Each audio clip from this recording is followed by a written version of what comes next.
put that on there. I'm not sure if you want to approve it.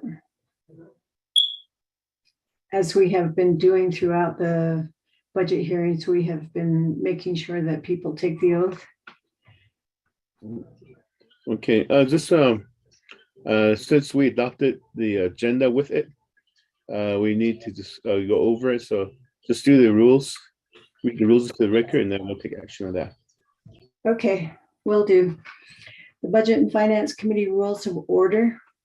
Rule 1, the chairperson of the Budget and Finance Committee shall preside over the committee hearing and maintain decorum and order during the committee hearing. The vice chairperson of the Budget and Finance Committee shall preside only in the absence of the chairperson. The Budget and Finance Committee may select one of its members to preside over the hearing by vote to maintain decorum and order over the hearing in the event that the chairperson or vice chairpersons are absent, or if the purpose of the hearing would be better served by appointment of a presiding officer other than the chairperson or vice chairperson. Rule 2, all members of the Budget and Finance Committee shall be permitted to ask questions of presenters during the hearing at the discretion of the presiding officer. Representatives of the Office of Legislative Counsel, the Office of the Attorney General, or the Office of the Auditor General may be permitted to direct questions during the hearing.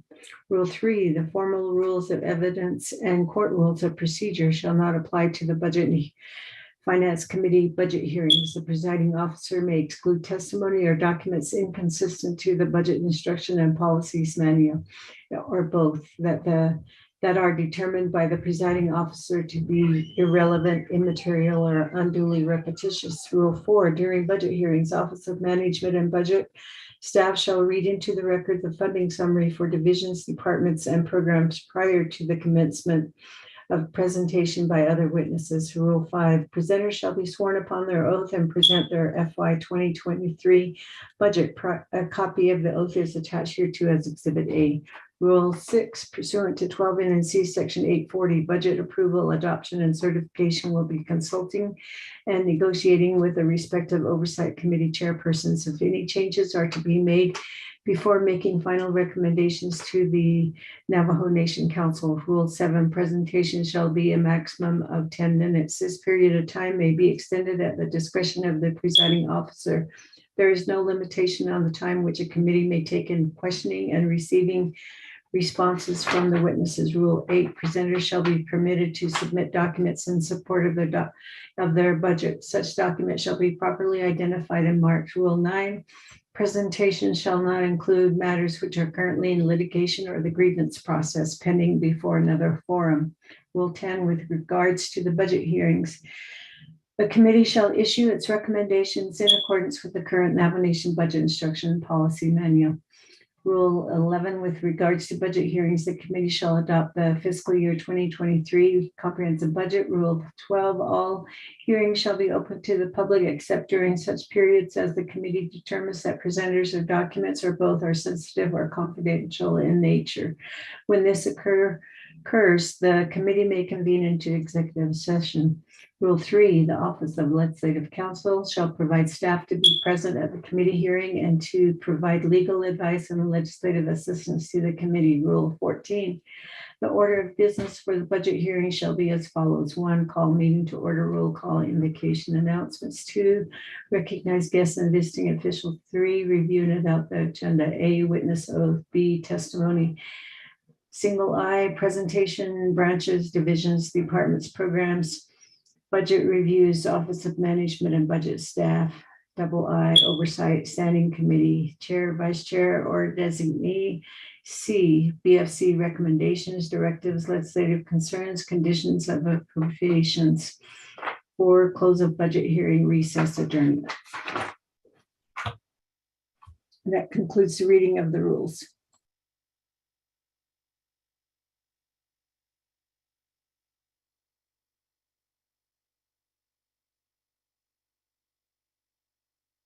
Shikana, Peggy, for the reading of the rules into the record. Is there a motion to accept the rules of the hearing? Delegate Brown on motion. Delegate Nathaniel Brown motion. Is there a second? Delegate Yellowhair. Delegate Jimmy Yellowhair. second. So we do have a motion and second. Any questions, comments on the rules?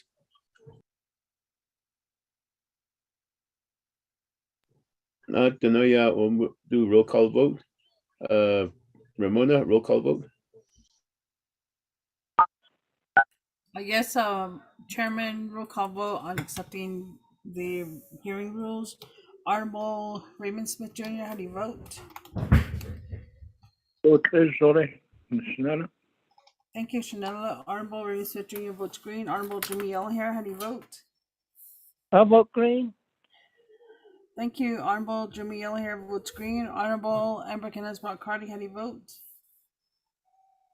Shada, this is Delegate Carty. I vote green. Thank you. Thank you, Shadeja. Honorable Amber Kenneth-Brock Carty votes green. Honorable Nathaniel Brown, how do you vote? Delegate Brown votes green. Thank you, Shache. Honorable Nathaniel Brown votes green. Honorable Elmer P. Begay, how do you vote? Honorable Elmer P. Begay, how do you vote? Green. Thank you. Honorable Elmer P. Begay votes green. Chairman, we have 5 members voting in the affirmative, 0 opposing, and Chairman not voting. Chairman? Machine Kiela, thank you for the roll call vote. 5 in favor, 0 opposed, chair not voting.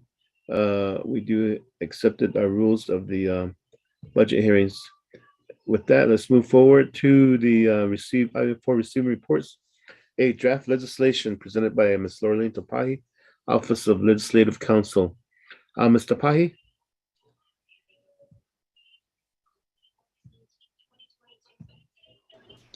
Good morning, Mr. Chair and committee members. I'm here. Can you hear me?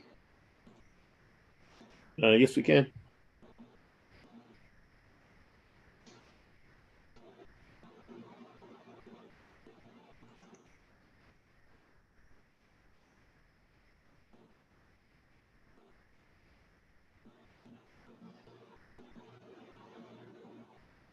Are you ready for me to start right now? Yes, you have the floor right now. Okay. I'm just finishing up one more quick little email to everyone. I'm going to shoot that off right now. Okay. Did everyone receive the draft comprehensive budget legislation that I emailed just a few minutes ago?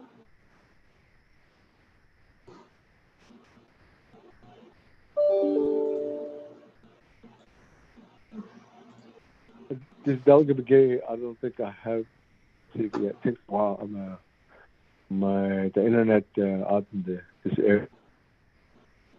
I sent it at 8:54 a.m. Yes, this is Delegate Brown. Sorry, I have the copy. Thank you. Vice Chair Smith. Do you have a copy?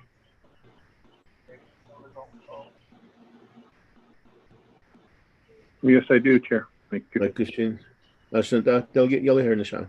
Good morning. I've got a copy on that one too. Delegate Amber Kenneth-Brock Carty.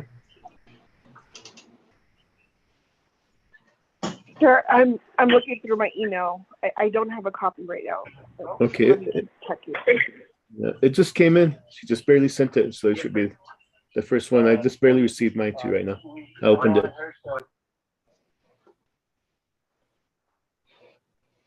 I wanted to let the committee know that I did receive comments from Kristen late last night, and so some of the edits that she made, I did incorporate into this.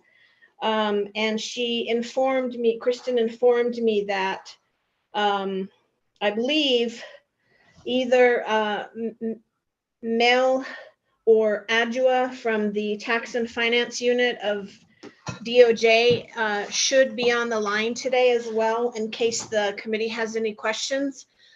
And I have also provided this draft, I call it CBL, Comprehensive Budget Legislation, to both Adjua and Mel. So they also have it in case there's any questions.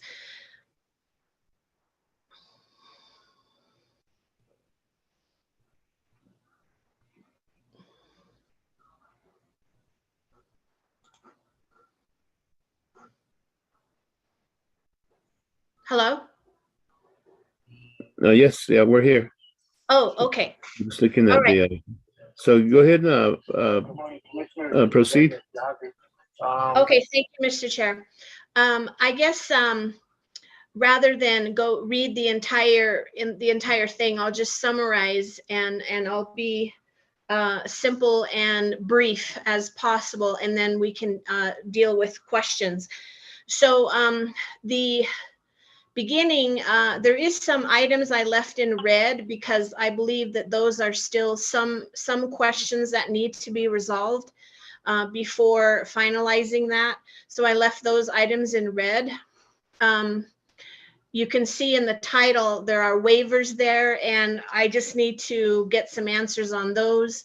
We may or may not need a waiver, and there's some further language in the body of this legislation that some of Kristen's comments regarding a possible waiver.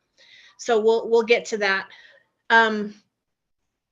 Okay, Section 1, authority, it just sets forth BNF's, Budget Finance Committees, Nabakiatik Committees, and Navajo Nation Council's authority under Title 2 and under Title 12. Section 2 is the real meat of this draft. And I have set out separate lettered sections for each of the different allocations. And the draft, it has been, I started with using last year's legislation that was approved by the council. So that was sort of the template that was used here for this. So Section A is just the statutory allocations, the mandatory statutory allocations that, you know, certain percentages, 12%, 4%, et cetera, go into these certain funds, permanent fund, veterans fund, land acquisition fund, and such. These were all listed in Section A last year. So those are sort of the off the top special fund allocations before there's specific budget allocations. Section B, overall operating budget. This is sort of an overview for what goes into general fund, the general fund, indirect costs, general wage adjustment, higher education set aside, external funds, cash match, personnel lapse, proprietary, fiduciary, special revenue, internal funds, and external funds. And I wanted to note that other than the unmet needs document, the unmet needs list that was provided on Wednesday by OMB, OLC has not seen any other exhibits. So that's the reason the blanks are all here in this document. We would need, OLC needs those dollar amounts, those exhibits, to plug in all the dollar amounts in all of these blank lines, which I expect will, you know, hopefully get today, if we're going to drop this legislation today. Okay, back to Section C, legislative branch. C, D, and E are just laying out the allocations for the legislative branch. D is the judicial branch, and E is the executive branch. So it starts with an overview for the whole Navajo Nation, and then it goes into each branch's allocation in C, D, and E. And there will be, I anticipate there should be an exhibit for each one of these sections. So Section A, there should be an exhibit for that. B, the overall budget, there should be an exhibit for that. Legislative, judicial, and executive will each have their own exhibit as last year. F, fixed costs, that will also have its own exhibit. G, chapter non-administrative costs. This was in last year's comprehensive budget legislation. I don't know, I added this, I kept it in from last year because I'm assuming that the council will want to do this again, but I don't know.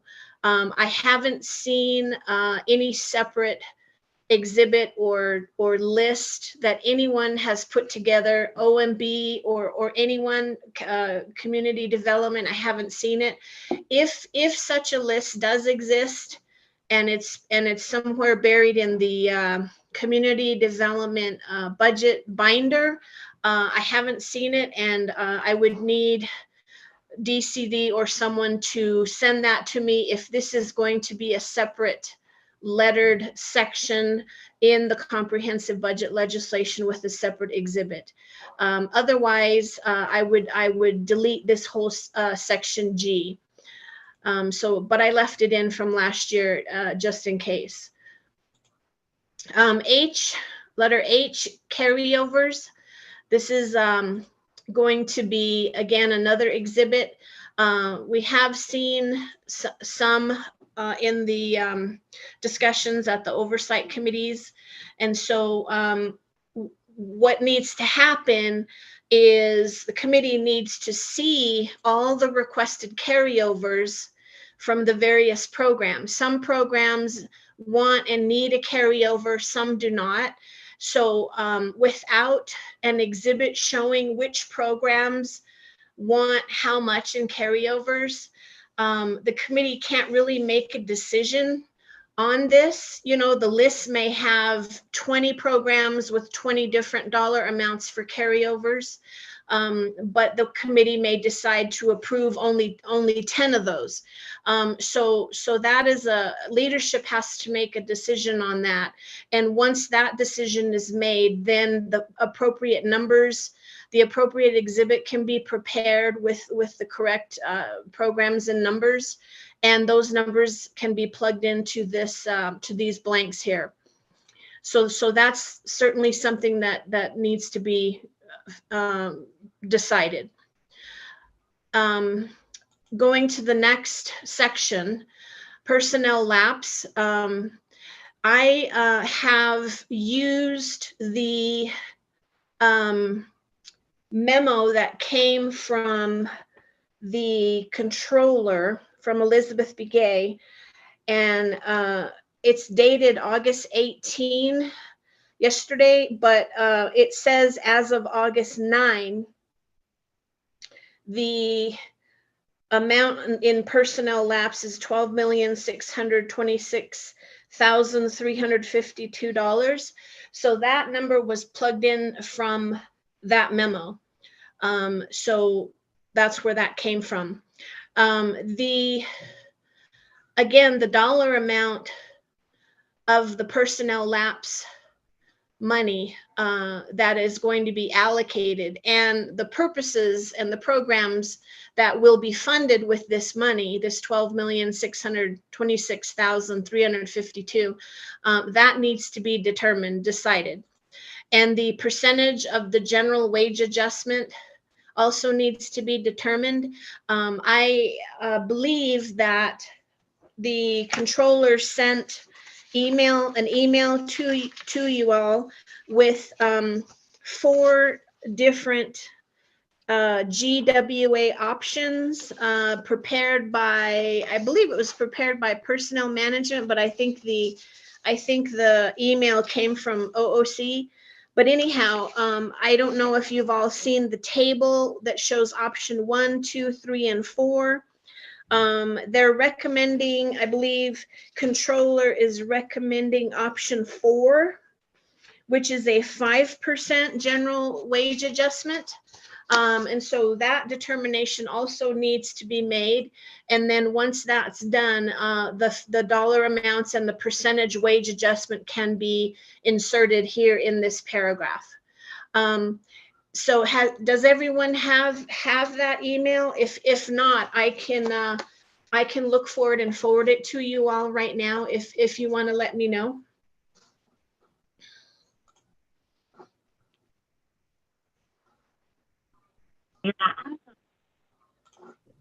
Just continue on, Mr. Pai. We did get it as we were discussing it on Wednesday. So we do all have that memo. I see. Okay, great. All right. Okay, so the next page, top of the next page, section J, permanent fund. The only dollar figure that I was able to get was from the April 9th memo from the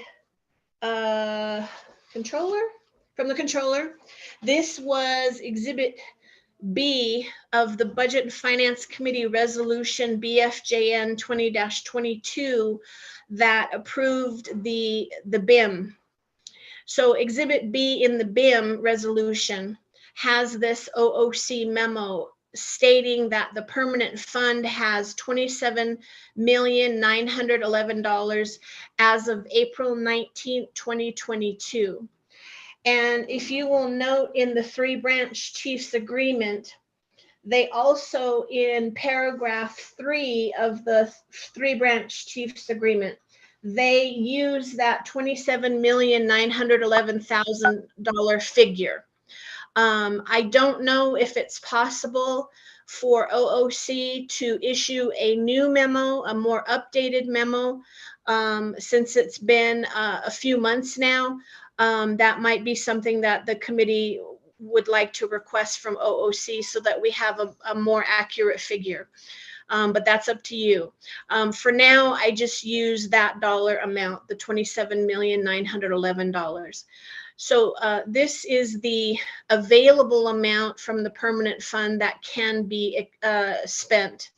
And again, in the three branch chiefs agreement, it is implied. It's not plainly stated, but it seems to be implied that this $27,911 can be used or is possibly recommended for use to pay unmet needs. Even though that term unmet needs is not actually used, it does say, you know, that amount is available. It also says the three branch chiefs will make recommendations about that, about how to use that money. But to my knowledge, there has not been any of these recommendations made through a memo or verbally or otherwise.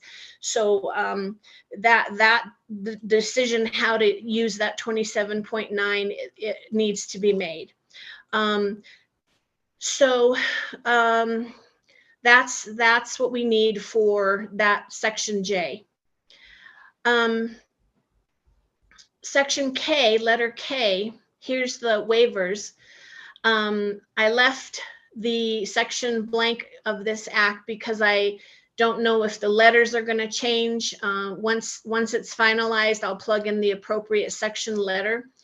Down a little bit down below, Kristen noted that we don't need a waiver for FY 2023 general wage adjustment, but we need a waiver for FY 2022 general wage adjustment. Some budget forms have listed GWA 2022 or personal lapse.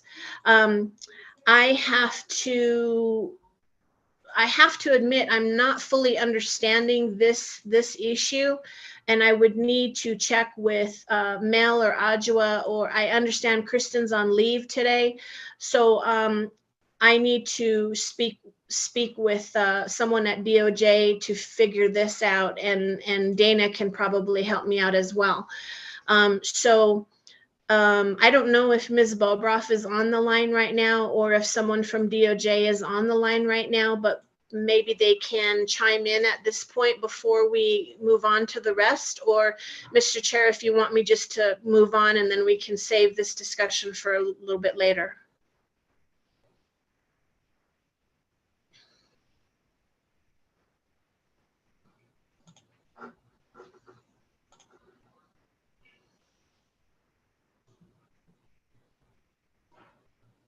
Mr. Chair?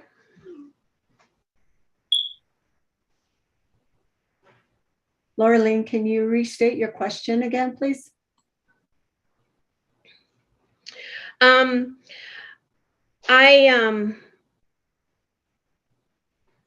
I think let's go ahead and just move on, and then we can get back to this particular discussion on this, on the general wage adjustment, rather than delay finishing up the review here.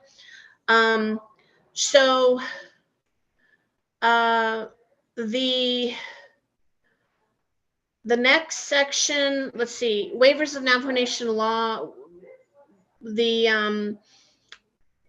There's a possibility that we need a waiver of resolution CF 0711. This was from last year's comprehensive budget legislation. And then the capital improvement plan, which is supposed to be enacted pursuant to Title 12. It has not been done, hasn't been done for quite some time now. Letter L, conditions of appropriation, and M, legislative concerns. I did send a draft of both of those out to you today. This draft was also emailed to all of the BFC members on Wednesday. And I did request if anyone had any edits or changes or things that I left out to let me know. I have not received any replies or responses via email regarding that. So if I don't receive anything from anybody, that's the version that we're going to go with. But again, feel free to let me know, because we want to make sure we get everybody's input on there. Just going back really quick to the general wage adjustment, since Kristen knows the most about it, DOJ knows the most about it, and it's a legal issue for the.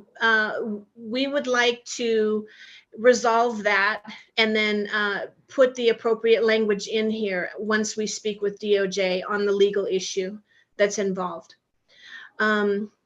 Okay, back to letter N, expenditures not restricted by budget information.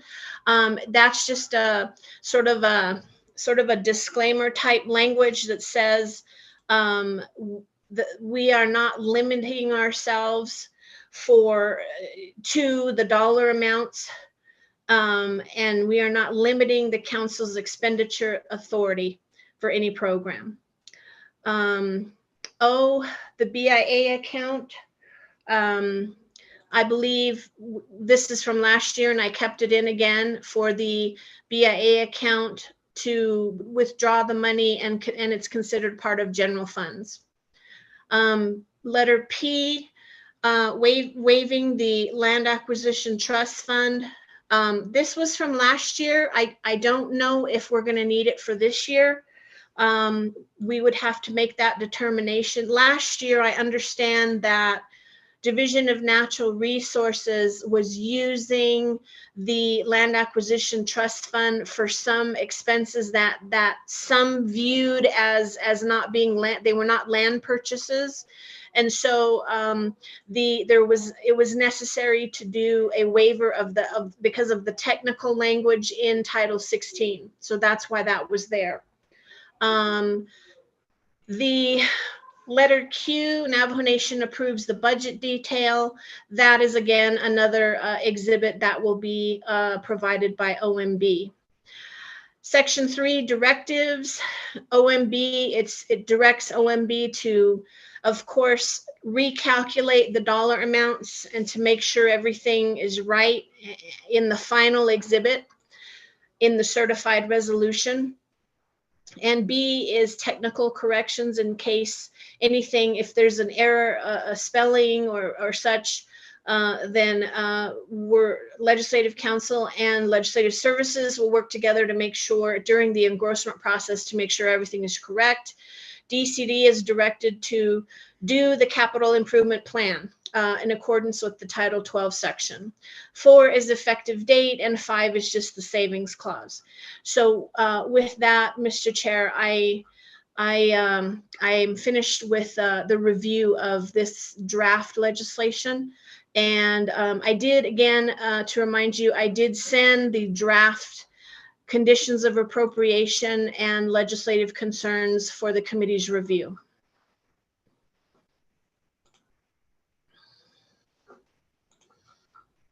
Okay, thank you for the review.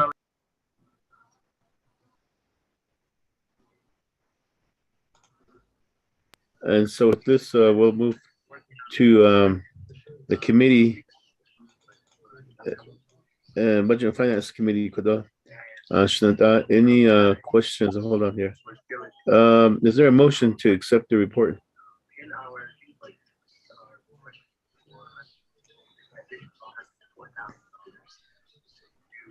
Chairman Henio, this is Delegate Claudia. This Shanada, your motion?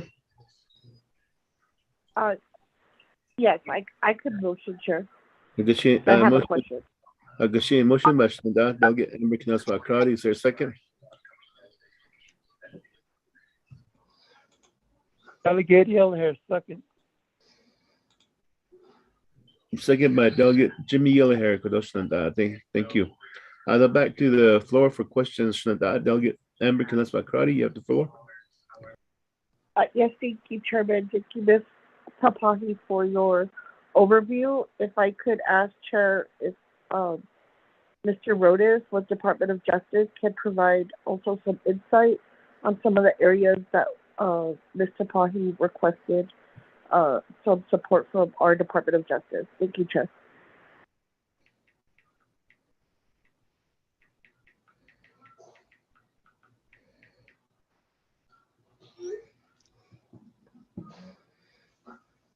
Thank you for that request. Going back, Mr. Rodas, I see you on the line. Mel Rodas.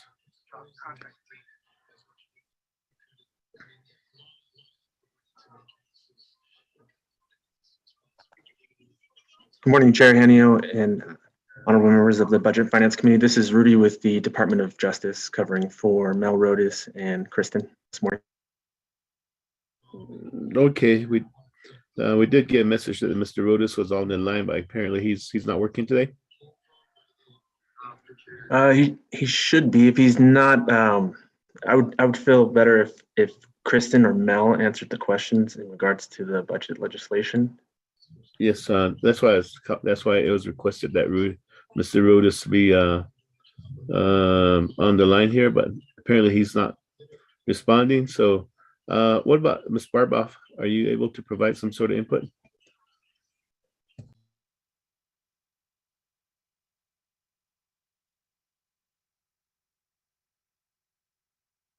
Good morning, Budget and Finance Committee. This is Ms. Barbara. I've reviewed the legislation.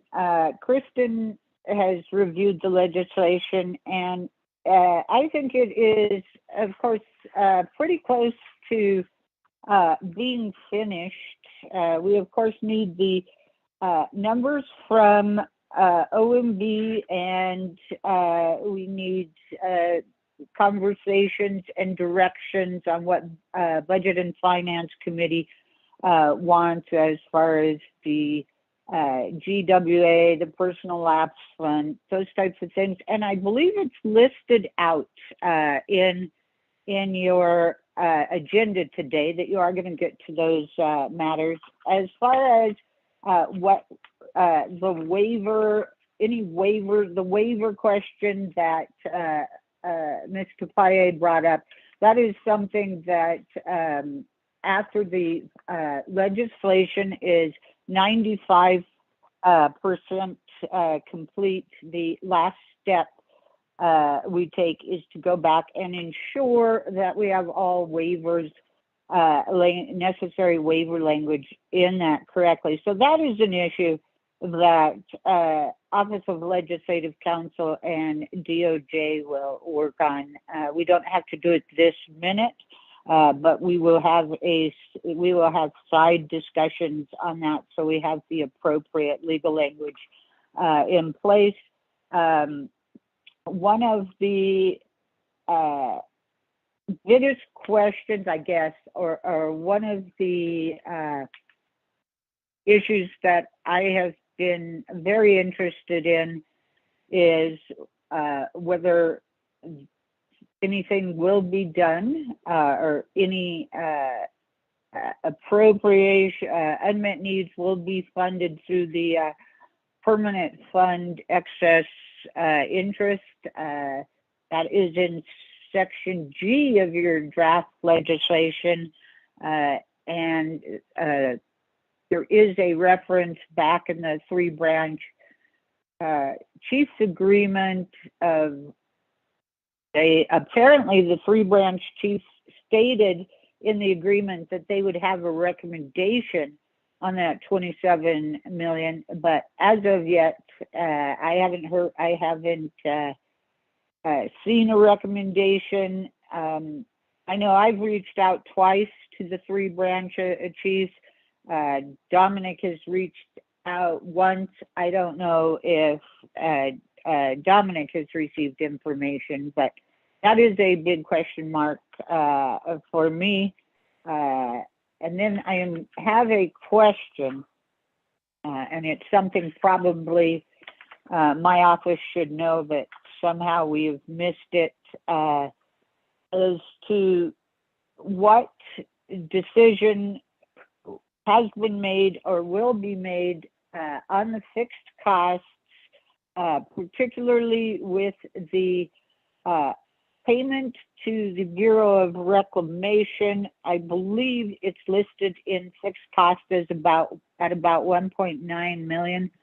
But DOJ, April Quinn, provided notification to the committee that BOR says there is already enough dollars in Navajo's account that they have a credit large enough to cover this year's payment.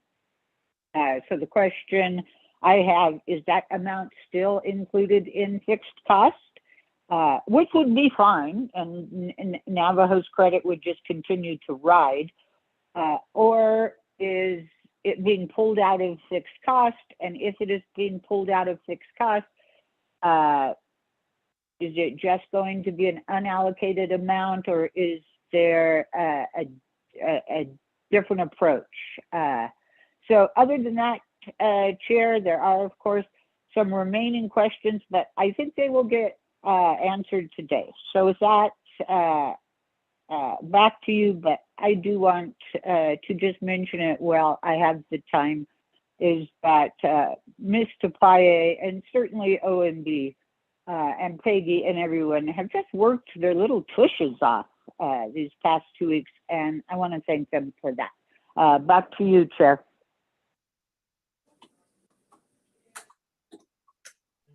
Christina, thank you. Okay, allow Ms. Barba for your input. Is Mr. Rodas on the call right now?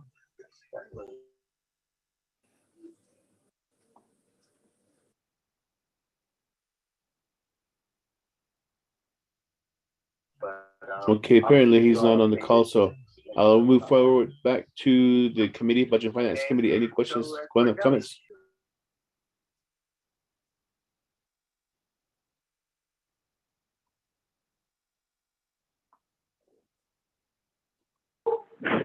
Chairman Henio, this is Delegate Crotty.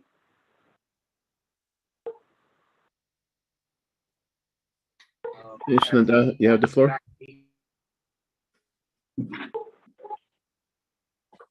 Okay, thank you, Chair. I'm not sure if Mr. Rodas is having some technical challenge, but with that being said, in hearing what's needed from OLC, what is the first action that Budget and Finance needs to make a decision on right now? If we could, since we're calling in and doing the best we can, if we could just go step by step and let us know, Chair, how we move forward. And if we could then just work on that one item, make a decision, and then move on to the next item. Thank you.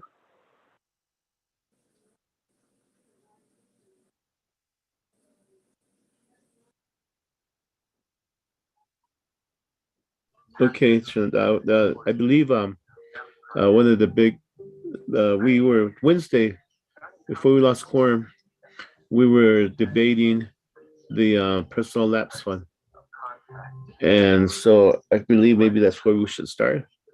is the exercise of looking at the personal lapse fund and making a decision on the GWA, the recommendations that were put forth by the Department of Personnel Management. At the same time, I guess with that, they looking at the unmet needs listing that the Office of Management and Budget has provided to us. And then, so this is the exercise we go through every year of deciding if where do we allocate the fundings that is left over in the personal lapse savings fund. So we can start with that and then move from there forward. And that way it'll give OLC an idea of what the allocations would be for the personal lapse savings fund. That's what we could do in the Budget and Finance Committee. I just have one question, if I may, committee. Laureline and Dana, if you go to the legislation itself, under letter I, personal lapse savings fund, the projected dollar amount is $12,626,352. But if you look at the memo itself, the actual personal lapse savings is 28 million. So which figure should go into the this line here? Because the actual savings, personal lapse savings is 20, I believe it's 28 million. I need to go back to the memo, but that's my question to either Dana or Mr. Pahi.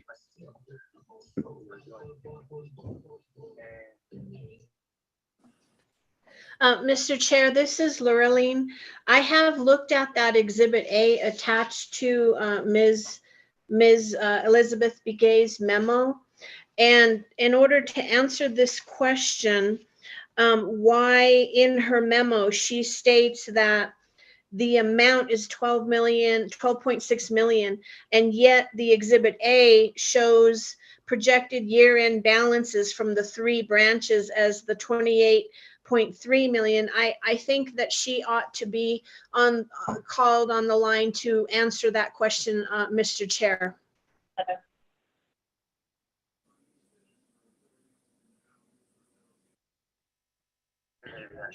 Okay, thank you. The reason why I asked that question is because we need to make sure that we have all the correct figures in the in this legislation. So that's why I asked that question. But maybe Peggy, if you could reach out to Ms. Begay, our acting controller. Oh, she's there. Ms. Begay, I see you on there. Madam Controller, maybe if you could help us out with that question to put the correct dollar amount into the legislation. Yes, thank you, Chair Henio. Regarding the question from Laureline, Exhibit A, we identified at the bottom grand total projected year-end balances, $28,319,126. And of course, we stated that there's these that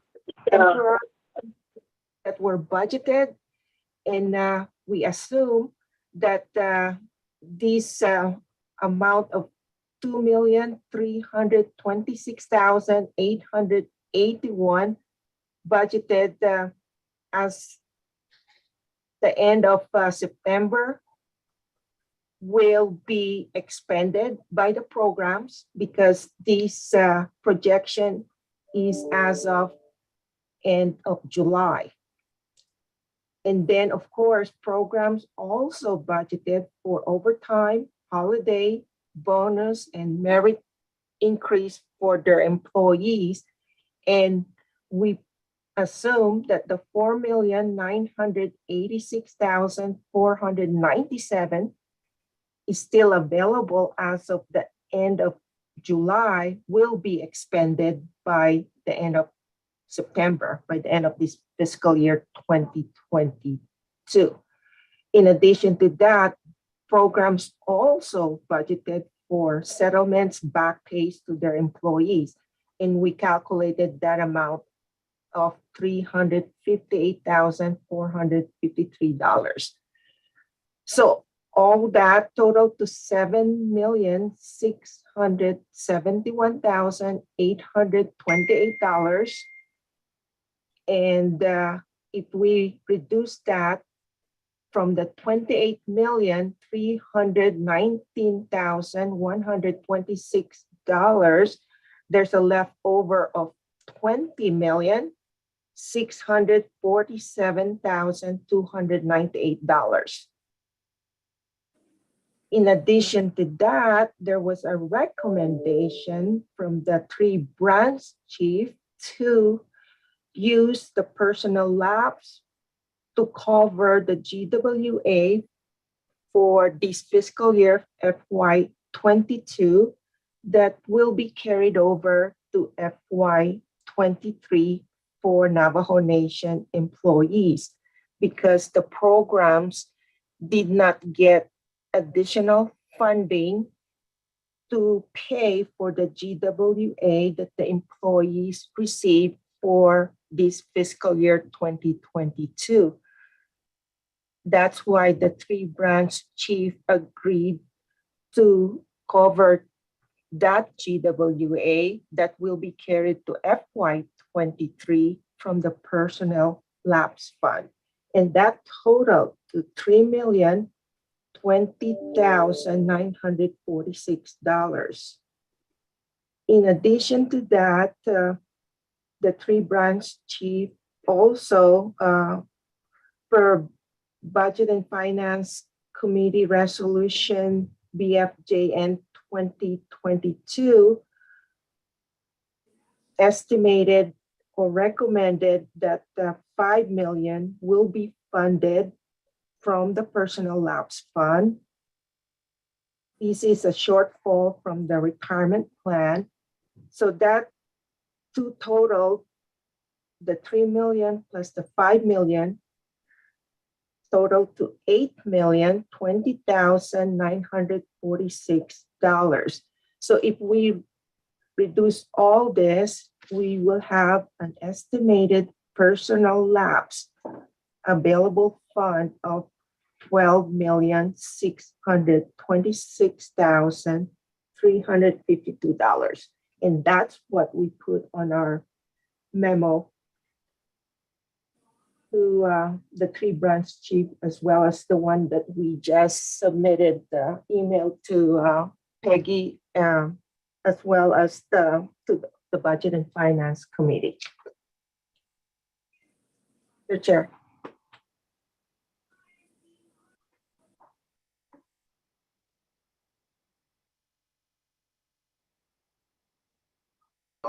Okay, thank you, Ms. Begay, for your explanation. So the Budget and Finance Committee, if everybody's in agreement, we could go back to the exercise of the personal lapse fund and cross-checking that with the unmet need listing that we have been given, and make a decision on the GWA, and then we can go from there. So it'll give the Legislative Council a start and plug it in some numbers. Would that work for everybody, or is there any other suggestions from the committee?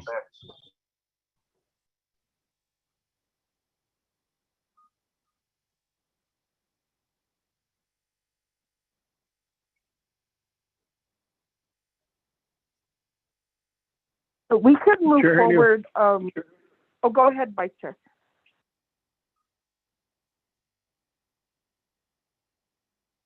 No, Vice Chair.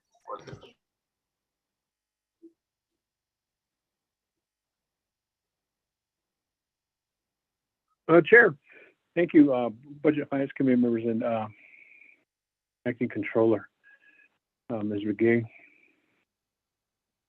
I didn't quite hear what Chair said at the end. I think you said something to the effect of case. Could you repeat that again, Chunanda? Thank you. Vice Chair Smith.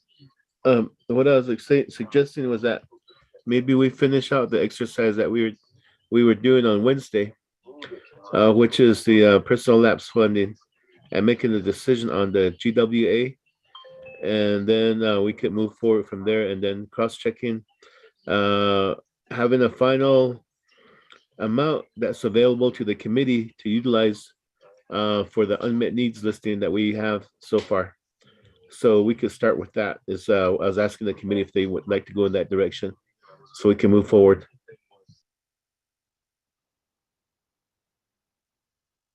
Back to Henio.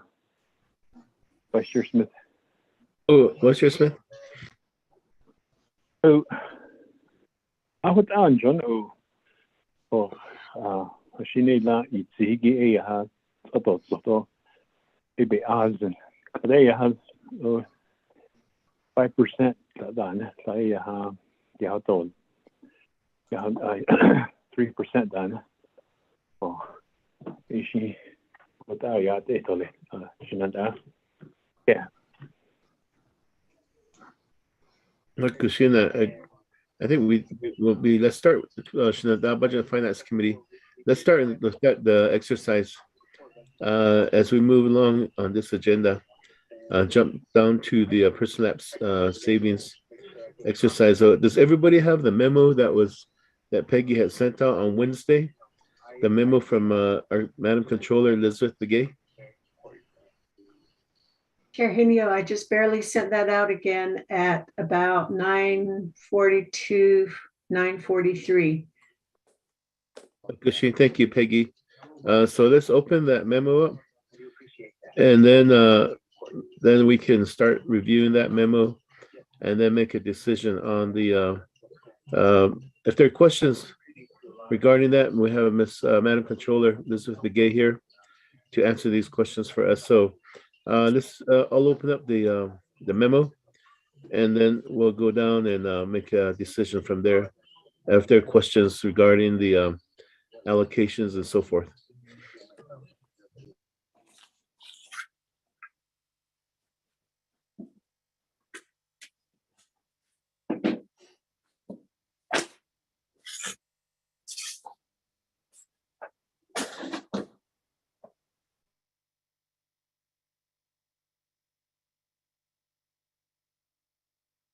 Chair, who are you directing the question to? The committee to open up the memo. Once we have it all opened up, let me know if you have the memo opened up, then we can start moving on the discussion.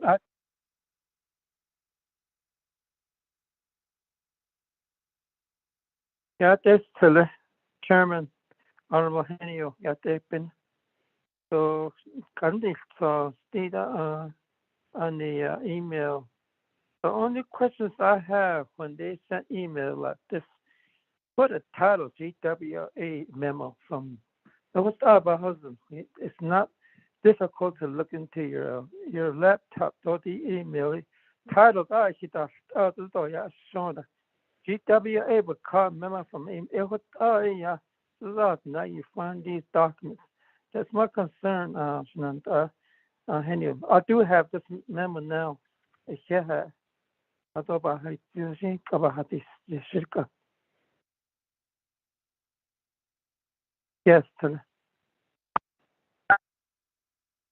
Kushina, you can understand that. So please, Delegate Illy here has the memo.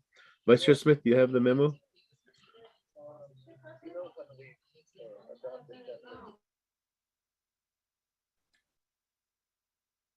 Chairman Henio, Yes, I do. Yes. Kushina, Delegate Elmer Begay Nishan.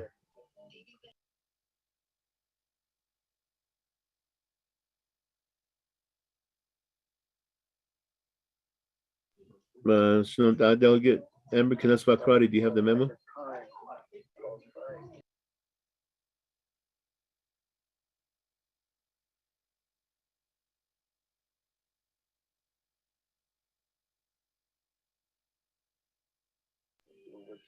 No, Delegate Nathaniel Brown, do you have the memo?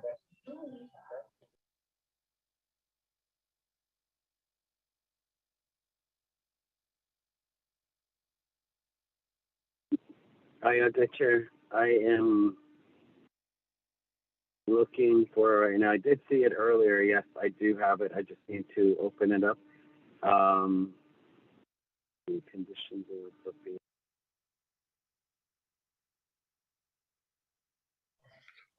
Now, Peggy, what's the title of the memo, of the email? It's a forward from, I think it's from Lynette, from the speaker's office, but I forwarded it to the Budget and Finance Committee. Look at around 9:42 or 43, Shiash. You'll see it. I resent it this morning, and then it was sent out. My text message to you all was at 4:05 on the 17th, Wednesday. And Chair, I have a comment to make.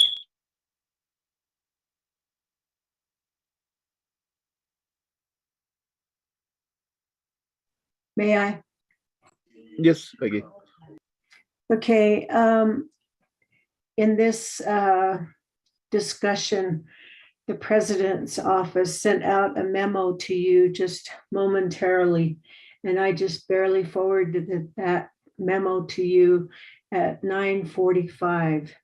And it's the President Nez signed that memo, and their office is, or from the executive branch, I'm assuming, is recommending three items that they want to prioritize as unmet needs. Did you receive that memo?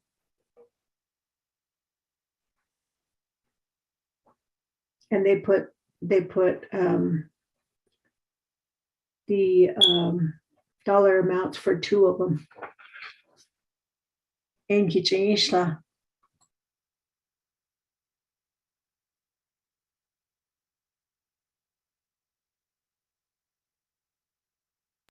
Nikushi, I did open it up. I'm looking at it. I think everybody might have it. And we might need to have that unmet need schedule redone to include those if they're not already included on that list that was sent out, and have that resent out to us again from OMB. Dominic, if you're on the call. Forward the memo to OMB. Chair, this is Delegate Brown. I have a question on this memo. Which one, the personal lapse memo or the OPVP memo? This is, well, it's both of it. It's the August 16th, 2022 from Elizabeth Begay, personal lapse projection. Is that the OPVP memo? And then also the three branch chiefs agreement. As budget and finance, we have our authority over Navajo Nation's money. And these are just the three branch recommendation or advice, but it is up to this committee whether to take that or not. So that is not law, correct? Yes, those are recommendations to the committee on what the three branch chiefs are asking the committee to consider.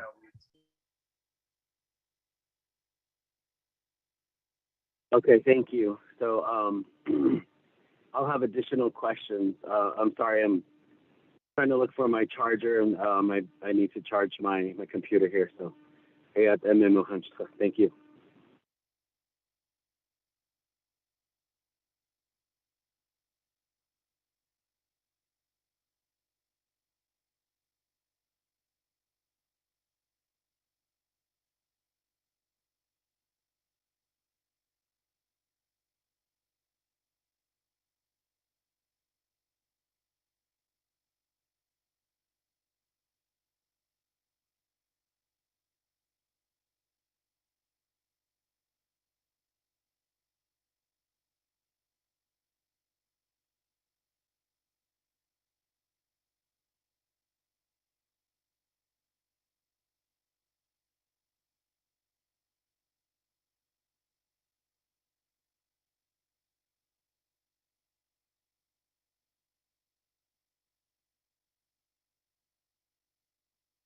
Application and Budget and Finance Committee.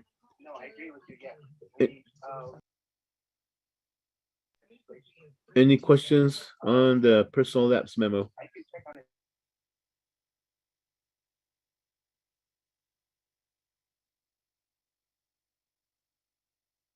Chair, this is Delegate Brown. Delegate Nathaniel Brown, you have the floor. Yes, so my question is, I'm looking at the email, and are they the same documents that we're talking about? Because I'm looking at the president's memo, and I'm looking at the personal lapse. So this is the executive branch list. So I'm seeing the OPVP memo, but the personal lapse schedule that was sent at 9:42 is also the same document, which is the president's document on August 16th. So I'm trying to look for not the OPVP memo, but the other with the personal lapse information. Yeah.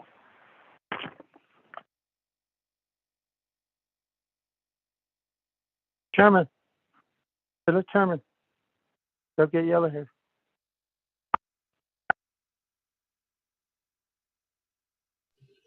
Okay, the Delegate Nathaniel Brown.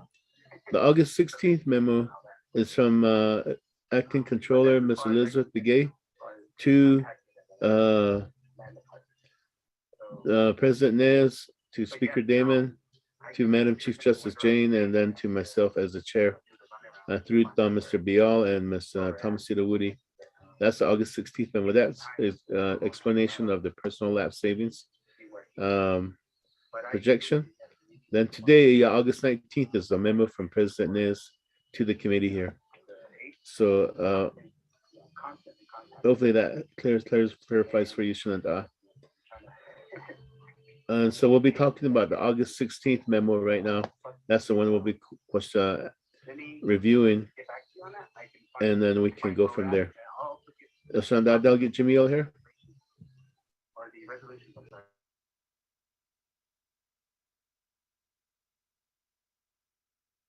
Yate sila Chairman yate I am mutant that lizzy credit is yes sila say August 16 in the behind Ziggy that was a sign up by Mr. Tom Bial and Thomasita Woody Resource Navajo Nation Human Resource Office, also sign up by Elizabeth K.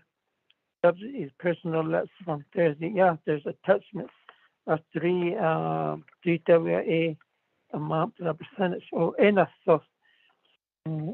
Yeah, Chairman.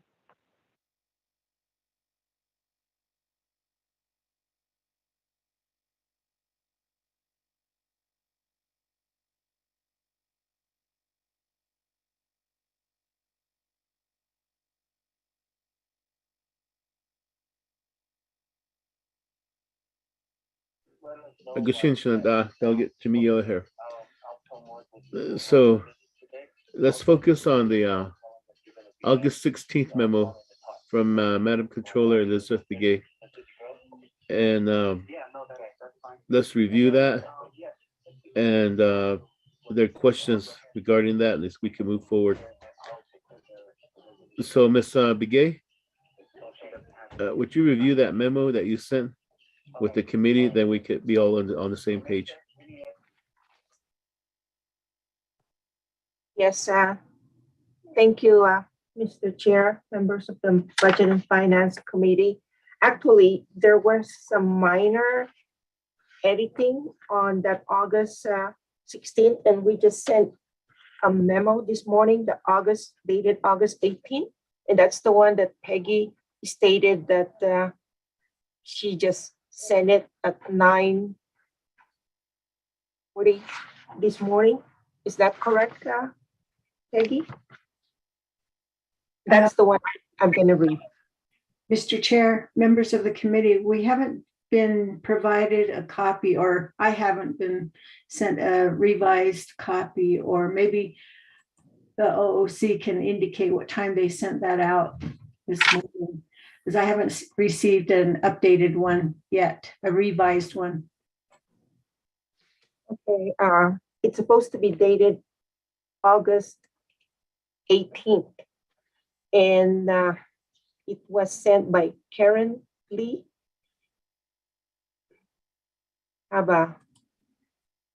It was sent 9:31, Peggy, from Karen Lee, addressed to you and to Laurelyn. And it's dated August 18th. Okay, You found it? Chairman Henio, excuse me, but I haven't been receiving the emails for some reason from the Office of the Controller. We had that issue with Rob, and that's why this particular memo went through the Speaker's office and then came to me. So we had that issue when Rob was sending me emails. So I'm afraid that maybe that might be the case with this memo because I don't see it on my screen. I don't have it in my email listing. Oh, no. Okay. How about Laurelyn? Is Laurelyn still on the line? I am. I did receive the August 18 memo, but I have not seen the August 16 memo. So if they're different, I would need the 16th memo. If not, I'll just, if it's revised, I'll just stick with the August 18 memo. Yeah, it's just a minor revision. It's just the wording. Okay, so I'm just gonna stick with the August 18th memo. Okay, I'll go ahead and send it to Lynette Lee again, so she can send it to Peggy and the rest of the Budget and Finance Committee. Or Laurelyn, can you send it to Peggy? Because she's not getting our email. Oh, I don't know why. I did ask when I was on the call earlier if everyone had that memo, and I believe everyone does. It has the August 18 memo, and then it has an Exhibit A, and then it has Exhibit B with the options for the GWA, correct? Yes. Arlene, can you send that to me, please? Because I don't have it. And I haven't forwarded anything to the Budget and Finance Committee on the revised. You're talking about the revised one. I'm talking about the one dated August 18. Yes, that's the updated one. Yes, so you want me to send that one to you? Please, thank you. Okay, I will. I gotta find it. I just received it from OMB, never mind, thank you. Okay. You scan this one more time and email it to me. Thank you so much. This is Dana. Can somebody please start including me on these emails? I don't have those memos. Thank you. I just sent it to you, Dana. All the advisors as well.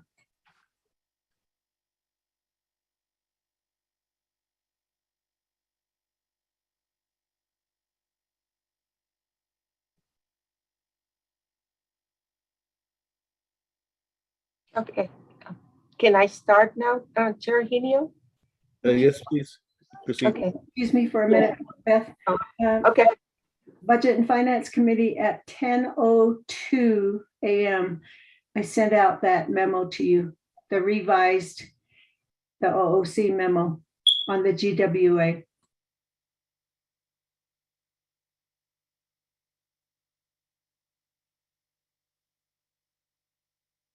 Okay, I have it.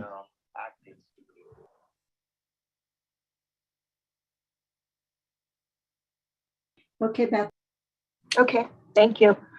All right, I'll just start with that memo. As stated, as of August 9th, the personal lapse amount that we identified was $12,626,352, and that's through pay period ending 7/31/2022. Of course, there was an assumption made when we arrived on this calculation of 12 million, because if you open Exhibit A,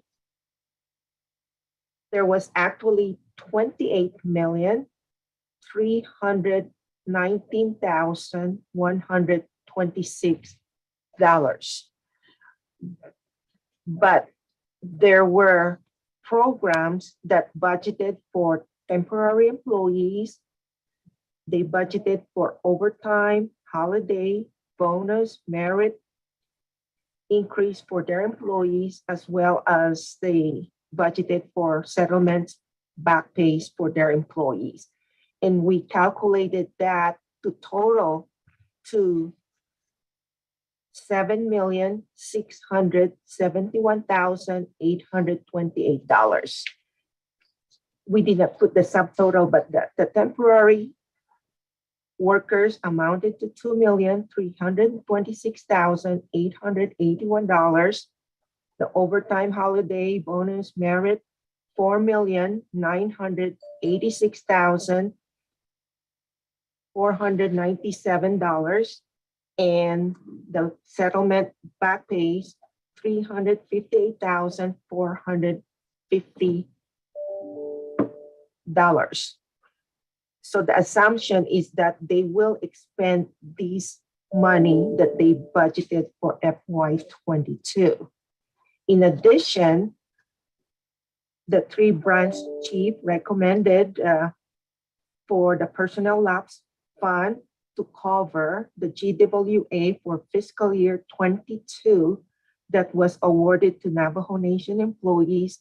That again will have to be carried to FY 2023 because they already received this increase in their salary for FY 22 GWA. But the planning base amount that the programs received for FY 2023 did not include the cost of these FY 22 GWAs. That's why the 3 branch chief recommended to fund that from the personnel lapse, and that amount totaled to $3,020,946.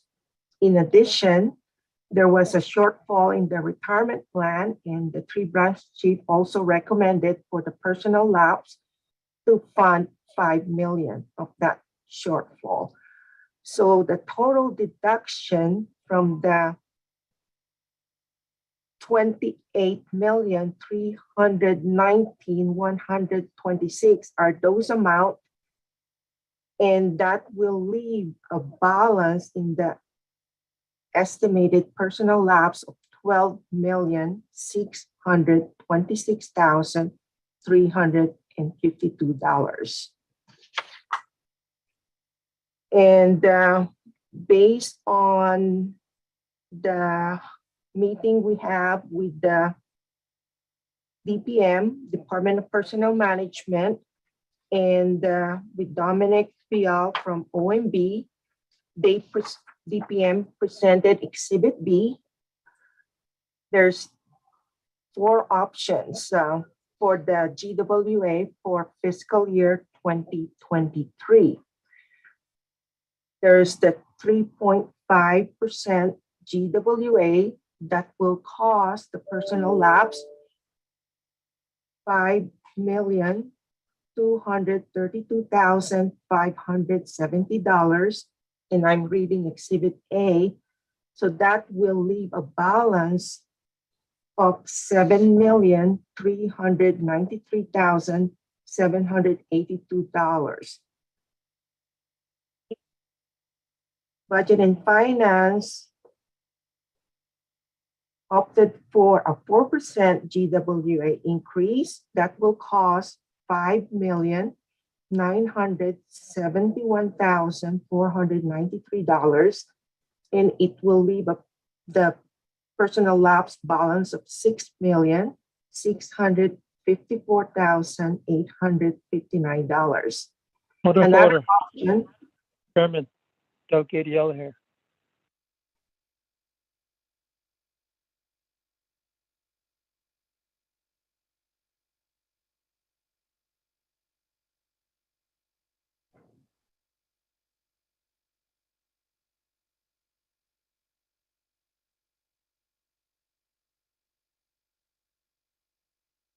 Chairman Henio, are you still on the call? Chair Jimmy Yellow here. What's your point of order? Oh, yes, so thank you very much. Just to make sure that what we're doing, receive the documents from the acting controller, Elizabeth McGay. We sent a memo related to a memorandum of August 18. That memo don't have attachments, lacking attachments of a GWA on 4 category. This GWA on the May 16th, that's attached. I wonder that those are all the same figures that she's talking about. These are figures the same with the memo 18 that was sent, and there's no attachment GWA. So there is attached for August 16th. This GWA the same what she's reading. That's my point of order to Pro Temp. So yeah.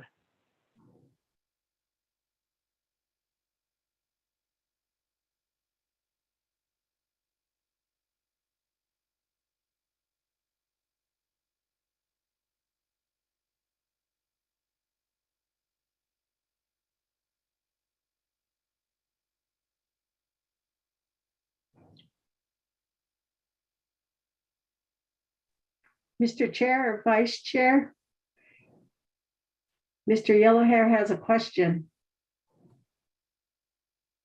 Yes, I was really speaking and I had myself on mute. I'm sorry. Chair, on Exhibit A, Peggy had sent out a email, and there's a memorandum, and then there's another one that has Exhibit A. Peggy, could you kind of explain that, and maybe Madam Controller, Acting Controller? Yes, Vice Chair. The email that I sent out is from Brenda Yazzie. Oh, excuse me. I'm sorry. I'm on the wrong one. I just add to the confusion. Okay, so the first exhibit that was sent out at 10:04 is the memo, and it says final revised. And then the GWA options is another link that you can open up, and that has the 4 options that were discussed on the 16th or the 17th of August, Wednesday. And you spoke about that with the committee, Mr. Yellowhair. Out of the Exhibit A PL, it says that is the one that shows the summary. It's the summary of the funds that the very last figure is $5,160,655 remains after all of those other that's on the GWA options. It has that included. And then at the very last line on that is subject to change. This is an estimate, is what it says on that Exhibit A, and it's dated August 9th, 2022. Those are all attachments with that particular email. And then maybe Ms. Begay can go ahead and go over that a little bit further. Okay, Chairman, again, my question of privilege, Chairman. Oh, go ahead, okay, Honorable Bill here. Okay, package sister. I understand, under Exhibit A, there's difference of both sides and the bottom line.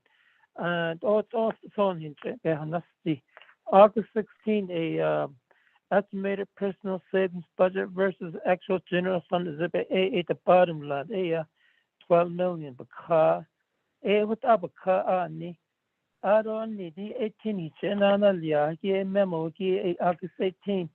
There's additional numbers add on. It's like you said, 1,160,000 Bukaya.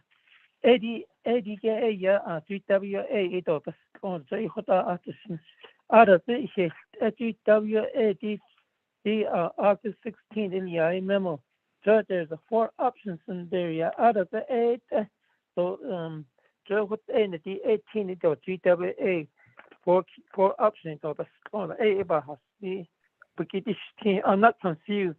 I'm trying to make things in order for our staff being a committee. It about seat on it. What option R8, I don't see any problem to me, because I'm speaking for my colleagues being our committee members. Yeah, pro temp has it too. Thank you very much. Gushing, thank you, Honorable Che Jamila here. Thanks for helping us out with that. Let's continue. Move on forward. Yes, Controller. yes, thank you, Potent Chair. So the third option, the one 4.5%, it will cost the personal lapse fund $6,721,843. So that will leave the personal lapse balance of $5,904,509. And the last option, the fourth option, is a 5% GWA for all Navajo Nation employees, and that will cost the personal lapse fund $7,465,697. And it will leave a balance of $5,160,655. And based on our meeting with the OMB and the Department of Personnel Management, we recommend option 4, which is the 5%. And this was also recommended by the 3 branch chief because of the inflation rate that's now at 8%, 8 to 9%. And of course, there's this difficulty hiring, filling the vacant positions. And we want to make the salary of the Navajo Nation employees comparable with other governments or organizations. And 5%, even though it's less than the current inflation rate, will be at least catching up with other government employees' salaries or other organizations. Again, we have so many unfilled positions because of the low salary for the Navajo Nation employees. So if we go by 5%, there is still going to be a personal lapse fund balance of $5,160,655. That's available for the Budget and Finance Committee to divide among themselves for their unmet needs budget. Thank you, Mr. Chair.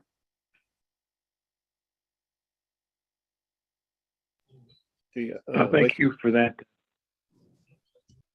We hear Chair Henio. I'll turn the gavel over to you, Chair Henio. You may take over now.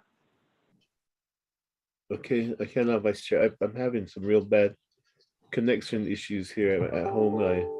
My internet keeps fading in and out, and I could barely hear everybody for the time being. Everybody's just like going in and out. But hopefully it stays connected here good. If not, if I suddenly drop off again, I'm gonna have to get in my car and drive down to Rama, see if there's better signal down in the area. But in the meantime, let's move forward. Thank you, Ms. Begay, for the overview of the memo and the recommendations from the 3 branch chiefs. And therefore, the floor is open for questions from the committee, Budget and Finance Committee. Any questions regarding the recommendations from the 3 branch chiefs agreement?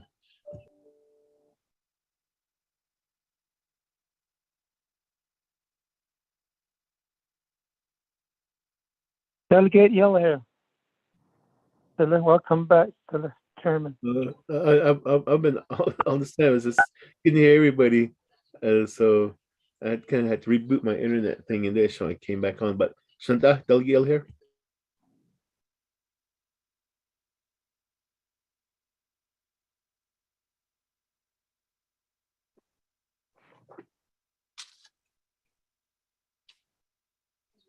Delegate Yellowhair, Shanta.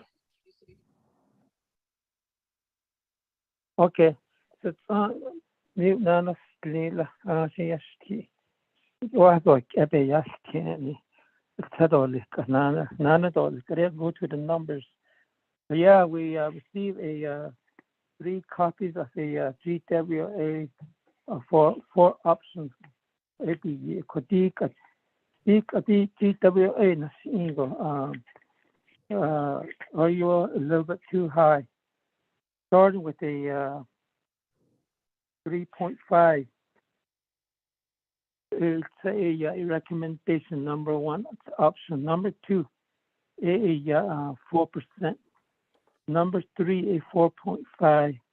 Number 4, a 5.0. The last meeting we had, I think, was Friday. My concern on this GWA, they're all 4 options. They're too high. My recommendation should be in a committee based on Bahasan. A job based on Bahasan, J. Bahanasti. It's such a so it's at 2% in the out of the French benefit rates are really high now. It's taking a lot of money too. If we do this, we're going to be short funding, underfunding for 2024. We're kind of clear for 2023 because if there's a lot of money was not spent due to COVID-19. Even in business, you got the 2023, but 2024 we may start losing money due to a short funding of the revenue projections is going down. Even 2% in the equation being a committee.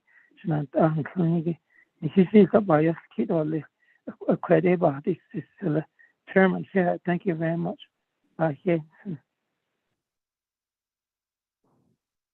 Make sure you can understand that Delegate Yellowhair could have behind Sigi.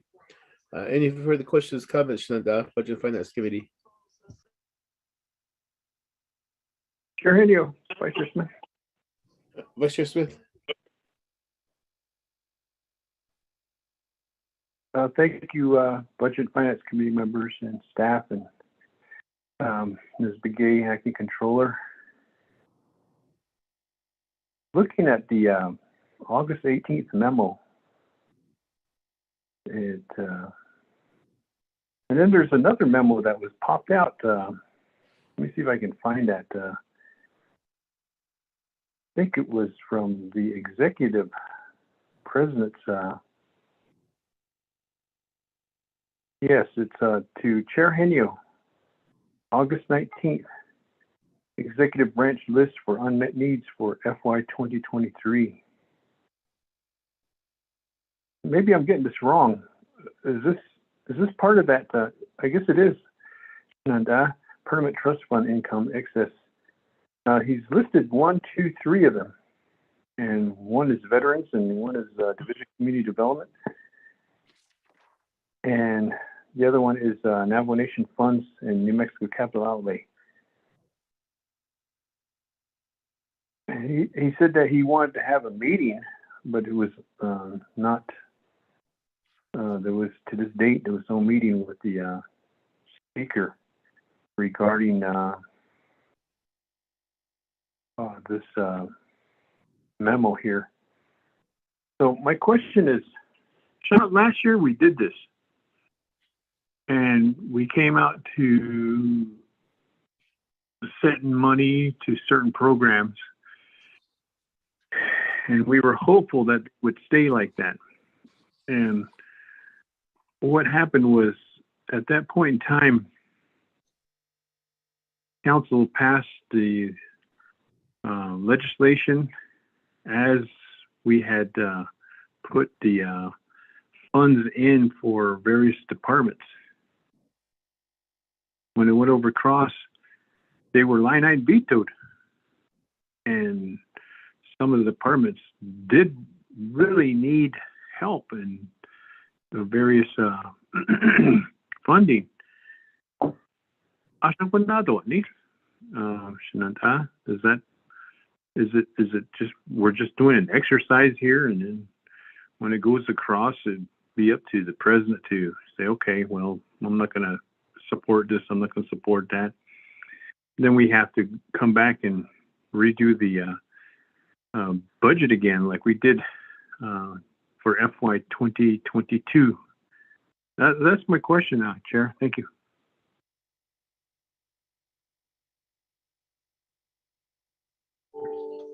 Yeah, Vice Chair Smith, that is an uncertainty. I don't know what President Nez's mindset is, and so but in the end, though, we on our end we're doing our job as a committee and utilizing the personal lapse funds to its fullest extent and assisting departments with what we feel would help them financially.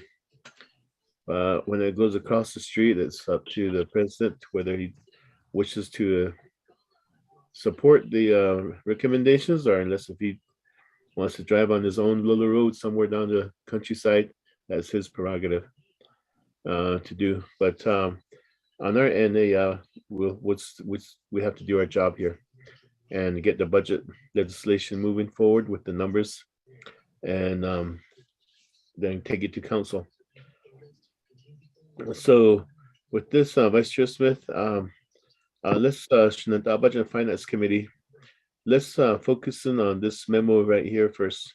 Then we could get to the president's memo later as we look at the other areas of funding. But the personal lapse, GWA especially, are there any questions on the proposed recommendations for the GWA? I already heard from Delegate Jimmy Yellowhair as far as his recommendations. Are there any questions, on the GWA, so we can make a decision on that, then we can move forward from there?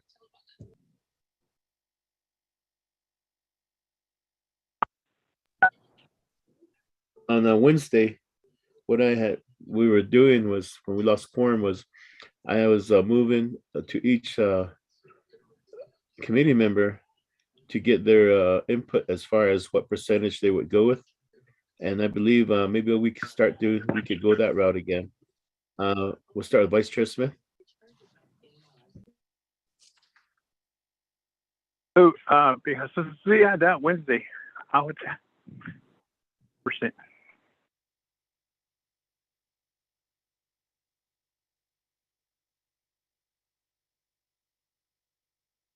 Negotiate Vice Chair Smith 5%. Eu thought key case Zila. Delegate Jimmy Yellowhair, yours.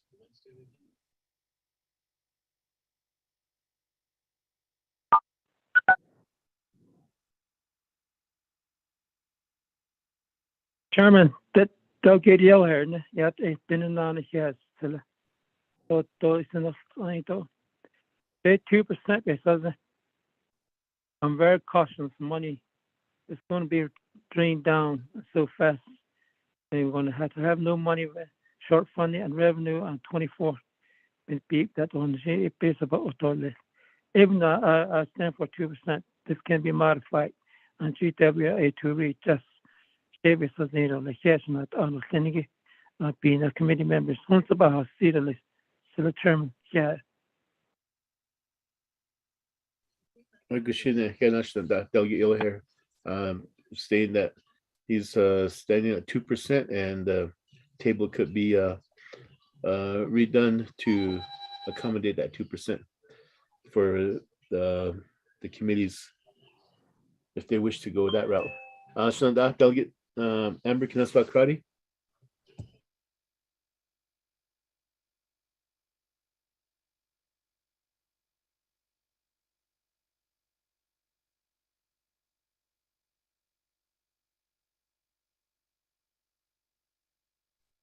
Delegate Amber Knasbakrati.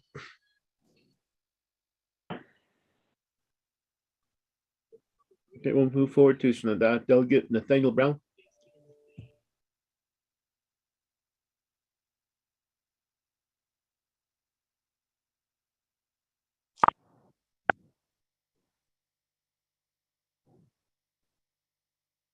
Yeah.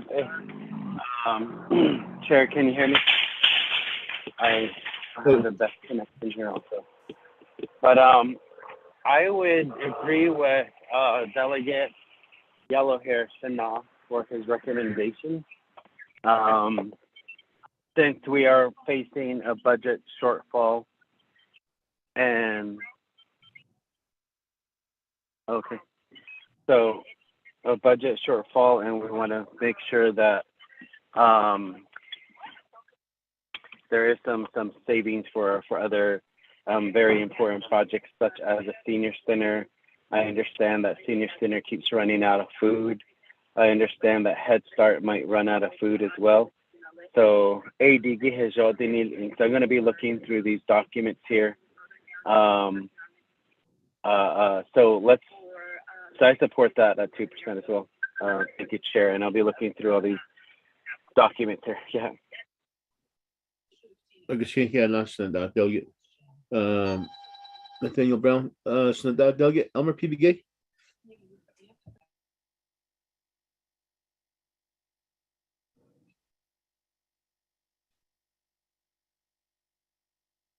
I'm here, Can I do it right now to do the amendment?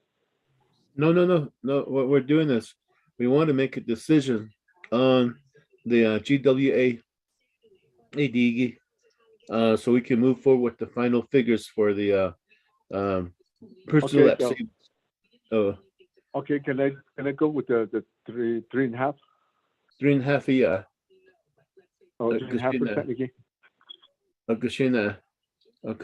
So that Delegate Elmer P.B. Gates stating 3.5% on option number 1. Delegate Amber Knasbakrati.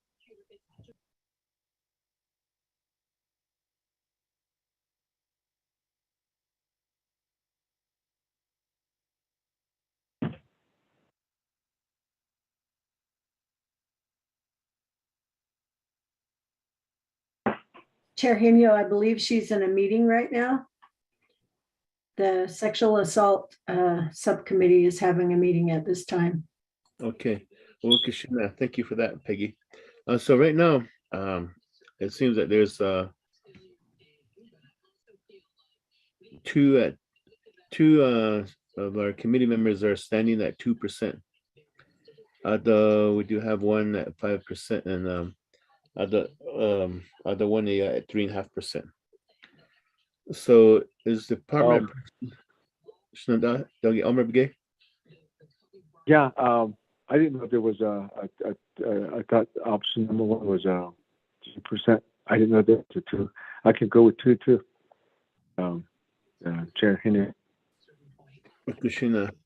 Delegate Elmer P.B. Gates stating that he wants to go with 2%. And so because the statement raised by Delegate Yellowhair stating that this table could be modified to show what the 2% will look like. And so with that, I guess it seems that there's an overwhelming consensus on the 2%, as 3 committee members are at 2. And so therefore, instructions to Ms. Elizabeth Gay, Madam Controller, working with Department of Personnel Management, or maybe your staff could work on this table to modify it to show what the 2% would look like, and that way the committee could be aware of what the numbers would look like too. Also, I did hear Delegate Amber Knasbakrati. Yes, thank you, Chair. I just wanted to state for the record, I support the 5%.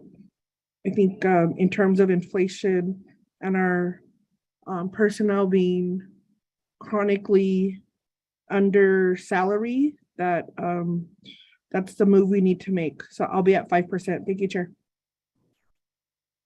Thank you for your input, Shananda. So again, we have two committee members at 5% and three at wanting to modify the table to do 2%. So Ms. Elizabeth Begay, is your staff able to provide a table to show the committee what a 2% would look like? Yeah, thank you, Mr. Chair. Actually, Exhibit B was prepared by Department of Personnel Management. We have to work with them on this. They already have the formula in place. We will be contacting Department of Personnel Management if they're not on the line, if they can provide a comment on that. You want it by today, I believe, right? This afternoon? If we could have it within, because if they already have the formula, then they can just plug in the numbers and I provide that within probably like 10 minutes or so. Okay. So I'll ask. While we're still in discussion on this, maybe contact them and let them know this is what the committee is requesting for, and then we can move forward with the numbers. Yes, I will do that. Thank you. Thank you. So back to since we have pretty much an overwhelming majority on the 2%,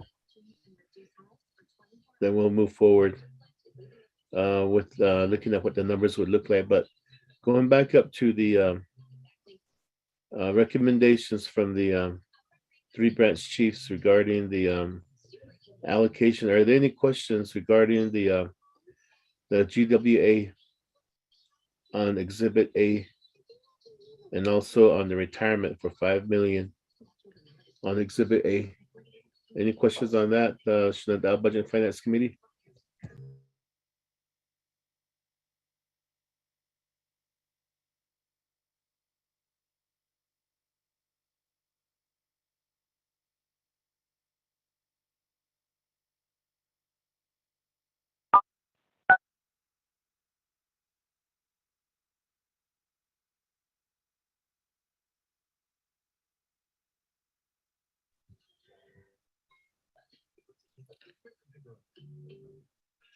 Okay, well, we are.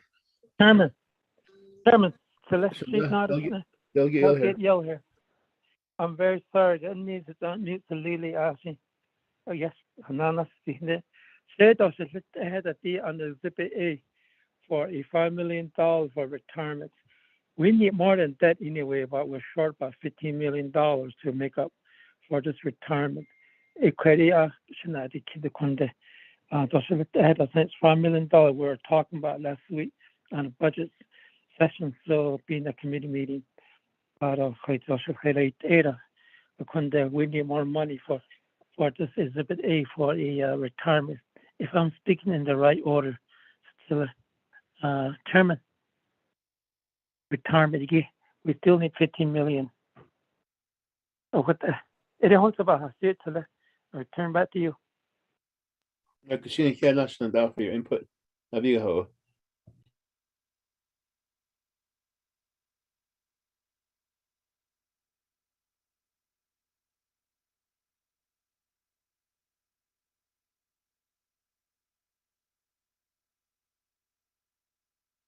Chair Genio, what are we waiting for now?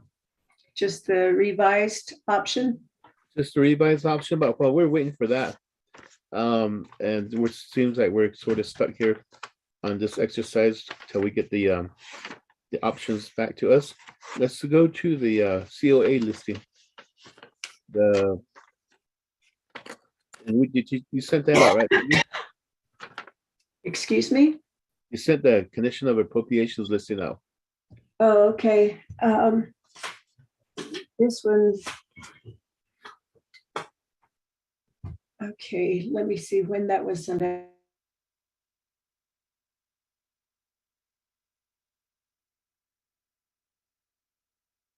Oh, that is part of the exhibit that Laureline sent out with her comprehensive budget legislation chair.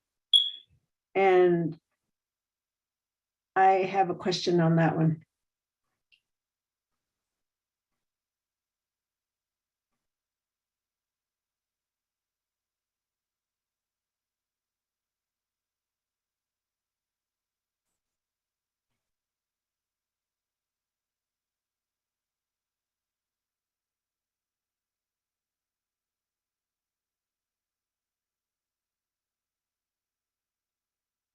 Okay, committee members, while we are waiting for the updated numbers, and let's move to the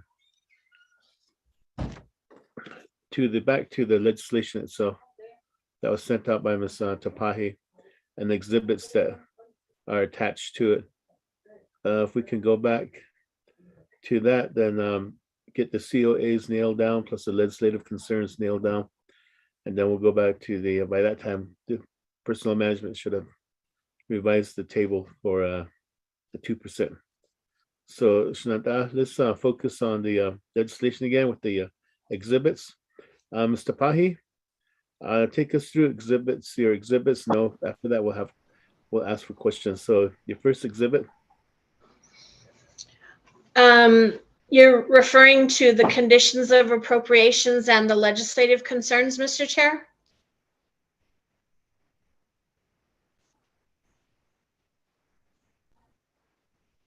Yes, which exhibit would that be?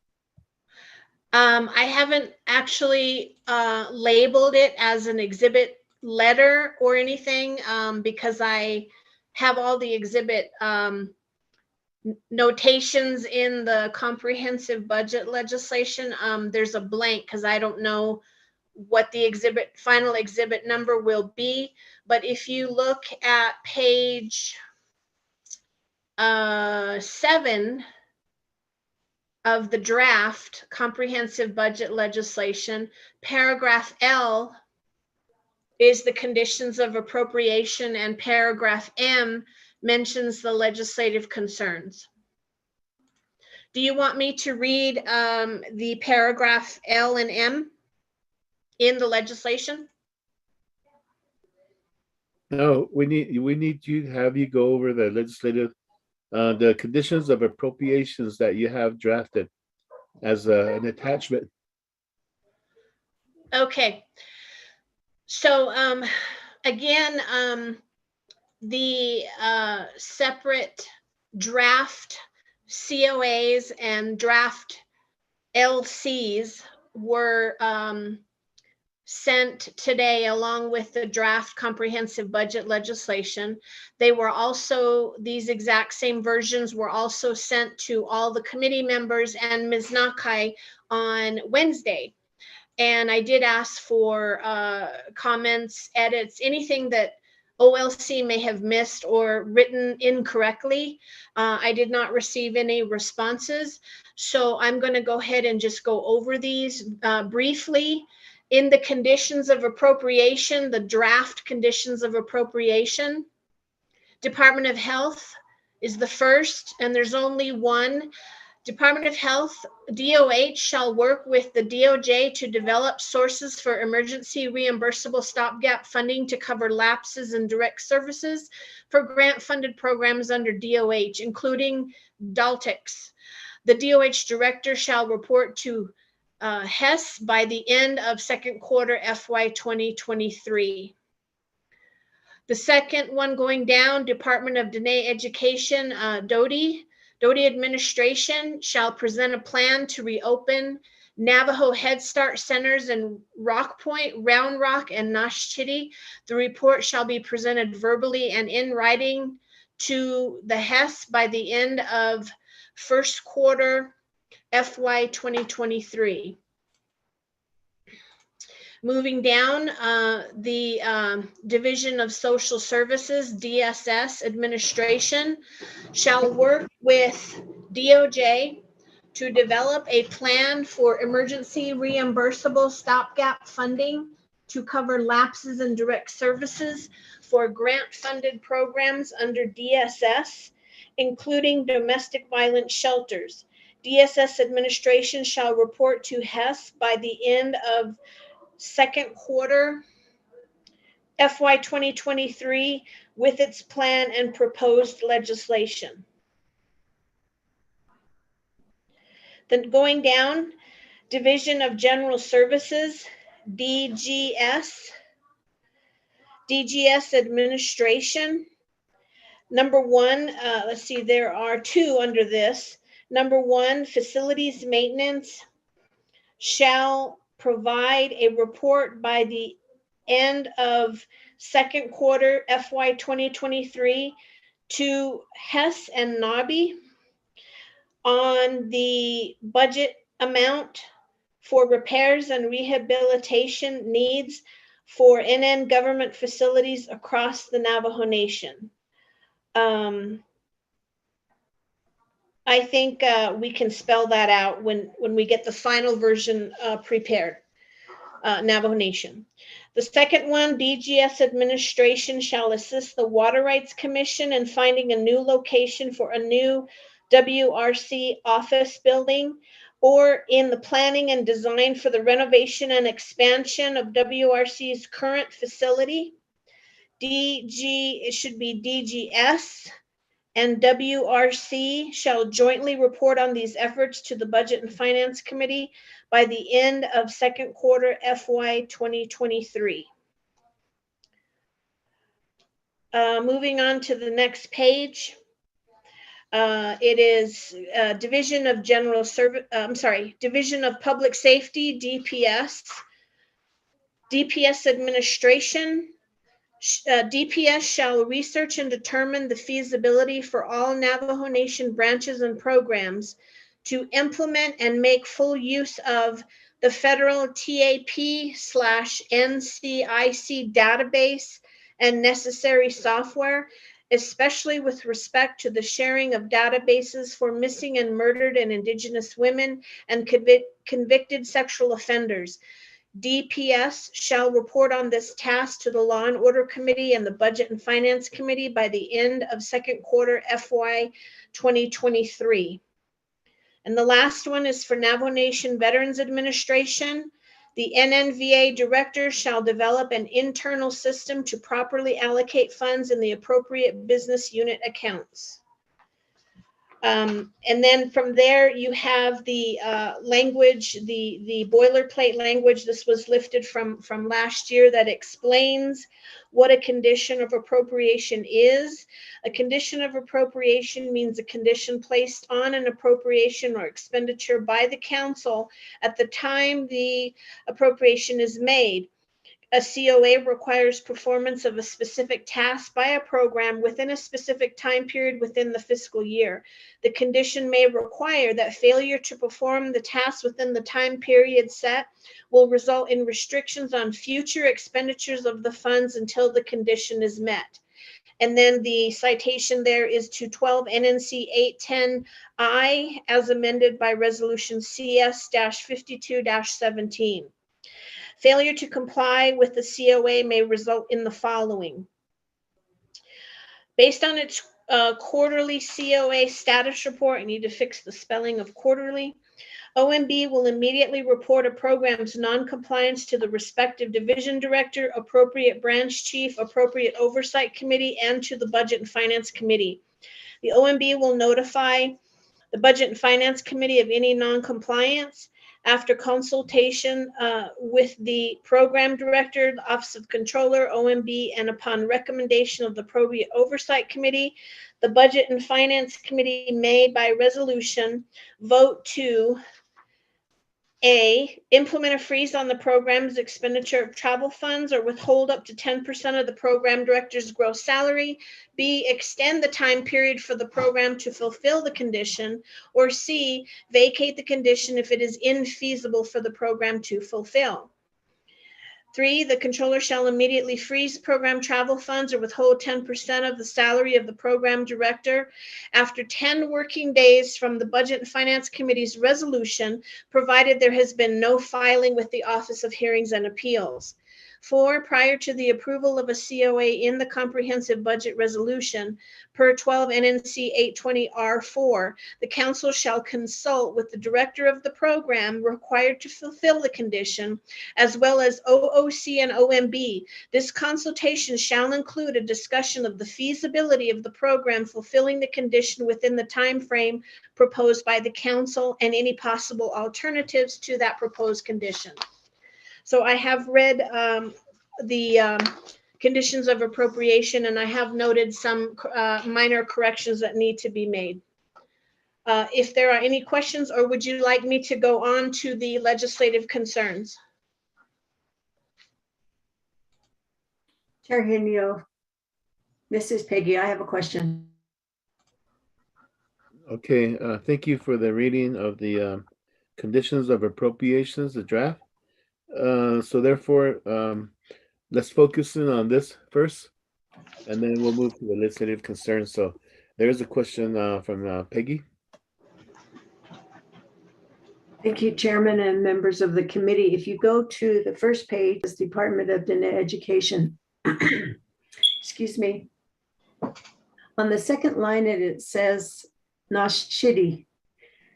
I had the Health, Education, and Human Services Committee advisor look at their record, and they did not find any inclusion of Nosh Chitty in their condition of appropriation, and the resolution number 08-22 does not include that either. And so I was wondering if that was an error.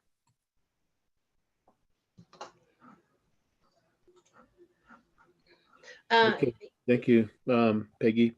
Any further questions, comments on the COA's committee members?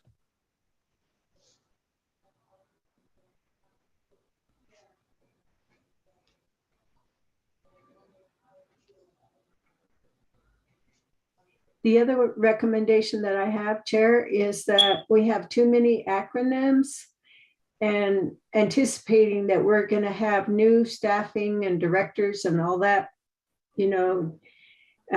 going into FY 2023, some of them may not be familiar with all these acronyms that are included, like the one for TAP in CIC. So that's just an example. It would be nice to have those all spelled out. Yes, I did see that. We're acronym driven here, the government. And so with this, Mr. Pahe, response to the questions, and then we'll move forward to further questions on the COA. Thank you, Mr. Chair. I can fix all the acronyms. I'll do that. And the addition of Nosh Chitty was at the request of Delegate Halona. He had intended that to get into the HES meeting and into the final resolution from the HES committee, but it did not make it in there. But I was at that meeting, and I know he wanted it, so I thought I would include that. But of course, at this point, now that these are before Budget and Finance Committee, it's of course this committee's prerogative to leave it in or delete it.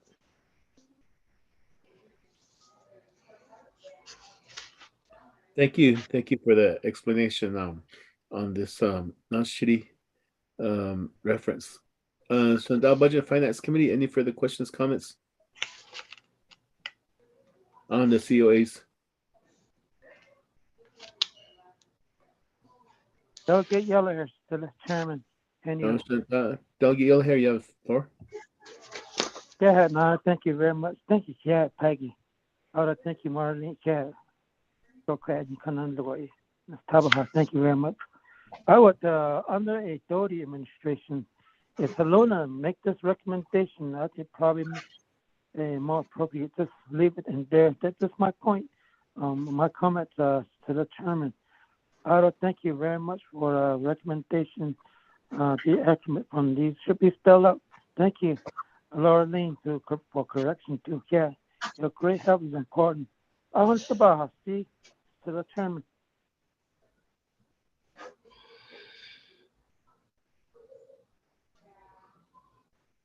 here. Any further questions?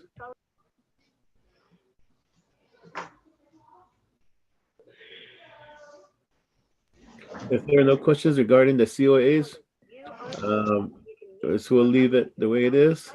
If there are no questions or modifications.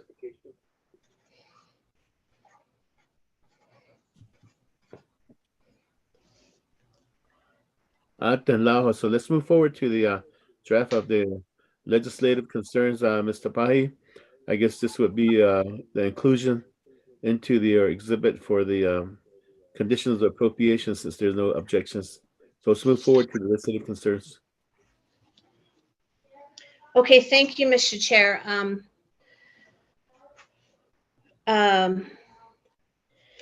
Okay, so let's see. The first one is Department of Health. There are 4 legislative concerns for DOH administration.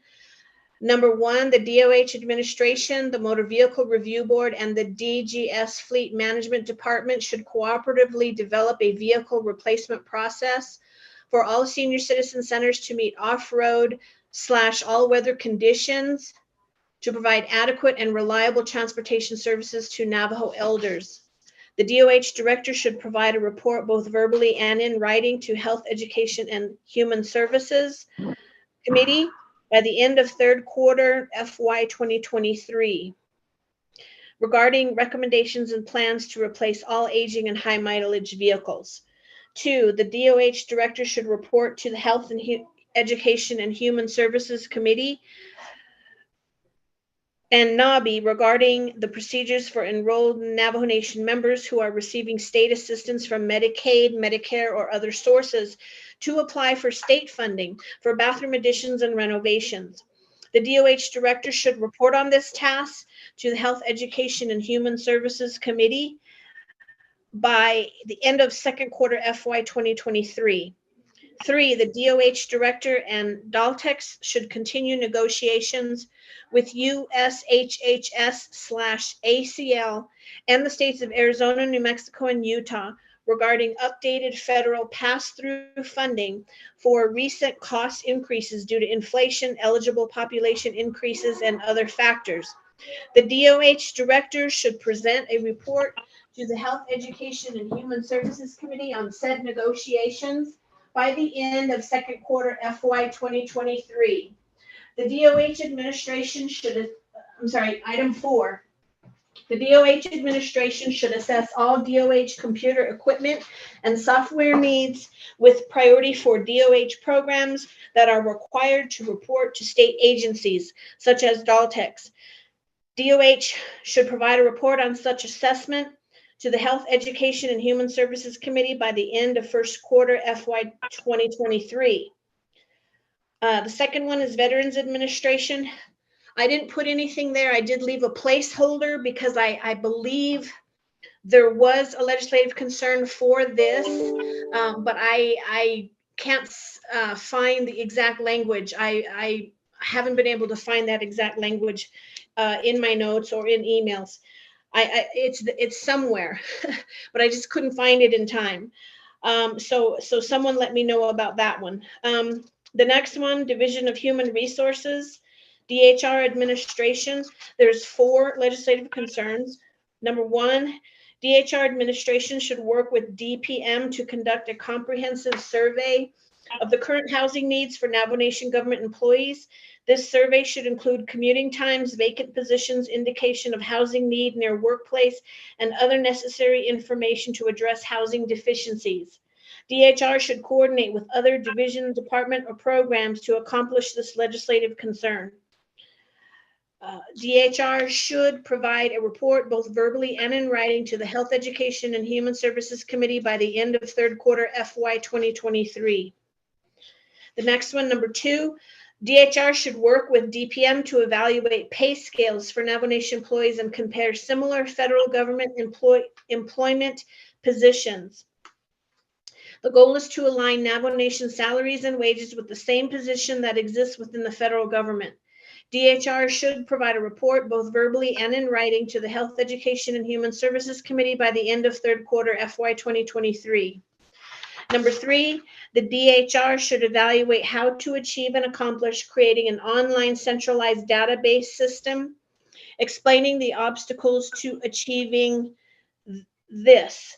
The goal is to retain files electronically and update systems to modern day specifications. The DHR should include its findings and recommendations in a written report to the Health, Education, and Human Services Committee by the end of third quarter FY 2023. I need to delete that second mention of the HES. Item 4, the DHR should work with the Division of General Services to research and prepare a needs analysis regarding the need for new employee housing units and the current impact of available housing on the chronic employment vacancies within the Navajo Nation. The DHR should develop a needs assessment to identify the number of housing units needed, the monthly income needed to pay for mortgages and or rent, and geographic information. The DHR should present a report to the Health, Education, and Human Services Committee by the end of second quarter FY 2023. I noticed that item 1 and item 4 are very similar, and so I will combine those. I believe they should be combined if that's acceptable to the committee. Moving on to Department of Dene Education, DODE administration. DODE, yes, sir.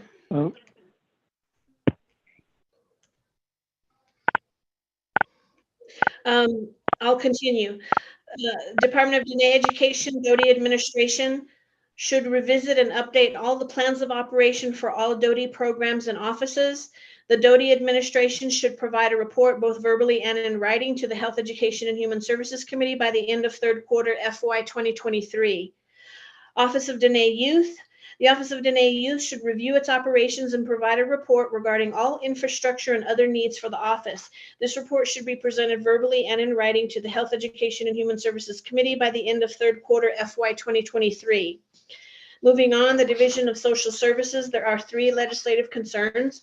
1, the DSS administration should expand staffing within the Chinle agency and Navajo Nation-wide to ensure that services are being delivered.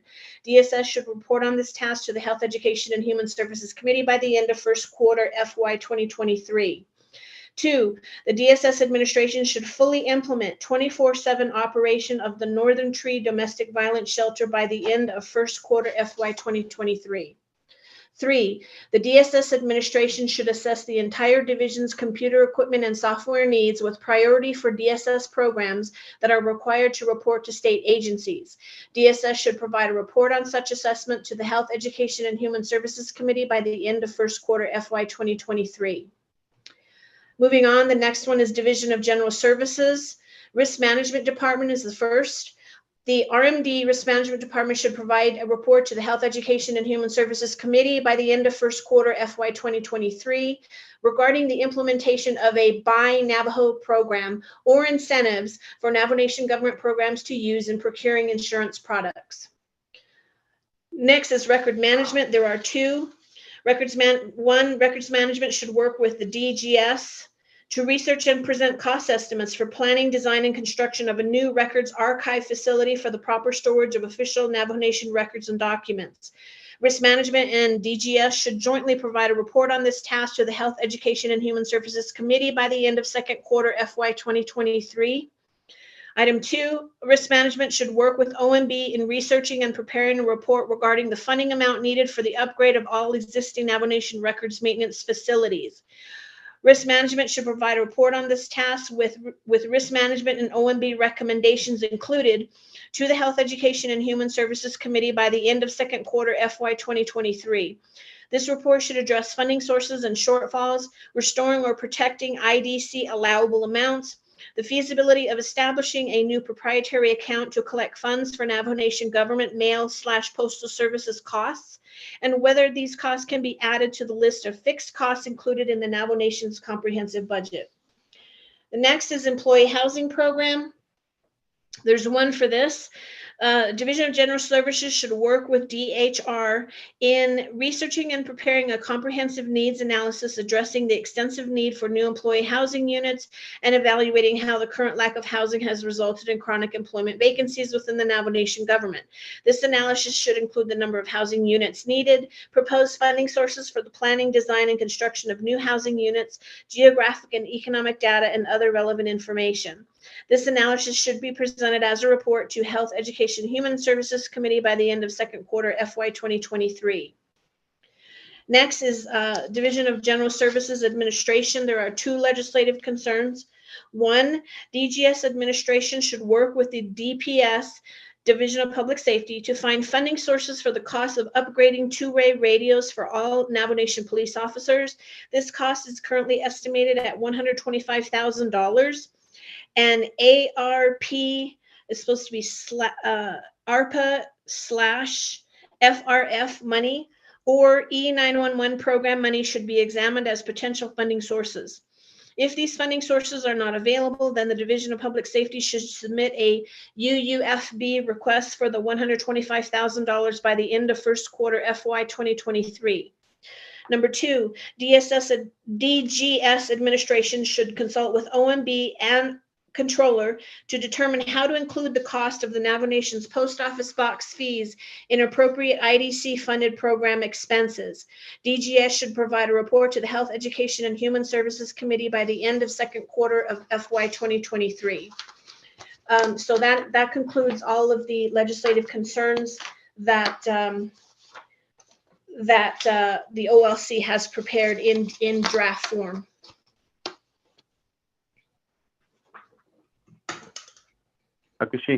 Thank you for the reading of the legislative concerns. Shenandoah Budget Finance Committee, any questions, comments on legislative concerns?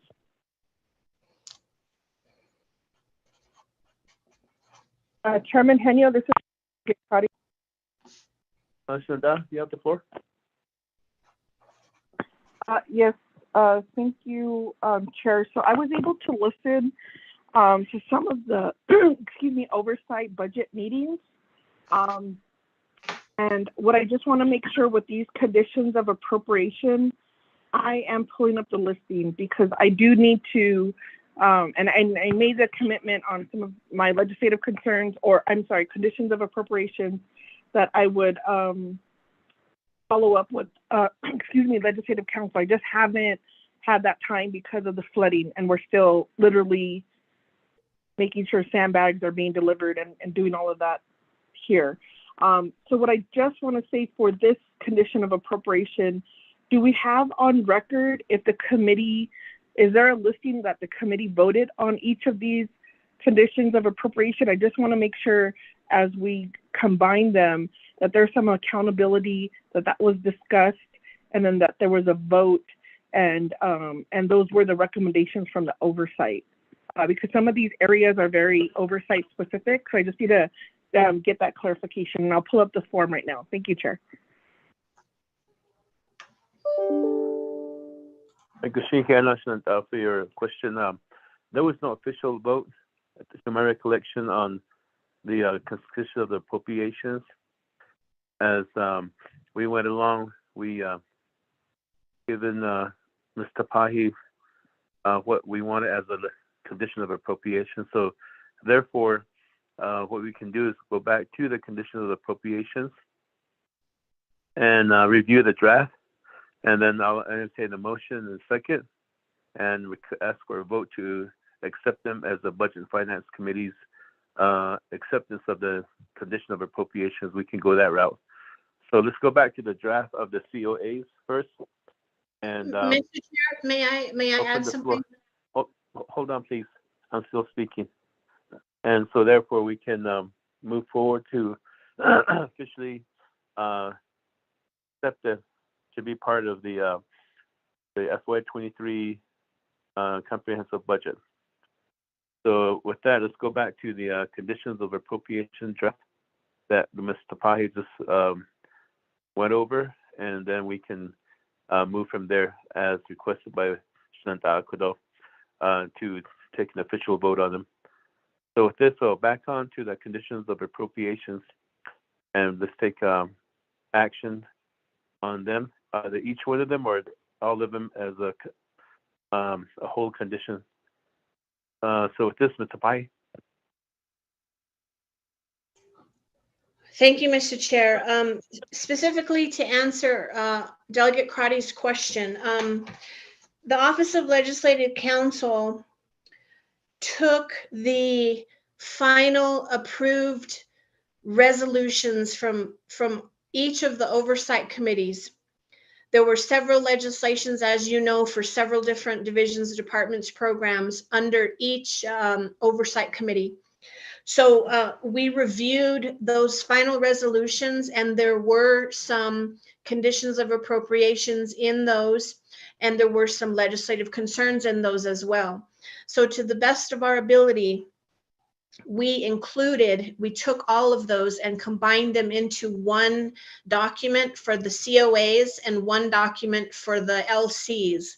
And except for the addition of the Nashchitty Head Start Center in the conditions of appropriation for Doty, all of those come from the formal final approval by the oversight committees. And so that's where they came from. But of course, if the committee today, Budget and Finance Committee today, wishes to add additional ones or whatever they want to do to these two drafts, that's what we will do. I'm taking careful notes as we move forward today. Thank you, Mr. Chair. Again, I'm Mr. Pai for your input. And so therefore, I'll defer back to the committee. As far as the conditions of appropriations, what is the wishes of the committee? Chair, this is Delegate Brown. Delegate Nathaniel Brown, you have the floor.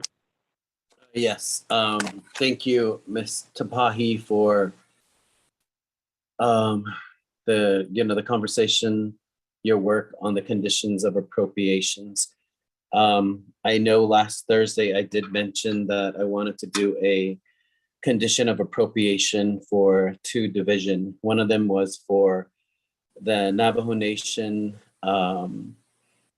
Economic Department, and then the other one is Navajo Nation Tourism Department.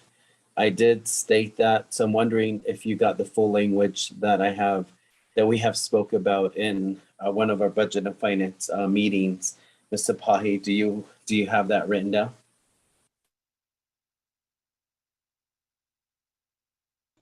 Mr. Pai?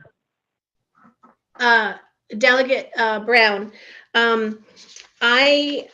it may have been written down by someone. I did miss one of the Budget and Finance Committee meetings, so I do not have included in this draft of the conditions of appropriation that I prepared. I do not have included anything for the Division of Economic Development or for the Tourism Department. But if you can shoot me a quick email or give me what you want, I will certainly add that to this draft. Thank you. Mr. Pai, I believe that's when you were at Twin Arrows and Ms. Tonawani was sitting in for you. That's when this conversation took place. I believe so, Mr. Chair. Yes, I apologize for that. Is Ms. Tonawani there with you, Ms. Sabahi? No, I believe she's on leave today. Okay. Shanda, Delegate Nathaniel Brown, I guess you would have to communicate back with Mr. Pahi real quickly here to get their COAs into her. Yes. So for the Navajo Nation Tourism, Mr. JT Willie did forward some email, and after reviewing, what I requested was the tourism study on the Navajo Nation. So this would be, where do the Navajo Nation, on the Navajo Nation, where do our travelers, where do they travel? So my understanding is, they travel usually from Vegas to Grand Canyon to by Page area, Lachee area, Antelope Point Marina, all the way through Shanto to Monument Valley, and then to Chinle, some of those areas. So I wanted to know the latest study on where our tourist individuals travel. So that's the data that I collected that's Navajo specific. So what they sent was just kind of cut and paste from over 3 years ago. So that is not satisfactory, since we do give them a budget to work, to do their job, to promote Navajo tourism, Navajo businesses, etc. They specifically mentioned to me over and over again that they do not do anything else but mainly marketing for Navajo Nation, and they work with Navajo Nation hospitality. So I'm looking for that data. So we, with my chapters and with the Western Agency, we keep tabs on what we have also lost through the pandemic. So the second thing that I requested was from the Navajo Nation Economic Development to give to Navajo Nation Council how many businesses during the closures under the direction of President Jonathan Nez with the closures, how many businesses closed. They should have a running tab of, like for instance, in Kayenta, we lost the chiropractic. And I know the theater that's now run by Navajo young woman from Kayenta, and the other theaters in Window Rock and Tuba City is my understanding, and she's struggling. I know that Amigos Cafe has really struggled. I know Blue Coffee Pot, they have struggled. So, and then a lot of Navajo-owned tourism companies in Monument Valley had to close down and sell their vehicles. So I really want to look and compare the devastation with these closures has done to our economy. So I want to also report on the revenue loss when we're already facing a 40 million plus shortfall annually, the Navajo Nation funds. So with these closures, it's really impacted. So I wanted to know, and as Budget and Finance Committee, we should know exactly, what we're going to be facing going forward as far as revenue loss and businesses that have suffered. And those are the fundings that we could allocate with the American Rescue Plan, with the FRF dollars. And that's what it was specifically designed for, but we need that report. So that's with the Economic Development Department under Director Cecilia, Mr. J.T. Willie. So those are the two that I think I did state. You were on the line because we had this conversation. So that was it last Thursday? Time flies, right? But I really want to make sure that the accountability when we are talking about the budget for these departments, that they are transparent and see how we can improve. So this is not about punishing anyone. This is really about the Navajo people and their businesses and businesses on the Navajo Nation that have suffered. What I hear from my communities working with township, the chapters, nonprofits, and all business owners, how they have been impacted. So because we don't want to miss out, like Sacred Mountain, I believe the Navajo Nation owned emergency service, the ambulance service, they did not receive funding. So I'm really interested to make sure, I really want this body to support these businesses so we are not losing and they're not leaving the Navajo Nation. As we are all aware, it takes a lot of money, a lot of time to set up a business on the Navajo Nation. So we are not business friendly Navajo Nation. In fact, we probably chase a lot of our business owners on the Navajo Nation. It's nearly next to impossible. And I think that, and I know that the Economic Development Department is responsible in fixing some of these policy pieces, changing some of these laws when they have been given. And the other part, also the third piece, would be the SSBCI. I did request information for that, and moving forward, I know when Pilar Thomas was hired, she was not Navajo friendly. She kept shooting down ideas and saying, well, Navajo people cannot do this. And I know that Mr. Willie and Douglas Capitan and their team there are very well aware of how our Navajo people, our business owners, all of them have been treated when there's, I believe, over $85 million that could be given to them as loans also, or grants. So that's something that this body should be very well aware of as budget and finance, and helping our Navajo businesses. So when we say, and the other part to this is, I really want, and if we could, I know that I did send a text message to Dr. Pearl Yellowman, why there's a chronic Western agency and Central agency, Chinle area, Central agency as well. The two agencies, we are chronically left with the chapter official stipends, that there's always a shortfall. Excuse me, if I could get I don't know if Dr. Yellowman,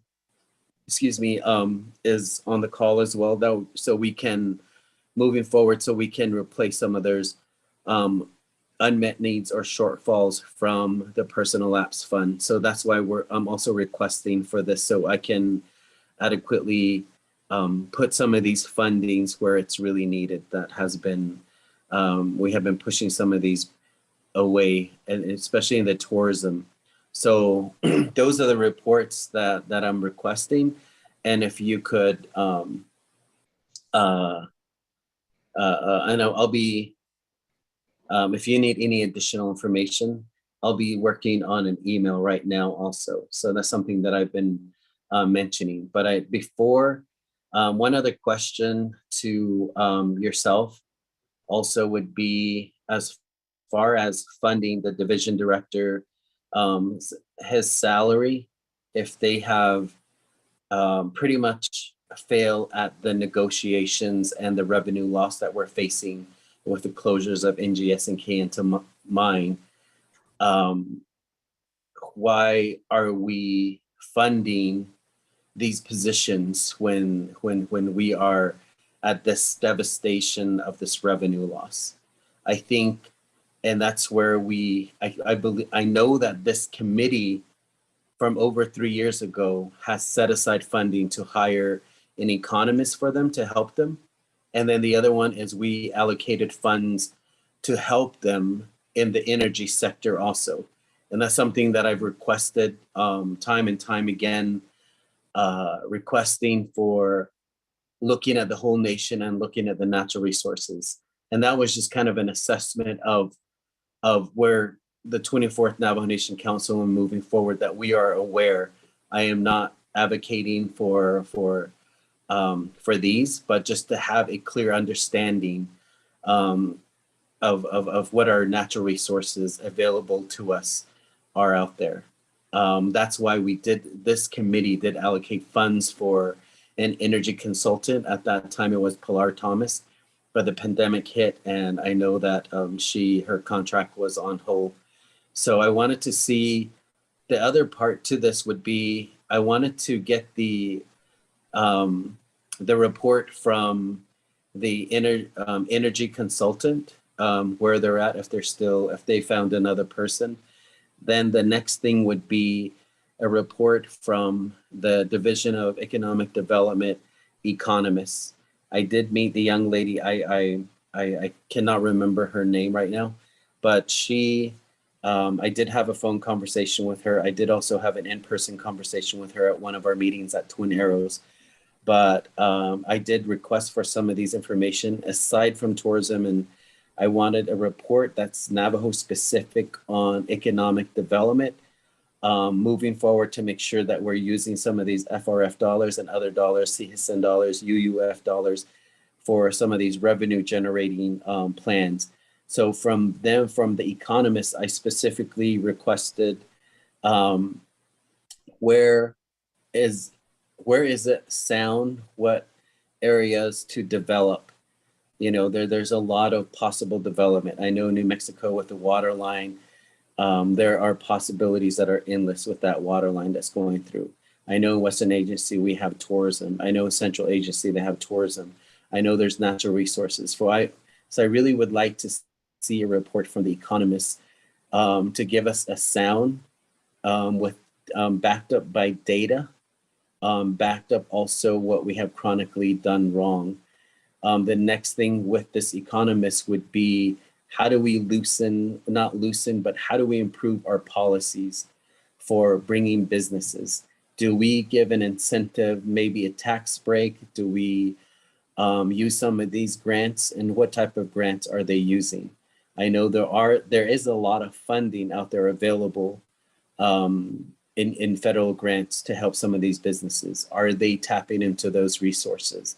I feel like in the past 2 years, we should stop using the pandemic as an excuse and really moving forward.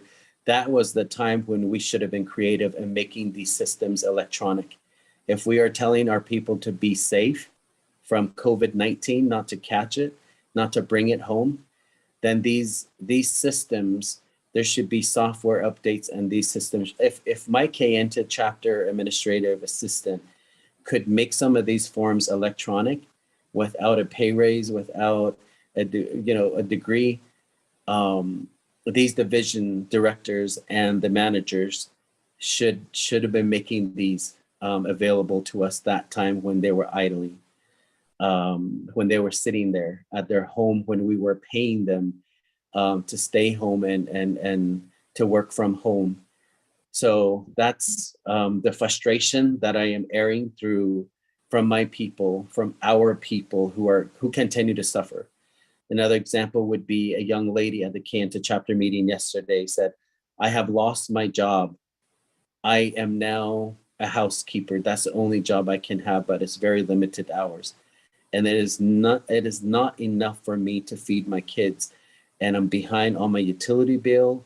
These job losses are really impacting me. So these individuals, our Navajo people, are really are suffering. So that's what this young lady shared to me along with others. So in a hinge kid, and would that be a legislative concern or a condition of appropriation? I think it would be more a condition of appropriation too, under economic development. So idea, that's what I mentioned the last time. Well, my final point would be, through the frustration, I know some of the individuals have reached out to me and wanted me to see if we can hold their budget until they really provide adequate, up-to-date data and information. Currently, they are using old data, and I'm really interested in the past 2 to 3 years during the pandemic when they had the ability to produce these. What have they been doing? I'm saying this because in the state of Arizona Tourism Department, Utah, New Mexico, even Colorado, we've been looking at their data, and I've been seeing the fluctuation of visitors opening back up and the impacts, the negative impacts, the positive impacts, not a lot of positive impacts, but the big thing is the revenue loss. So that's where I'm at, from, speaking for our Navajo businesses, entrepreneurs, nonprofits, and people that are suffering out there, because what we hear is we do not hear from the Navajo Nation Economic Development. I know that they have been busy, but I really want them to continue to do their job, and I support them to do their job, and not, yes, face masks are important, giving out boxes is important, but those are very short-term Band-Aid fixes. I'm looking for long-term that we should be working on right now. And as that's within their job description, that they do have the staff. They probably don't have nearly enough staff, but they do have that. So in Kinch Kid, Shanand, I hope that I am in order to ask for these. I believe I am. So if I could just get the support from this body. But Ms. Top, Laureline Tabaha. If there's any other questions, I will be here listening. Ahon sodo desu. Thank you.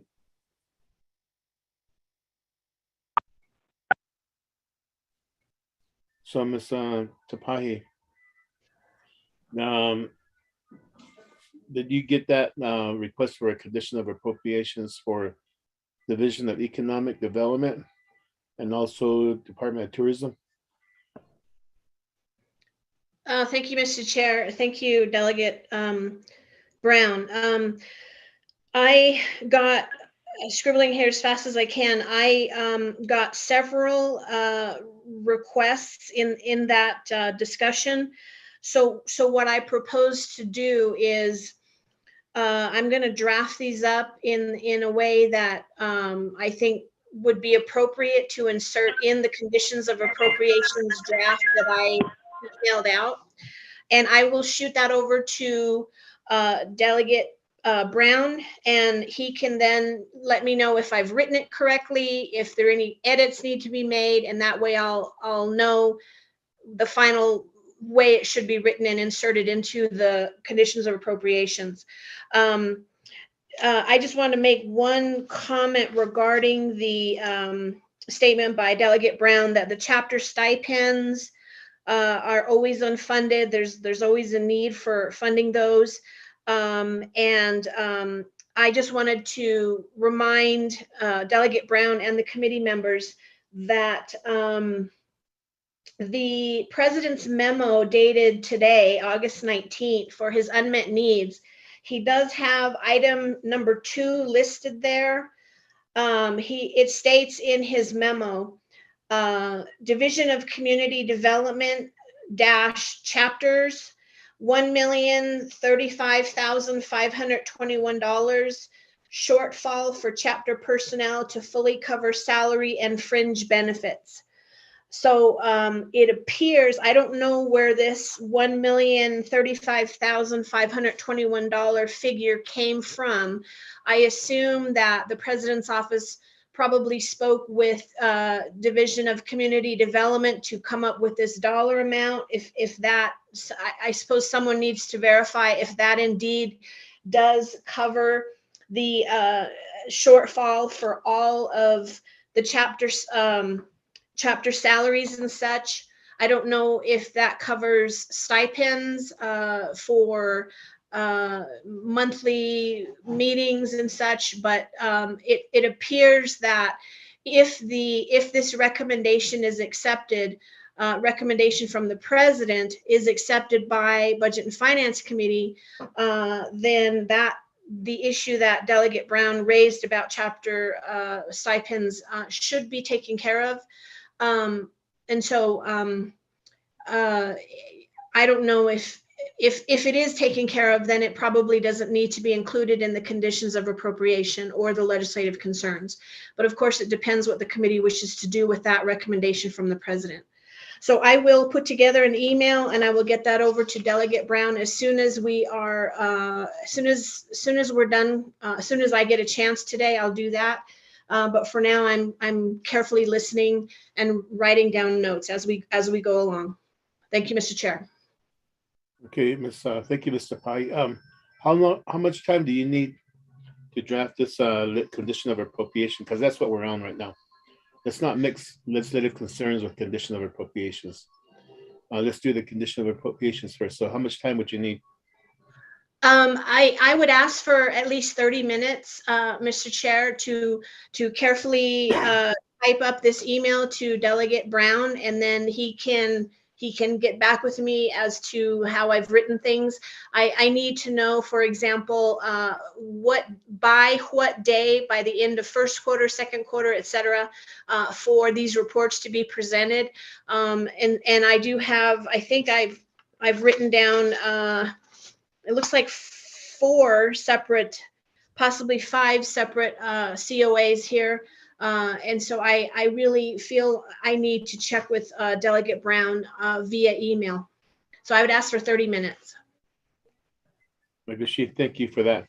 Also, Shanetta, Budget and Finance Committee and Mr. Pai, as you drafted the BIM, you should be aware that the committee already took care of the chapter stipends as though it was included in the fixed costs.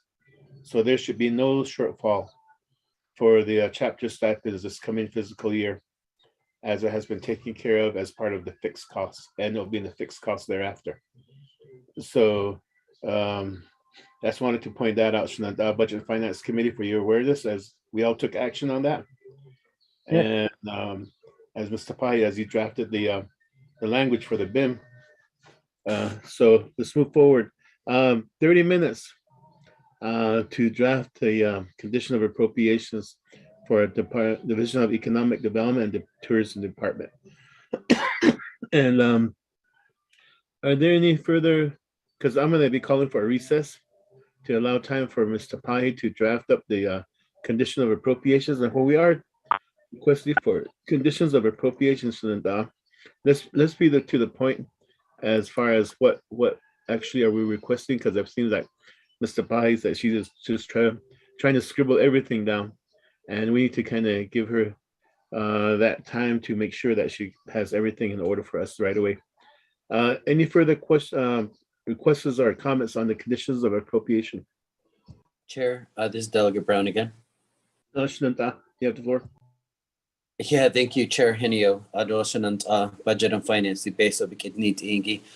The base was Anat Anatnel, Heheto, Hehedi being that Quegi, Shamasanat Sodenzen. So the timeline would be they should have a lot of this information. So I'll say within the next month, the 30 days, after the FY 2023. The other part would be, and I did give enough heads up at the last committee. I know that that should be on the record as well, but my apologies if I did not send the email. But also the other ask that I had was for, and I keep asking for this, is all the fundings that are coming to Navajo Nation from the decommissioning of 3 different parts. So number 1 would be any type of funding that will be coming to the Navajo Nation from the closure of the Kayenta Peabody mine. We still have people that live in the area directly impacted. Now their roads are being washed out, etc. So if we could work, if I could get, and the rest of the Budget and Finance and my colleagues to receive a written report on the funding that has come from the 5 or Peabody coal mine for the closure.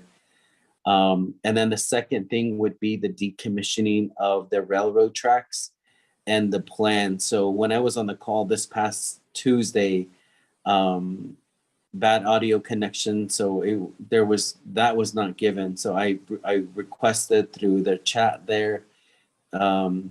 Then so that was the amount of funding. I know some of it was shared. I know the 18 million was shared, and that's, I believe, Miss Kristen Lowell with Department of Energy has been requesting or reported to us that that's in the a contingency fund. I believe that's the UUFB contingency fund as well. And how much after paying the attorneys and the fees, whatever is usually taken out, I'm interested, what is the remaining balance of that? The third piece to the other part that was closed, and there's a closure of Navajo Generating Station. So there's a few pieces there, the sub pieces, but there would be the funding that was given to the Navajo Nation through Economic Development Director JT Willie was pretty much the only one that was available there. I believe that April Quinn has been in these very important high-level meetings that council, we've repeatedly asked to be involved in this process, the negotiations as well. I wanted to see, again, the breakdown, the latest breakdown of the funding for the decommissioning. And also, I want to know exactly where the metals, who is benefiting from this, salvaging and selling the metals and the trains and everything. I know that there was a piece in there when I was present. The mayor took one of the paintings. I wanted to make sure that that was recorded and documented as well. All these assets that belong to the Navajo Nation. And I know so Mr. J.T. Willie did also mention, how some of these were breaking down, and then the funding that will be coming from this, some of these agreements. And I want to continue to share this with my chapters. We do have some of these concerns, and then how we can help moving forward to bring more funding.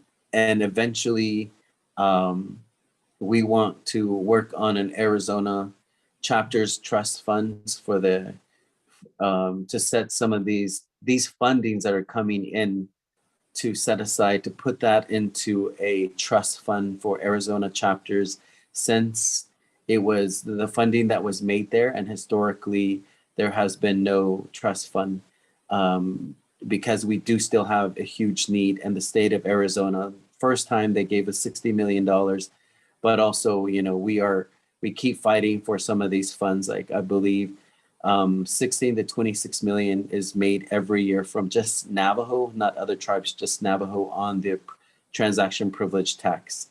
But we don't see any of that. Only counties and other municipalities, even though we on Navajo contribute to this large amount of money. And we continue this fight with the state of Arizona.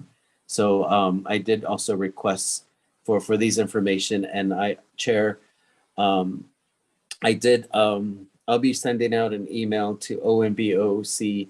I started the email, and then asking for assistance in helping me prepare for creating an Arizona chapters trust fund, so we can continue to look for grant funding and put them into this pot, so we can use them as leveraging funds for other grants. So we're trying to think outside the box. We are hit pretty hard from these closures, and that's exactly the reporting that we got from behavioral health, IHS, to schools, K-into school. We're losing a lot of kids, and the teachers, their contracts are not being renewed. So we are hit pretty hard. And now I'm looking to my colleagues who also voted these down, because what I heard from my colleagues was, we will roll up our sleeves. We will, work on these revenue generating, and the closure of Kayenta, Peabody Mine, and NGS. So my community, yesterday aired their frustration and what council is doing to replace these funds that are impacting. So that's what I'm working towards with Western Agency delegation, the chapter officials, the chapter managers, because we are seeing the shortfalls. We are seeing the impacts to the senior centers. We are seeing the impacts to Head Start with their food for the children. So I believe the students or the teachers and the staff are buying food for kids also, when we've approved over $20 million as matching funds for these federal dollars also. And I want to know if these impacts are because of the revenue loss also. We see the impacts in some of these chapter housing discretionary funds, as also other funding for veterans. So they are decreasing, and chapters seem to be the first organizations, programs that are being impacted with these closures. So I want to bring resolution, and that's where Navajo Nation tourism is so important with their data, because that will help us write grants. And we hope that they only not move away doing marketing, but they also help us in developing, because Chair and 24th Navajo Nation Council, Budget and Finance, I hope that I'm making myself clear on our frustrations with my chapters and what we are suffering. We do have heavy rainfalls in some spots as well, and we don't have the resources. It has decreased. We are really, I'm constantly begging, asking NDOT, BIA, these school bus routes. We had a bus that completely sank And then yesterday there was another tractor that sank into the mud. So we are dealing with so much, and we know that because of the shortfall, we are impacted, and we are standing here trying to help, and chapters are doing their best.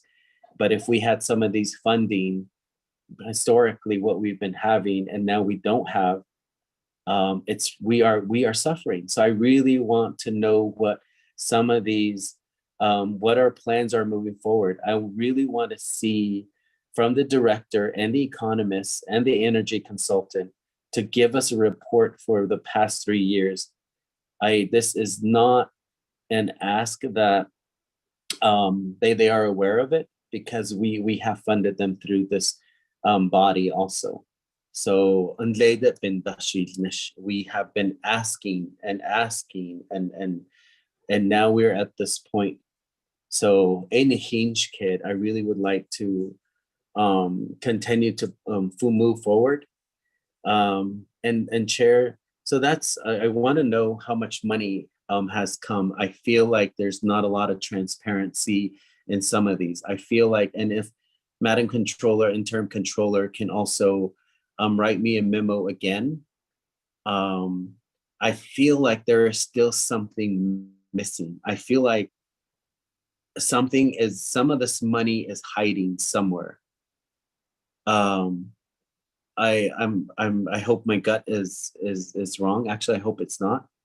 But I feel like we're not getting the full picture.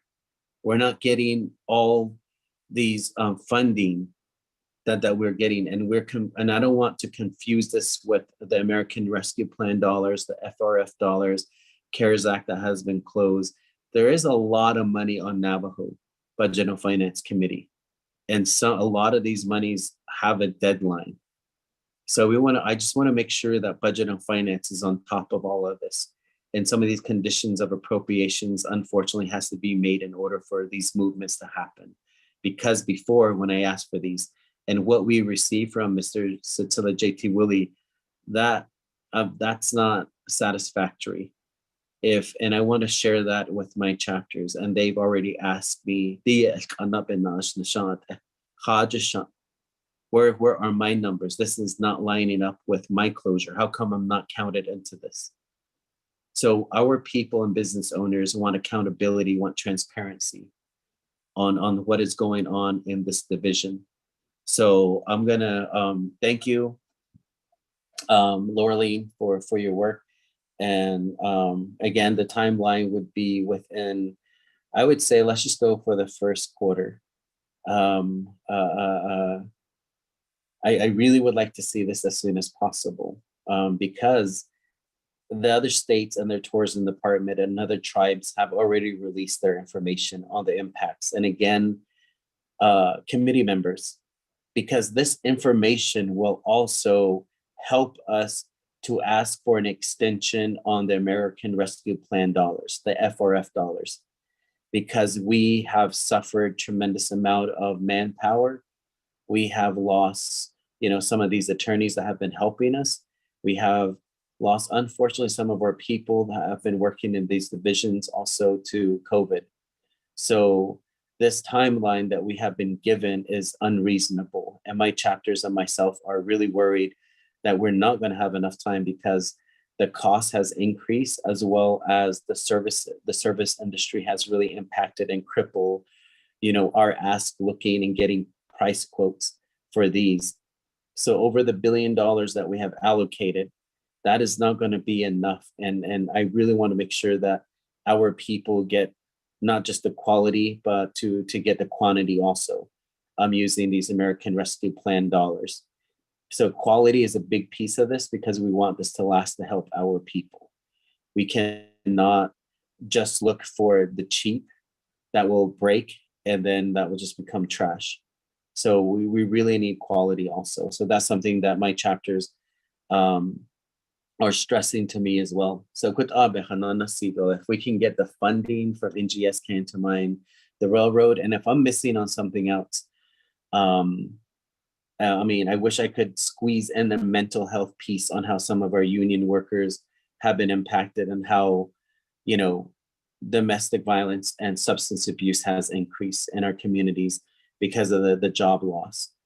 I wish that we can give our people who have been directly impacted their funding because of the body. We have made this very big decision. So ekut be shilkhanne do be khannasse nikidne de tkita honito bichenda haste na nishta da del khala ayona iknado anle ad se den kilkhonne qad bik ehonji ako kodo halet adi pesano tahi echodo nito nikidne bakati cha ensen. So yeah, could answer case. So I'm making myself available and making sure that I did not miss anything. So those of you, I know Shanto chapter is listening and other chapter officials are listening. If I did leave anything out, please message me and let me know so we can also put these into the COAs and some of the other legislative concerns. And then also, you know, the shortfalls in some of these areas as well. So I hope that I made myself clear. Chair and Laureline Tabaha, Ms. Tabaha, thank you for your work. I do appreciate that. So thank you. Okay, Ms. Tapahi, were we able to capture that again?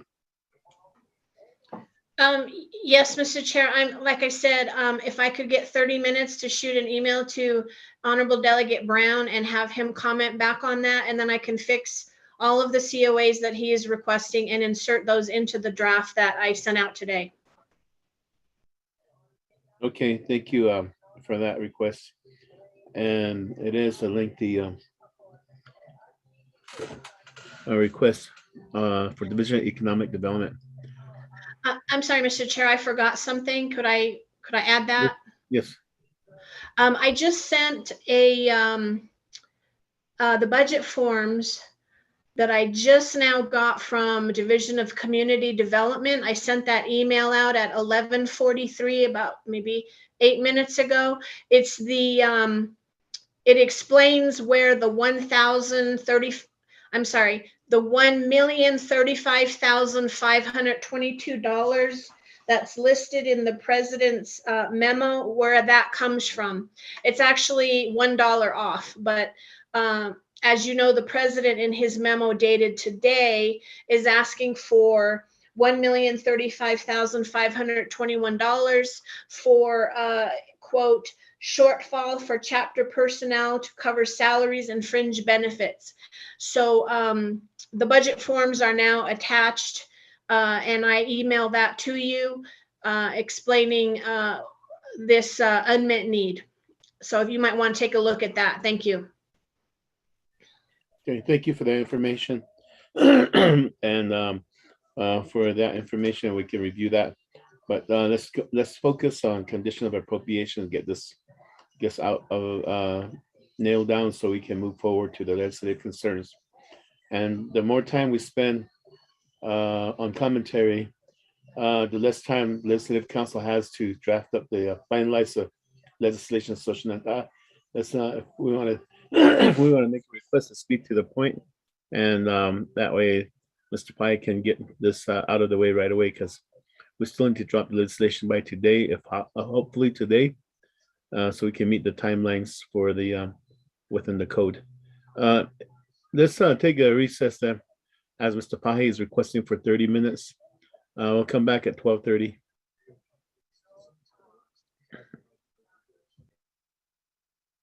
Thank you to the chairman for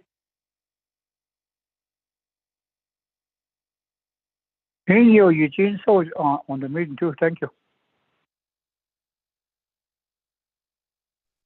Okay, National Delegate Eugene So's on the meeting.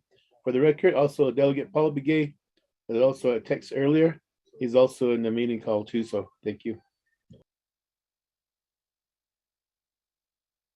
Sure. We are in 30-minute recess up to 12:30, everyone, so grab lunch.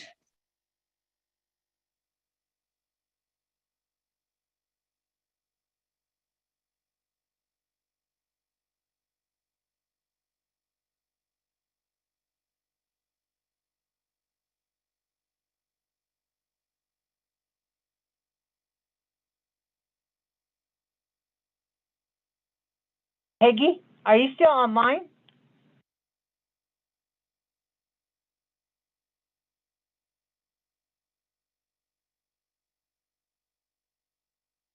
Who is asking? This is Racita. Hi, Racita. Yes, I'm still. Hi. Okay, I just sent the 2% option. I only sent it to you. I didn't have anybody else email. Okay, thank you, Racita. That subject will come back up after we deal with the conditions of appropriations, and then we've also still have to discuss the legislative concerns. So once we finish those topics, then I think that Chair will go back to that discussion. Thank you. Okay, all right. Chair, just Delegate Gay. Delegate, Thank you. we're on recess now. Thank you. But can I ask a question, Peggy or Lordline? We're on recess. Hello? We're on recess. Yeah, but can I ask you a question? Not to the whole committee, but you. Okay. Okay. I have a question regarding my unmet needs for DALCON chapter. I know that it's going to be under the Budget and Finance Committee, their own discretion regarding, I don't know when they're going to be doing that. After we make a decision on our DWA, after that, you think whatever's the balance, is that when we can do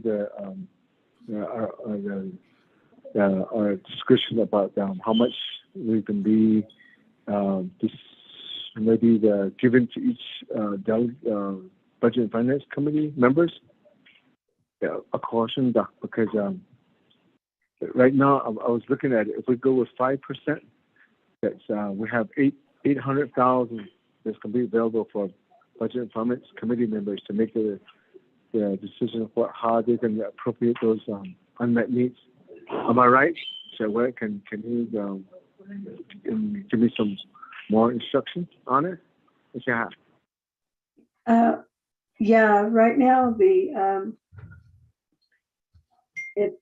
it sounds like 3 of the delegates want 2% and 2 want 5%.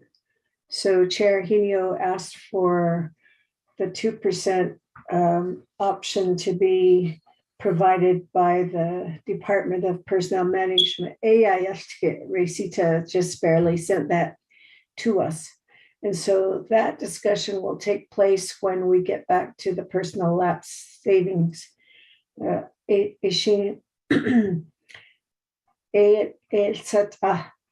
Nila, Chair, so we're talking about the COAs right now. Once that discussion is done, then we're going to legislative concerns. Adiki, it's one adult needs adon that that personal lapse fund discussion with the unmet needs. Then you guys go through that exercise, excuse me, of prioritizing what projects will be funded out of that personal lapse fund.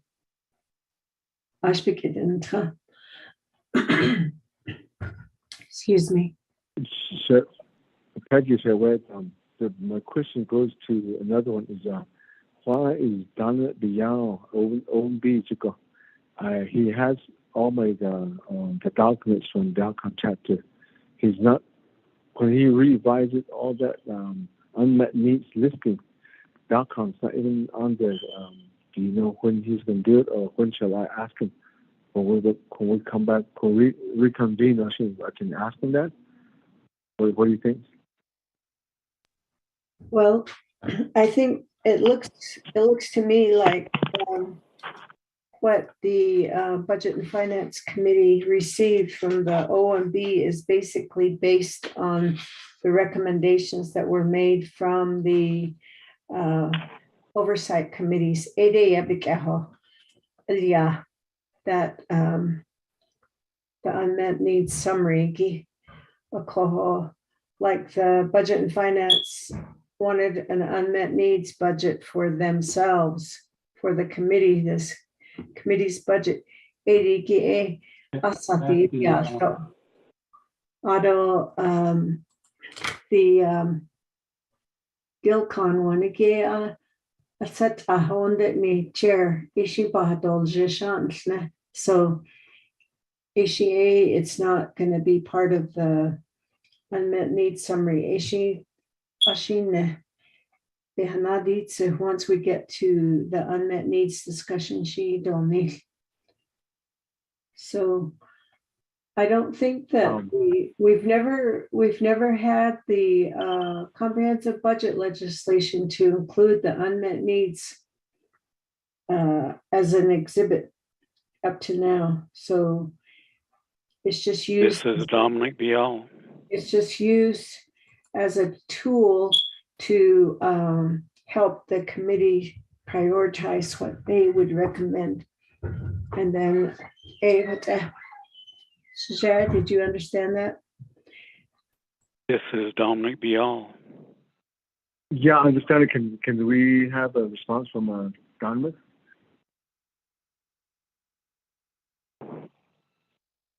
Delegate Bigaya and Ms. Nakai, pursuant to the BNF discussion on Wednesday, right? Chairman Henio says we can add it to the list. We've done it. And we just haven't submitted it to the committee again yet, because you haven't gone there yet. But it is included. Dominic, can you go ahead and send that in, please? Because that's what the delegates are looking for. And during this 30-minute break, they could be looking at that listing, the updated one. Could you please send that to us? Everything is the same except Gilcon.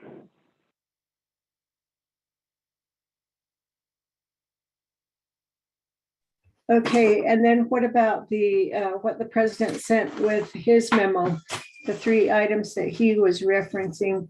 Aisha Stolt, did you send that one too? I mean, did you add that too? It would be good to have a good record of everything that we've received up to now. Well, that one was submitted separately, a separate document. Can that be added as an op? Because they're going to be What? making selections from that list. Yes, I know. So can we add that to it too then? Thanks. We could, but you know, as I said before, we're running out of time with everything. I know, Dominic, could you just add those 2 then, and then that'll help? We'll try. We'll try. They left for lunch since there was a recess. Okay, thank you. Going back on mute now, so. Peggy, real quick, this is Tracita.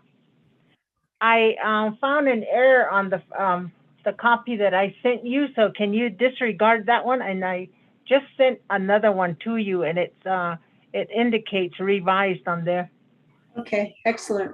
Great. Thank you, Racy. Okay. Oh, thank you. Bye. You're welcome. Bye. Can you stay on the call after we come back? Yes. Yes. Great. Thank you. Just got it now. Okay. Thank you. You're welcome. Thank you. Oh, Shija.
Yati, Chairman Henio, committee members. This is Delegate Crowdy. I'm back on the call. Thank you.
Good afternoon, committee members.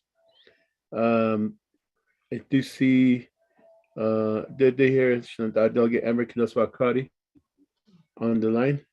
Well, it's almost 12:30, so we'll do a roll call in a little bit here.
Good afternoon, Budget and Finance Committee. It is 12:30.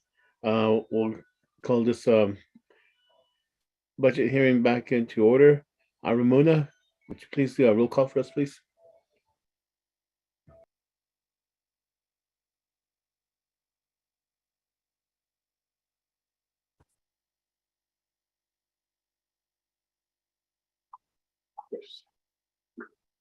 Do you see that?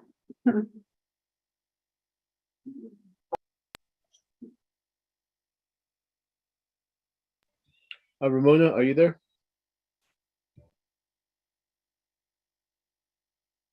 I'm sorry, I was muted. She's really talking away. Thank you. Honorable roll call vote for the Budget and Finance Committee of the Navajo Nation Council. Roll call for reconvening after recess. Honorable Jamie Henio. I'm present.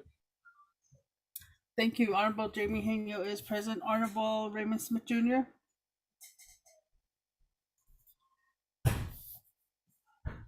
Honorable Raymond Smith Jr.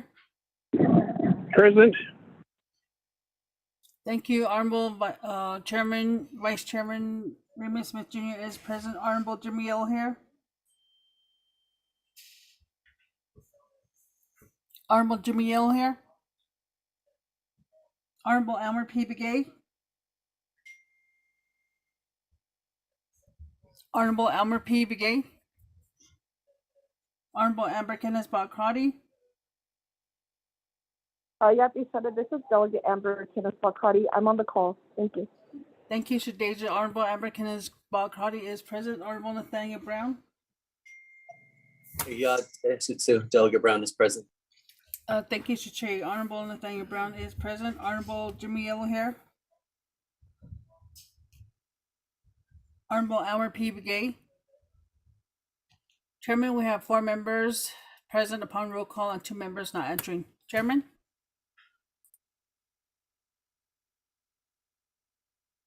Thank you for the roll call. We do have 4 members present. We still have a quorum, so therefore we'll move forward with the budget hearing today. So we took a recess to allow Legislative Council to formulate the condition of appropriation. And so with this, Mr. Pahi.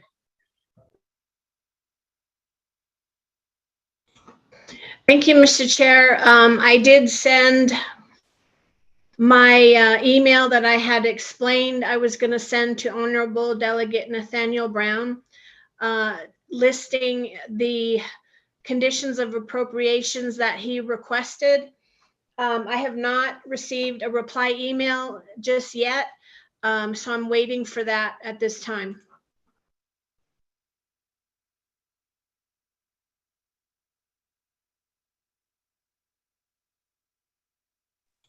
Oh, just a second, I got it.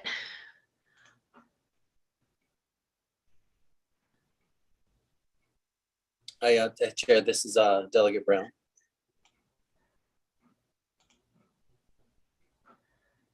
Delegate Nathaniel Brown.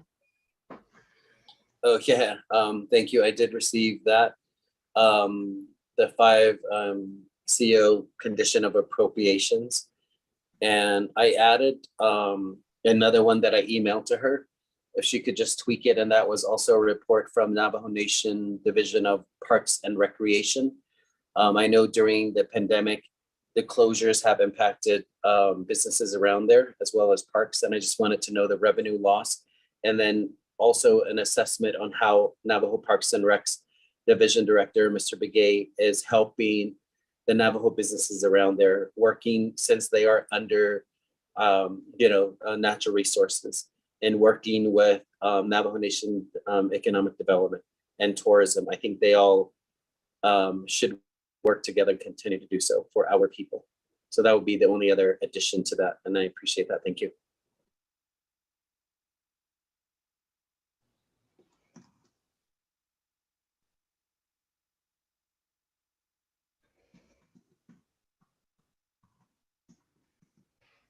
Kashina, thank you. So that, Mr. Tapai, you received another request.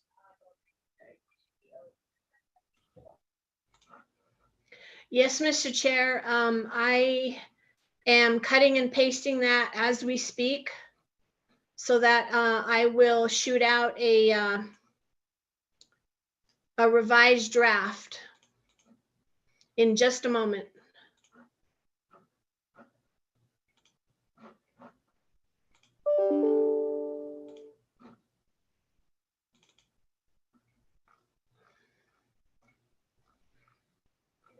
Okay, with that information, Budget and Finance Committee, any further questions or comments on the condition of appropriations?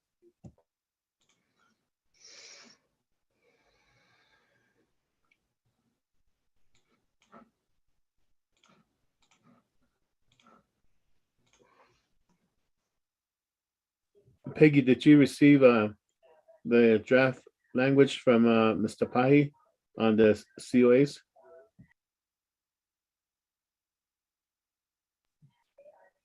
I'm still working on that right now, Mr. Chair.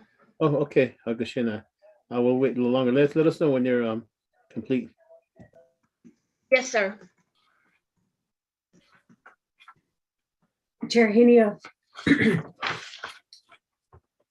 This is Peggy. So yes, Peggy. Okay, on the these pages, like I was saying, they're not numbered, but on page 2, The Navajo Nation Veterans Administration, this COA doesn't indicate the time that a response would be received from the Veterans Administration Director on their, it says, an NVA director shall develop an internal system to properly allocate funds in the appropriate business unit accounts. It doesn't indicate by the end of what quarter, et cetera.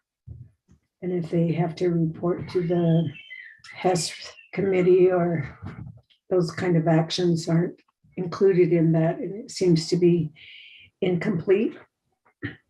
Just noting that. Okay, thank you for that note. Is this a Health Education Human Services COA, or do you know where it might, or was it a BNF committee COA? I'm thinking that it might be a COA that BNF, that came from BNF. I'm not really sure. Okay, well, after Mr. Pai is done with the requests for the COA for economic development and tourism and parks and rec, then she can explain where that came from. If it came from BNF, then we can correct it. But if it came from Health, Education, Human Services, then we might have to contact them. And so,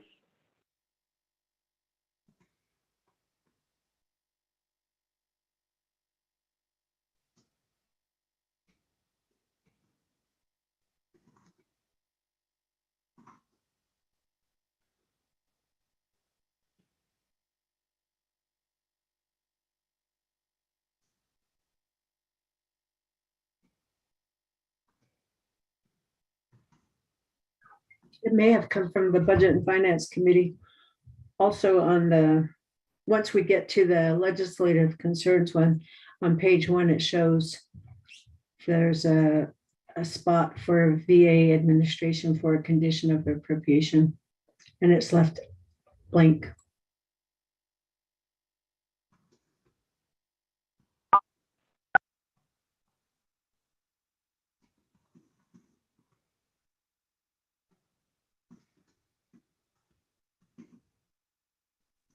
The other one, Chair, is that during the recess, the Department of Personnel Management also stated that they have their option for the 2%. And so I will email that out. Do you want that emailed now or later? go ahead and send the email out. Okay.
Mr. Chair?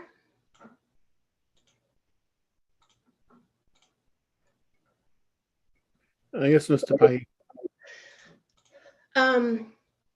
I am done. I'm going to shoot this out to you for discussion. I've added Delegate Begay's requested items. So apologize for the delay. I'm gonna shoot that out right now. Begay or Delegate Brown? I'm sorry, Delegate Nathaniel Brown. Okay, thank you. I will look out for it then.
Did you get that, Mr. Chair?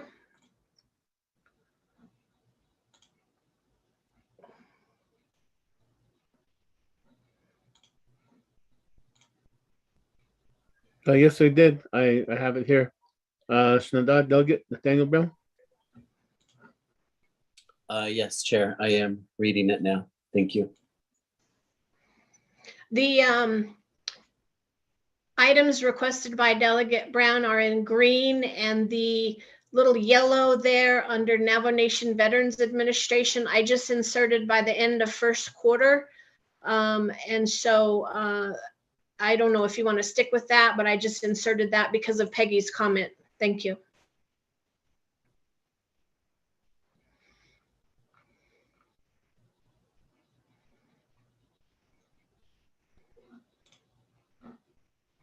Oh, I'm sorry, I forgot the item in red for the chapter official stipends. According to OMB, these are covered in the fixed cost allocation because, as you said, Chair Henyo, the fixed cost definition in the BIM was amended to include chapter elected officials stipends. I think this issue is taken care of. As regarding chapter personnel, employee salaries and employee fringe benefits, that is the one that is the subject of the president's request in his memo sent out today.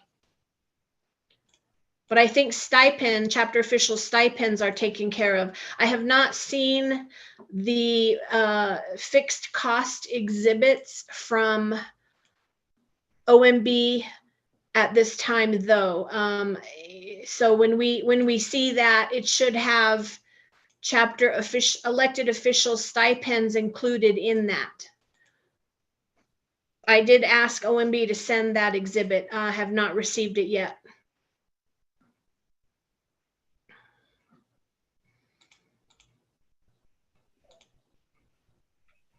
Mr. Pahi, if you do your research, if you look at the legislation that BNF passed during the budget hearings, we did pass a fixed cost legislation, and the figures are in there. Oh, yes. Let's see.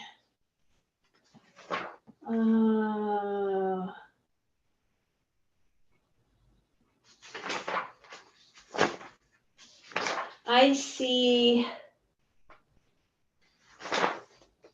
Exhibit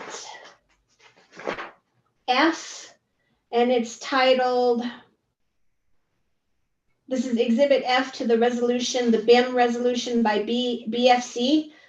It says Navajo Nation allocation 23 million, projected recovery of IDC funds, revised 6322 OMB and fixed cost IDC plan.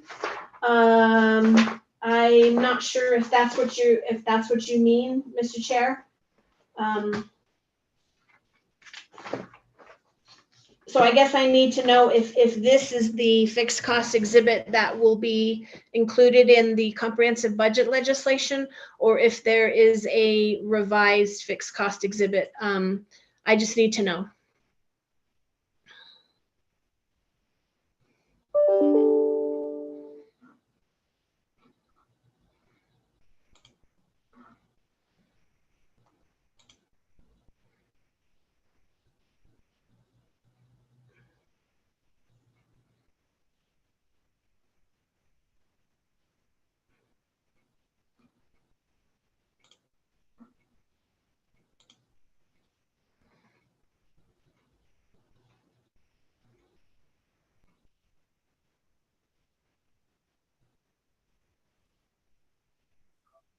Mr. Pahi, I look at the resolution number BFAU 26-22. Oh, it's a separate legislation, correct, for that. Let me pull that up. It was a separate legislation approving fixed costs. You're right, Mr. Chair. Let's see if I can find that.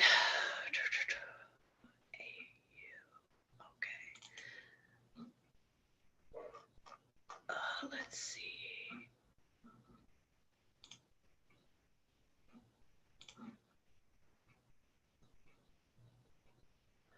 Okay, this resolution has Exhibit A, Exhibit B. Let's see, this is Exhibit A, Exhibit B, C, D, E. Okay, I am now looking at resolution BFAU-26-22 relating to Budget and Finance Committee approving and recommending proposed fiscal year budget for fixed costs. Okay, so I see Exhibit A, fund type budget summary. I'm looking at that right now. At the very bottom on Exhibit A, the very, very bottom line, it does say $4,158,000 for chapter officials stipends. So to answer Delegate Brown's concern when he spoke about stipends, it looks like these are covered in the fixed costs pursuant to this resolution. I don't know if Delegate Brown is on the line. I can shoot him this resolution for his reference. Yes, I am here. Oh. Thank you. Okay, great. Mr. Pahi, earlier you were saying that you were looking for the OMB to give you the listing. The listing is here that you could use as an exhibit for the comprehensive budget legislation. Yes, sir. I realize that now. Yes, I misspoke. I should use this, and I will do that.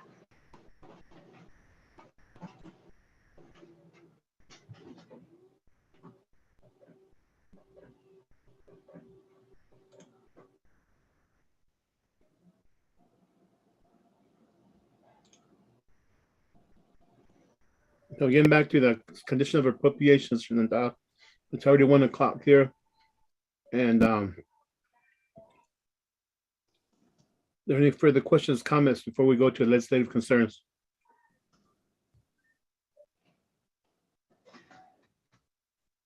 I will delete the item in red, since that is taken care of, if that's okay with Delegate Brown.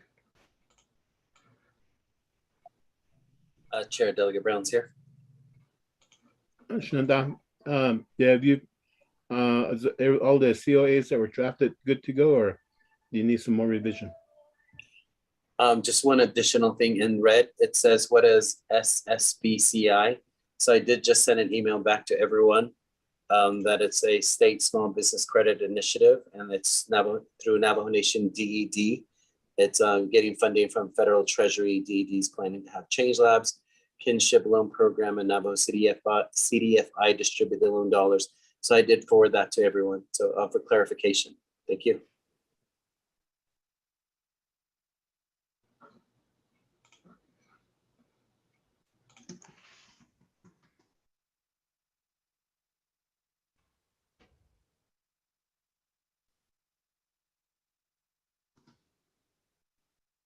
I will insert that, Mr. Delegate Brown.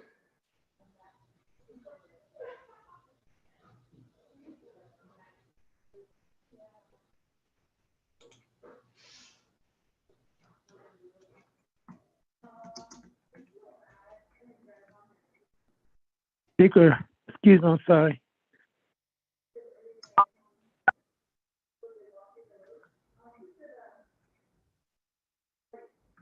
Hello, Chairman.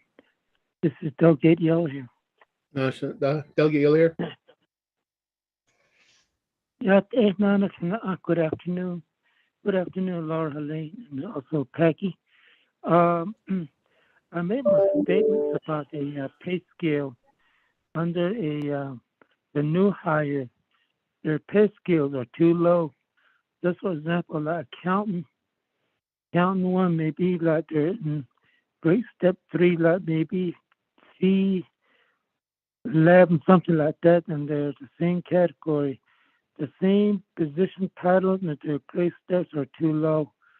And I think for that reason, there's too many vacancies because they can't apply or they go to another for another job.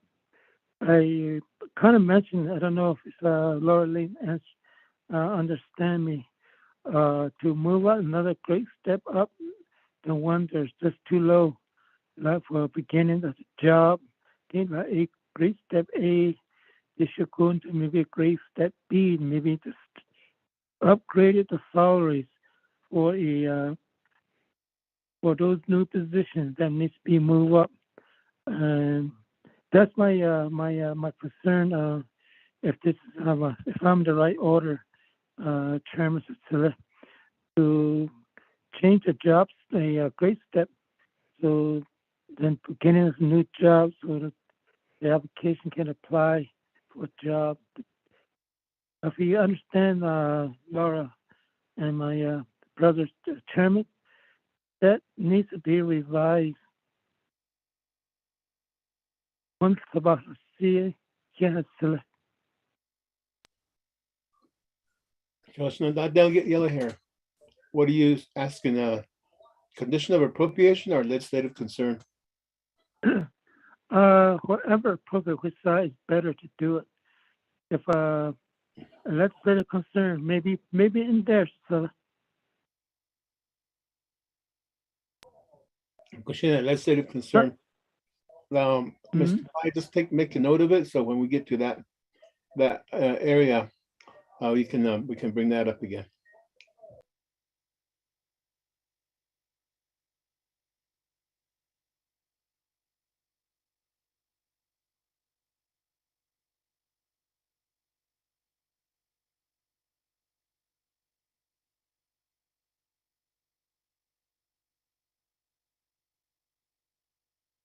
Chairman, thank you, Cecilia. Chairman, yeah. Thank you, Laura Lane and Packy and others. Yeah.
Chair Henio, are we waiting on Laureline's amendment? Yes, we are. Seems like that's about the only amendment that we have left. And then we can go forward and accept all the COAs, and then we can move to legislative concerns after that. Because I'm not hearing any other comments from the committee members at this point. Okay, thank you. Just checking.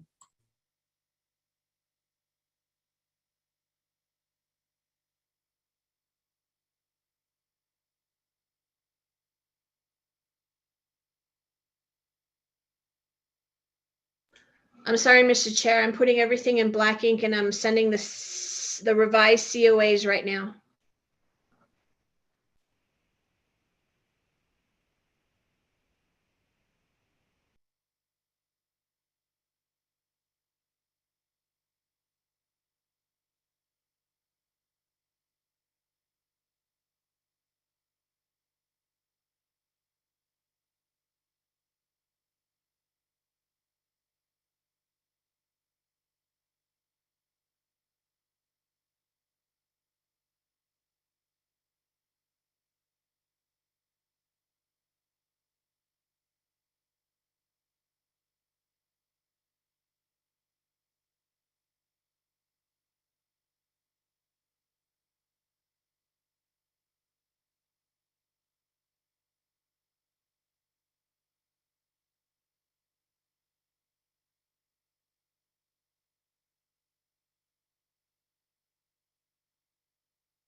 I just sent that. Did you guys get that?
Okay, Mr. Pahi, I did get the revised COAs all in black.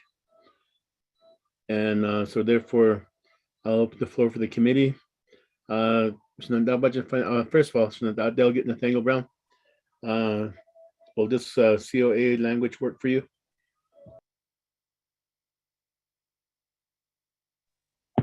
Chair. The revised COA. Opening it now. Let's see.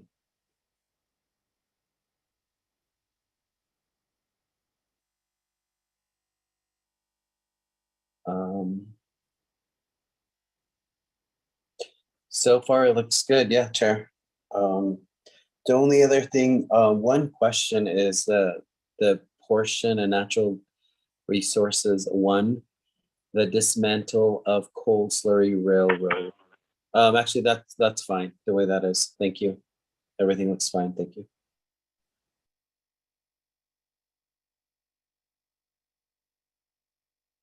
Chair Henry, I have a question. Okay, Kashina, thank you, Shanada. I'll move forward to Peggy. Thank you. Was this to include Parks and Recreation? I think I heard Parks and Recreation too. It's under DNR number 2.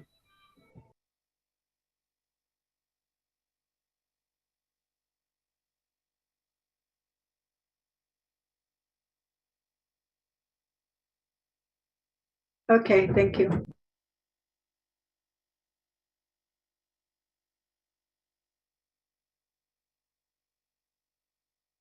Okay, with this, Shanada Budget and Finance Committee, if there are no questions or comments regarding the condition of appropriations listings that we have that was revised, ask for a motion and a second to accept it, and we can include this as part of the comprehensive budget. Is Delegate Brown on motion? Shanada, Delegate Nathaniel Brown motion. Is there a second? Delegate Yellow Hair. Shanada, Delegate Jimmy Yellowhair, second. So we do have a motion and a second. Any questions before I call for the question?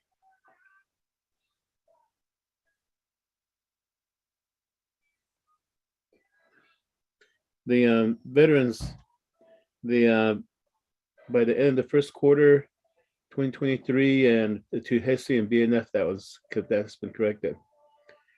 So with that, Atanoya Ramona, roll call vote to accept the COAs for the FY 2023 comprehensive budget.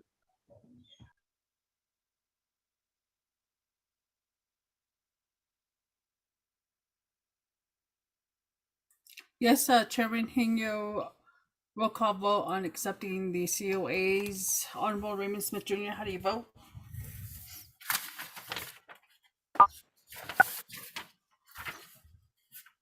Raymond Smith Jr., how do you vote?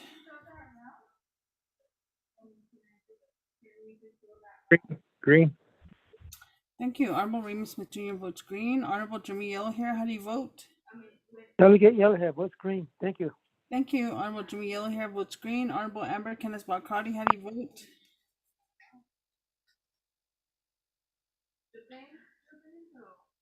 Shada, this is Delegate Amber Canis Bacardi. May I ask this vote? What are we? Is this for the condition of appropriation? Yes, Deja, this is for approving the COAs.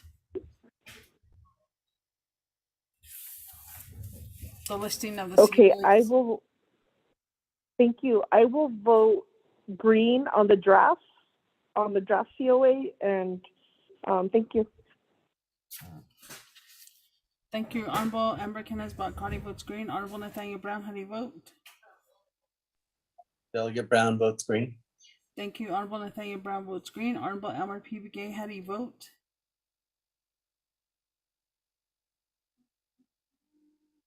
Honorable Elmer P. Begay, how do you vote? Chairman, we have 4 members voting in the affirmative or opposing. Chairman not voting. I'll vote green. Thank you. Honorable Elmer P. Begay votes green. Chairman, we have 5 members voting in the affirmative or opposing. Chairman not voting. And Chairman. Thank you, Ramona, for that roll call vote. 5 in favor, 0 opposed, Chair not voting. We have accepted the conditions of appropriations to be included in the comprehensive budget. Next, let's move forward to the legislative concerns and take care of that before we go back to the personal lapse. So legislative concerns, they were emailed to us earlier, and we did, Mr. Pahe did an overview of the legislative concerns. There's just one more legislative concern that Delegate Jimmy Yellowhair made reference to the Division of Human Services or Human Resources, DHR, and AAYAs regarding the class of the pay scale for the employees at entry level. So therefore, Ms. Pahe, did you get that conversation with Delegate Jimmy Yellowhair?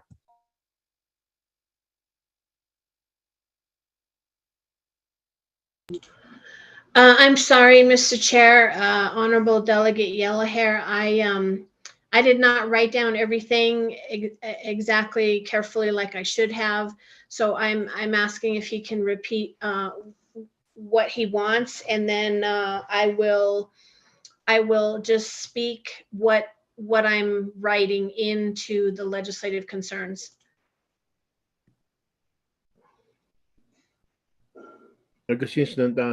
Mr. Pai, Delegate Jimmy here. If you repeat Oh, your yes, concern, you have the floor. yes, to the chairman. Thank you very much, Tilly. My legislative concern is I don't have a salary scale like Great Step.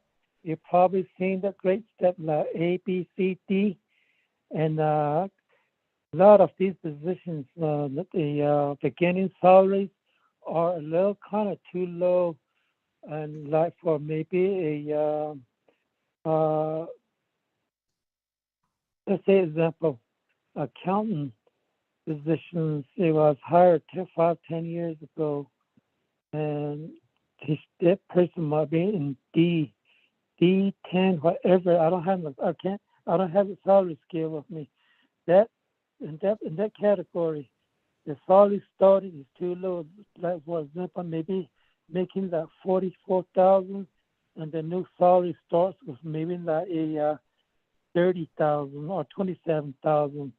Those positions like that are too low now, based on inflation and like today's cost of living like that.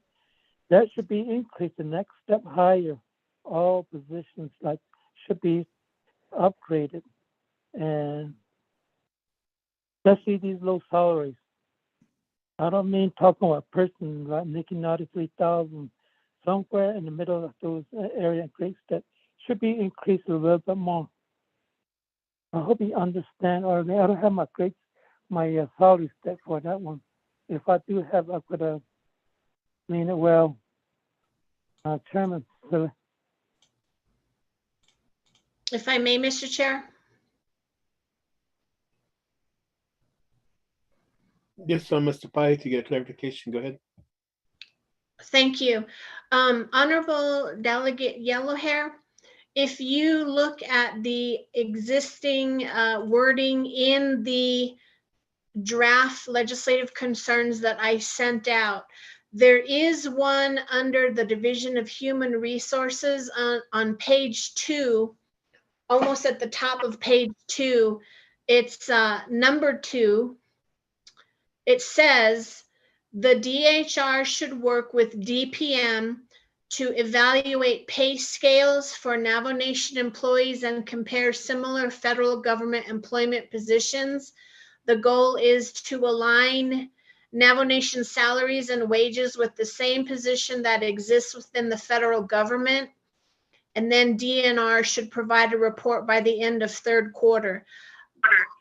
Could I add to that something that says the report shall include the feasibility of implementing a higher salary scale for entry-level Navajo Nation employees, which shall account for inflation and increases in living costs? Would that be okay? that's pretty good. But make it in the second quarter. Third quarter is too long. Second quarter will be better, I think. If I do respect my my college budget and finance committee, if the second quarter would be good. So we know what's going on from there on. Laura Lynn here. Chairman, thank you very much. Thank you. Great. Yeah. Oh, Mr. Pahi. This number 2, did that come from the Health, Education, Human Services Committee? I believe it did, yes. Okay, then we should just leave it the way it is then. And just do it, add a number 3 to this listing, where with the language that you just previously shared with the Budget and Finance Committee, that would be coming from BNF. And that way, we're not changing any language that Health Education and Human Services Committee brought forth and put as part of this listing here. So let's just do a separate one that's specifically coming from BNF. Okay, I will write in a new item 5 under DHR. Okay, Viga, thank you. Yeah, let us know when these, if there's somebody like just like in this case here, if there was similar language in here, let us know if it came from BNF or it came from the oversight. Because if it came from the oversight, then we should respect that and leave the language the way it is.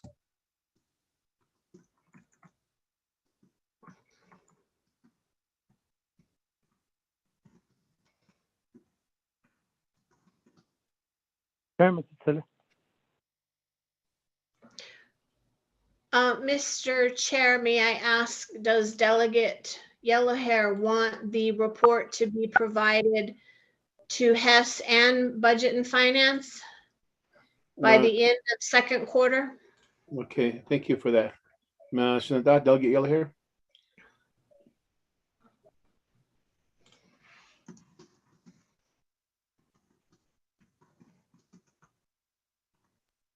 Delegate Yellowhair. I'm sorry, I was on mute. Sicily. Abiga Sicily second quarter. So being a committee could open it and has seen it. My concern, a legislative concern, but give it to human resource. Abiga, so Abiga, so listo. Abiga, so yeah, either way.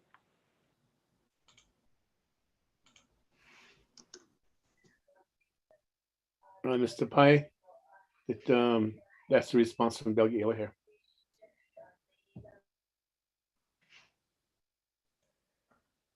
Okay, I'm putting both Hess and BNF. Okay, let us know when you're finished with that draft language. At the same time, while Ms. Tapahi is working on the language as requested by Delegate Jimmy Yellowhair, are there any questions, comments regarding the listing of the legislative concerns that we have before us right now?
I did send that off to you, Mr. Chair.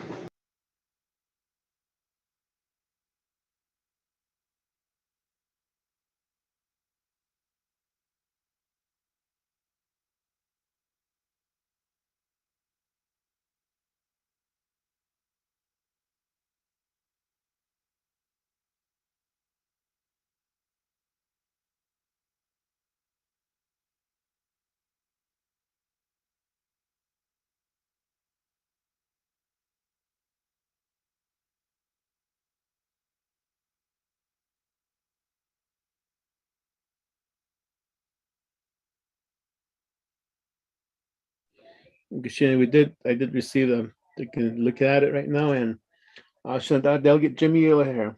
Is this language sufficient?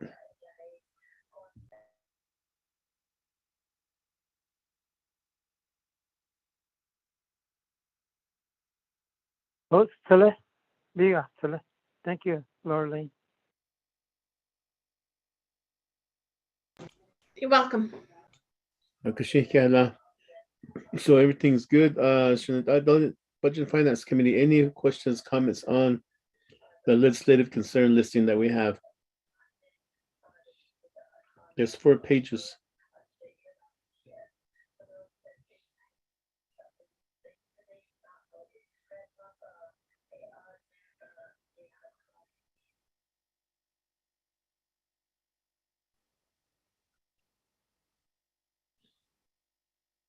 If there are no questions or comments, let's move to accept them.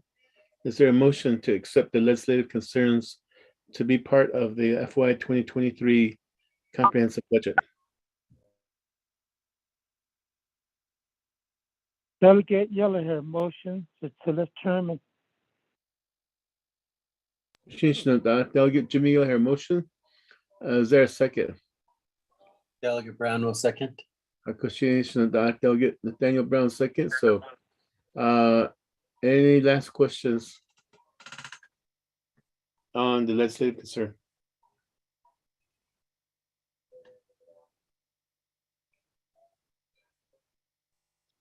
Let's move forward to a roll call vote to accept the legislative concerns. Ramona? Yes, Chairman Heaney, roll call vote on accepting the legislative concerns. Honorable Raymond Smith Jr., how do you vote? Green. Thank you. Honorable Raymond Smith Jr. votes green. Honorable Jimmy Yellowhair, how do you vote? Delegate Yellowhair votes green. Thank you. Honorable Jimmy Yellowhair votes green. Honorable Amber Kenneth-Carty, how do you vote? Shadow, this is Delegate Amber Kenneth-Carty. I will vote green. Thank you. Thank you, Shadeja. Honorable Amber Kenneth-Carty votes green. Honorable Nathaniel Brown, how do you vote? Honorable Delegate Nathaniel Brown votes green. Thank you, Chair. Honorable Nathaniel Brown votes green. Honorable Elmer P. Begay, how do you vote? I vote green. Thank you. Honorable Elmer P. Begay votes green. Chairman, we have 5 members voting in the affirmative or opposing. Chairman not voting. Chairman?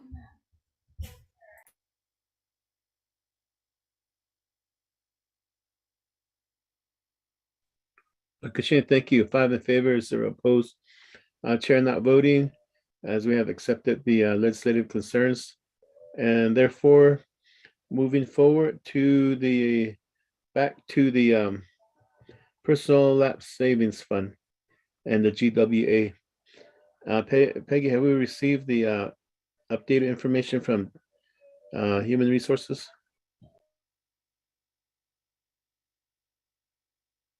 Yes, Chair.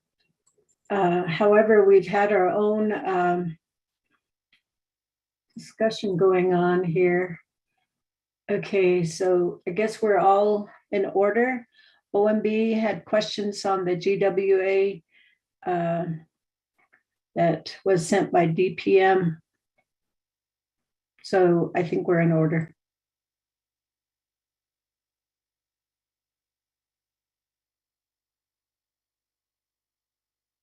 The recommendation on the 2%.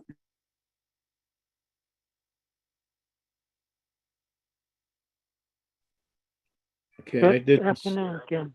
I did receive the email, open it up, but there's only just, okay, I see it here. Kashina. With this, Shinada Budget and Finance Committee, as you see the one page information here, where it says GWA options, it talks about the 2% with the $2.8 million, and then leaving a personal lapse balance of $9,813,168. So I break down the Lala the staff. So with this, Delegate Yelhaver, were you wishing to speak? I was going to stick on that one, Cecilia. I think you brought up that I have a copy. That's good. That the formula that was coming up from the human resource. We did on it on personal management, GWA for 2%. But I think you mentioned the on a recommendation on GWA 522, there was a 4 option. Edit on the then you read it, then you had that copy. You said personal lapse pump balance will be 9 million, then a Craigie, a bigger holiday entry. Yeah. There was email from Peggy. It says revise Exhibit A with 2% but caught at 12:49 p.m. Okay.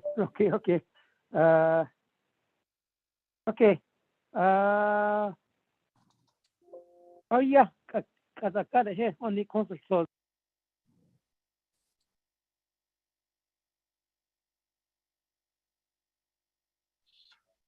Question Budget and Finance Committee with the poll that was taken with the committee, and 3 committee members opted for 2%, and then 2 committee members opted for 5%.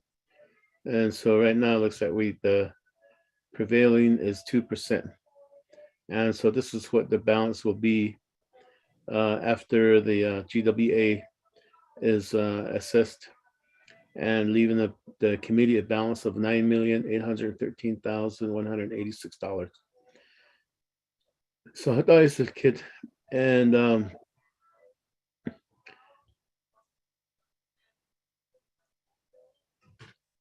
is there a breakdown, Peggy, or from maybe somebody with a better watch calculator than the one I have?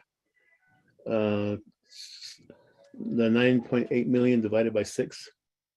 What would those figures look like?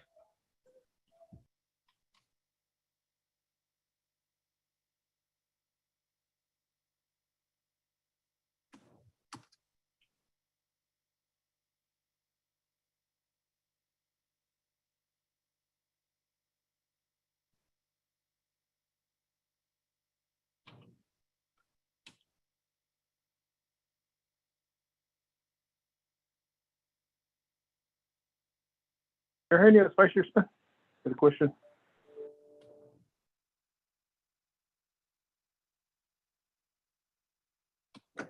Vice Chair Smith, you have the floor. Well, thank you. So 2% is the factor that we're working with, and it's at we need to meet. So, and then you divide that into 6. So if that's divided into 6, then it's like 1.6 million per chapter region. I mean, no, per committee member. BNF committee member. Oh, I'm still thinking of ARPA. So we do the 1.635 for the unmet needs. Yeah. Ash with that? Oh, for each committee member that they wish to allocate for the unmet need from the unmet need list, they'll have 1.635531 to work with.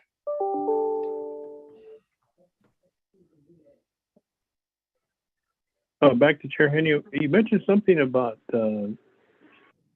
veterans or something like that? Not in there? No, yeah, that was under the legislative concern. Our condition of appropriations. The veterans. Oh, you mean the unmet needs?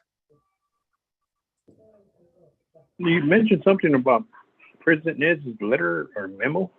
Oh, yes. Yeah, that was emailed this morning, and it's from President Nez to me, but to actually the committee. And he's listing 3 areas of unmet needs that he would like to have the committee consider. And those are the areas of first one he gave in his memo. He states that the Navajo Veteran Trust Fund, business units 703125 to 703129, 2,784,729, a shortfall for veterans housing and assistance. So he's asking the committee to consider that as part of the unmet needs consideration for funding. Then the second piece again, he mentioned division community development for the chapter business units, a little over $1 million for chapter personnel to fully cover their salary and fringe benefits, because there's always that shortfall for the salary of the personnel. And then also there's no amount, but for Navajo Nation funds and New Mexico Capital Outlay Fund shortfalls projects that will cost. Those are the 3 areas that he requesting that the committee consider when we're debating the unmet needs. Thank you. Chairman, they'll get you out here, not in there.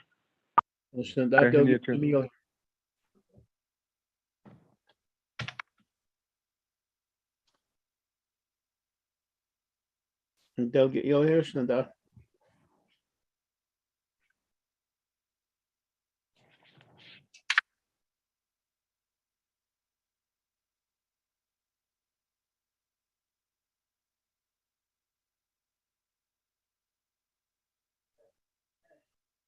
Delegate Jimmy O here.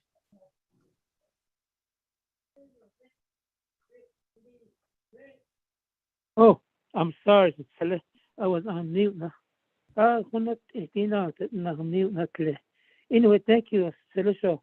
And they mentioned business unit number 703125 to 703129. Then the veteran agency from President Naz unmet needs, and then you get the business unit number.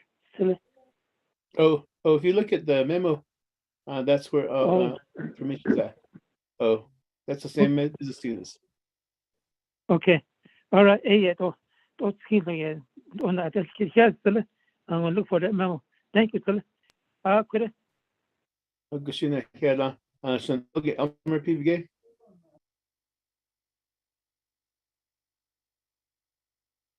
Chair Henio, earlier, who I'm breaking down, I spoke with Peggy, and then we spoke with down at BL. Mr. BL mentioned that he's going to send us the new revised unmet needs.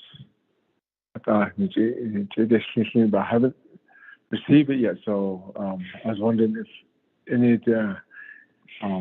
if this was sent to us, the new one. Because after a break, I thought I haven't seen it yet, so I'm not sure if they sent it to us. My internet is very, very slow, so I just wanted to ask that.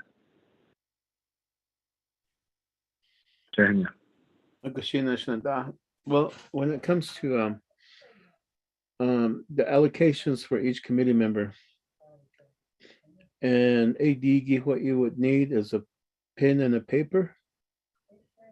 And each committee member, it's time to get your pen and papers out and start writing down the listings of the name of the program and the business unit number and the amount. And so when we're all done, Ms. almost at Lisa Jim. She used to be their note taker back then when with OMB, but Mr. Dominic Bial and his staff would be listening in, and then we'll be going to from each committee member to give their listing priorities of listings and allocations, so they can write them down, formulate that listing, and then from there, once it's complete, then they'll send it to Legislative Council, and Legislative Council can incorporate that into the comprehensive budget legislation. So with this, let's move forward to the exercise right now. And Mr. Bial, or Peggy, have you received the revised listing, the updated, most up-to-date list? Chair Henio, I sent that out at 1:43. Thank you, Peggy. It was sent out just recently. So Chair Henio, do you have a figure for how much the divided by 6? I went on mute and sorry I missed that part of the conversation. The figure I came up with is $1,635,531.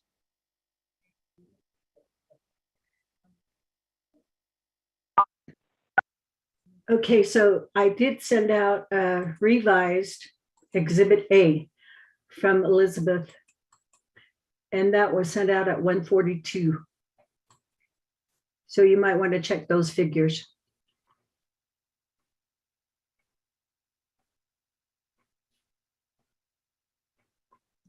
It's a corrected one. Thank you.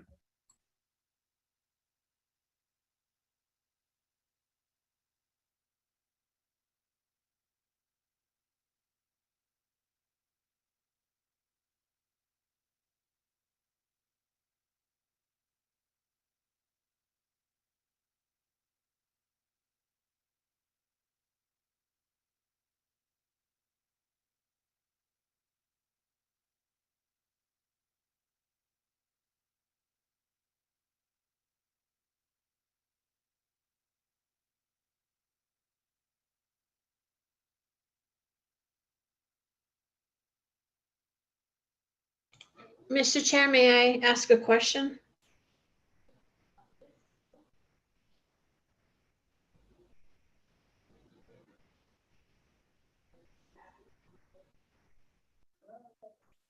Yes, Mr. Pai. Thank you, Mr. Chair. I somehow missed it. Where are you getting the $1,635,531 amount from?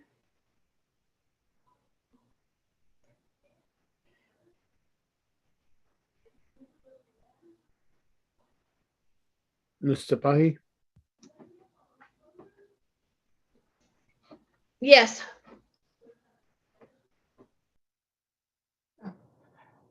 Mr. Chair, can I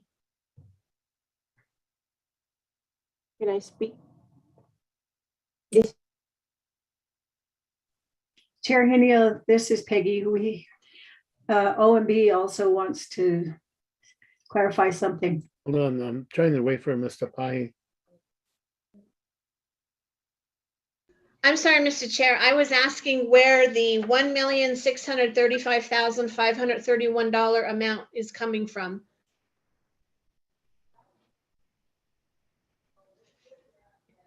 Who's this?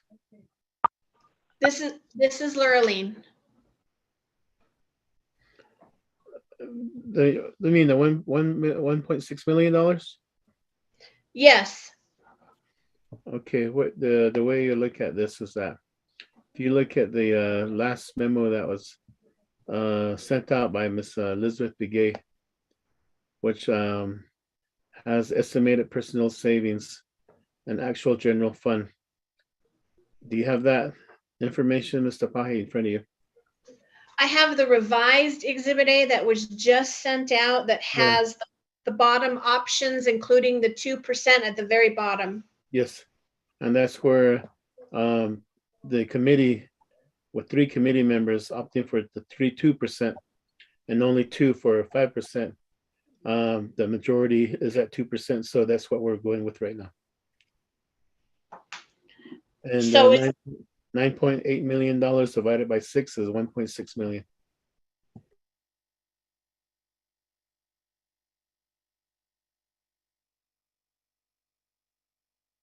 Chairman. Chair, Chairman, this is Peggy. Could OMB ask a few questions on this as well? They have questions on the revised. Hold on, let me go one at a time. I understand, Peggy, so please hold. So Mr. Pai, the information is that's where I got the figures from. I don't know where the 9,813,186 is coming from. I'm sorry, I don't see it. I think you're looking at the wrong document then, because this is right at the bottom. It says GWA options, and then amount, and then the PL balance.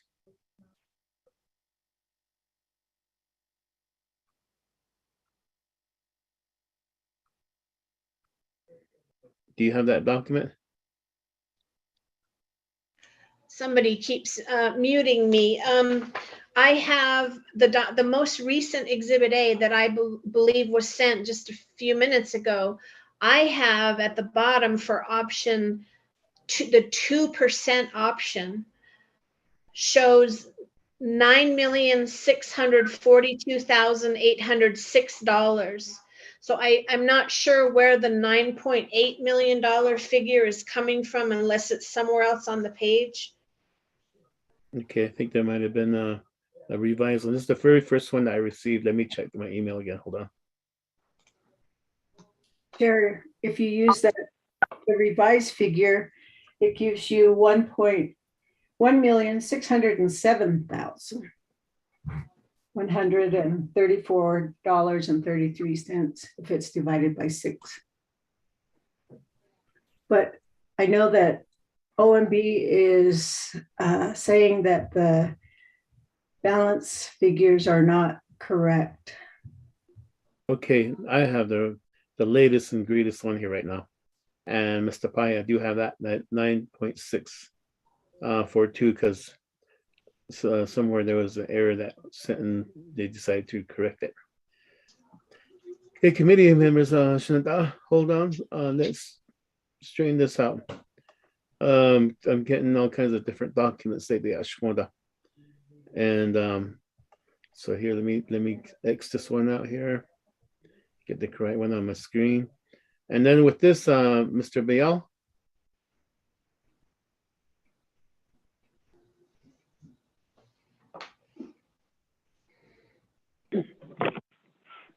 Yes, sir. This is Dominic Bial.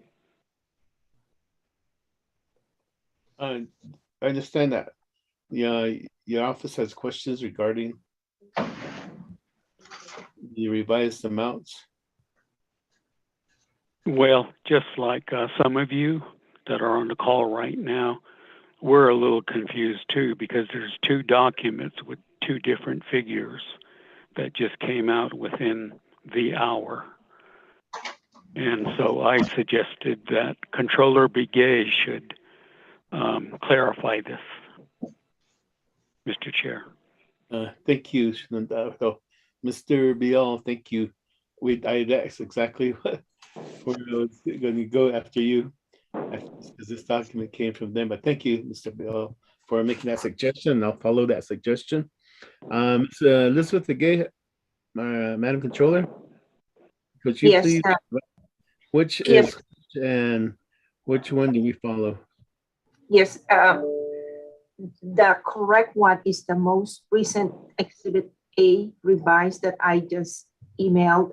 The personal lapse balance should be $9,642,806. $9,642,806.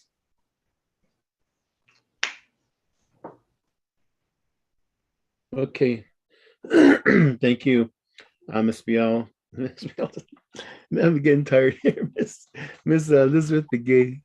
Thank you for clarifying that. Ado, Mr. Bial.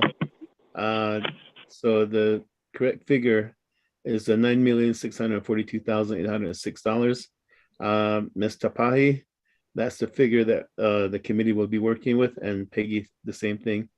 And also Shenandoah Budget and Finance Committee, working with that. And Peggy, what was your figure based on the 9.6 divided by 6?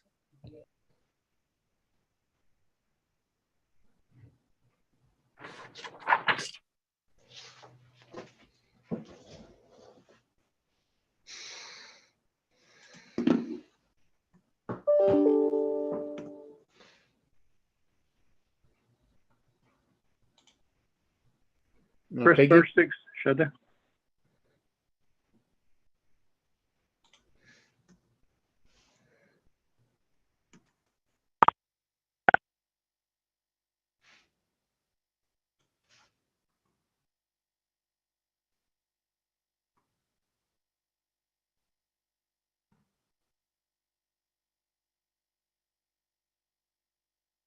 Chair Hanio, I got a question. This is Vice Chair Smith. Vice Chair Smith, you have the floor.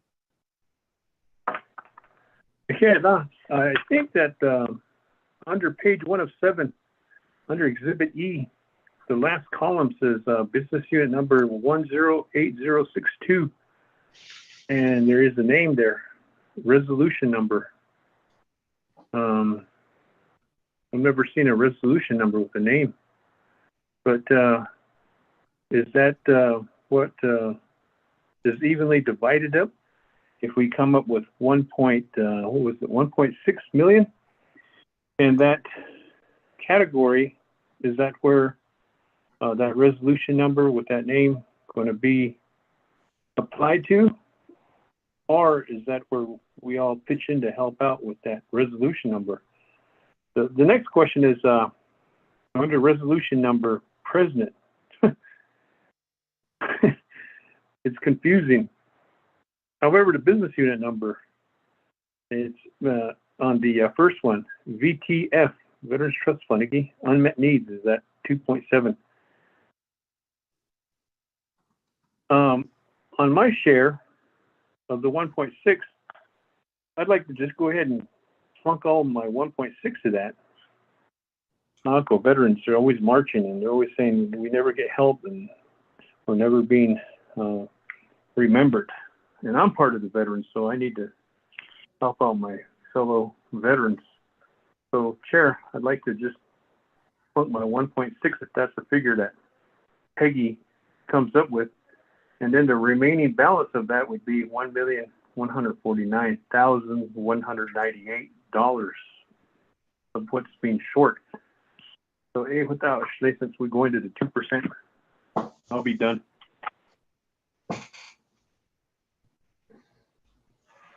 Vice Chair Smith. And so ADC will make a note of that. Mr. Biel, staff or your staff, which staff is assigned to take these notes?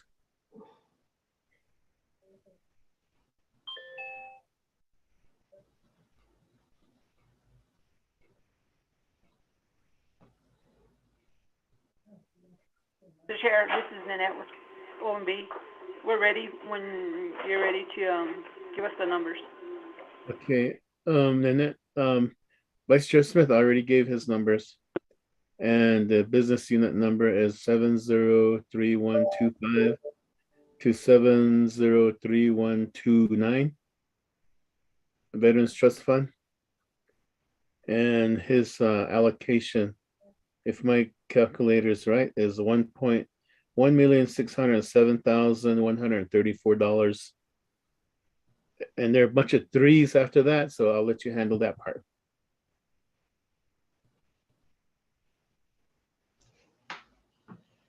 Okay, Mr. Chair, there's a $2 difference, so I'll just add it to his. Is that okay? Abiyaho.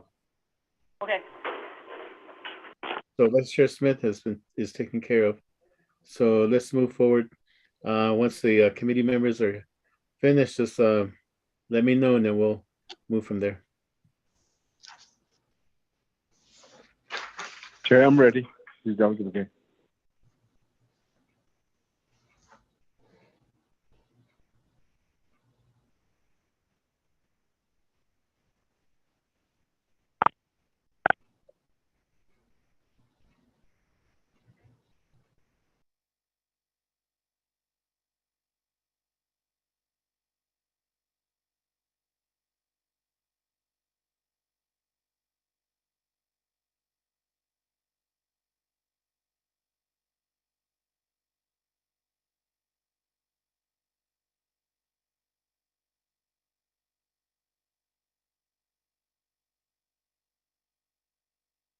Chair Henio, are you still there? Vice Chair, we may have to have you help us. Yes, I am. I'm looking for a notebook here.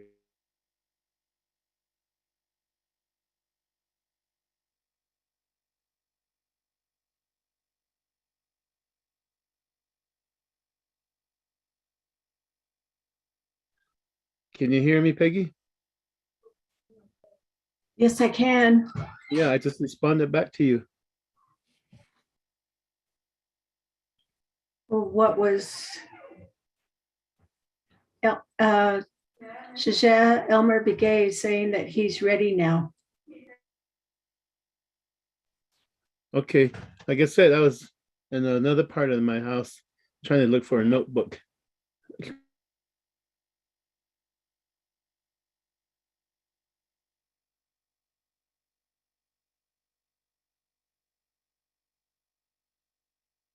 Are you sure you're at your house, your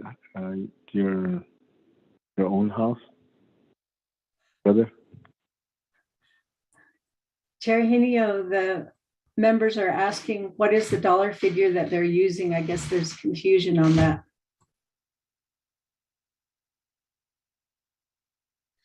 Peggy, with your calculation, email that out to all the committee members. And that way it's better to see it in writing than trying to repeat it again.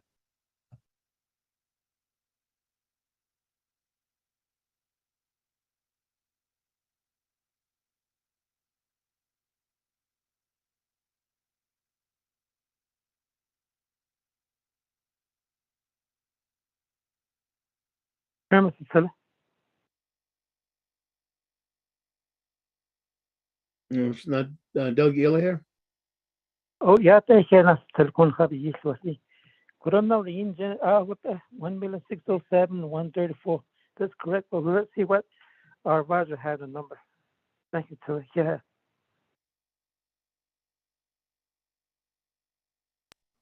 And Chair, this is based on the revised Exhibit A sent out at 1:42 p.m. to everyone.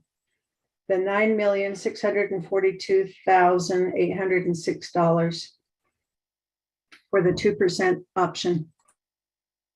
No, that's correct. Thank you. I just text.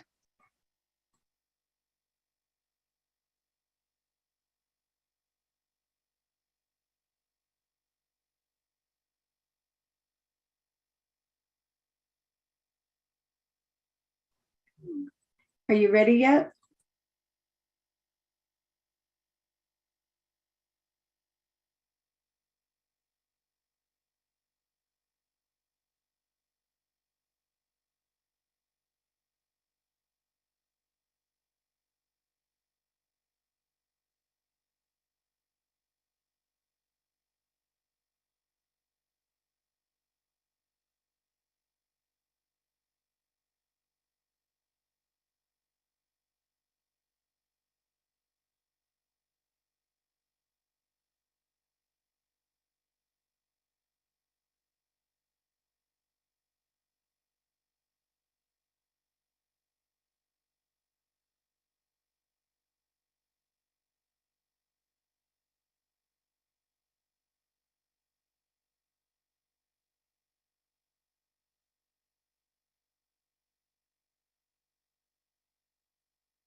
I have a question, Mr. Chair. This is Lurleen with OLC.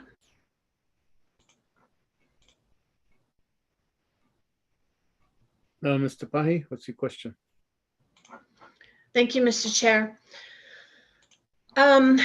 So I just heard Delegate Smith, Vice Chair Smith, I guess contribute his 1.6 million to the Veterans Trust Fund. And so assuming that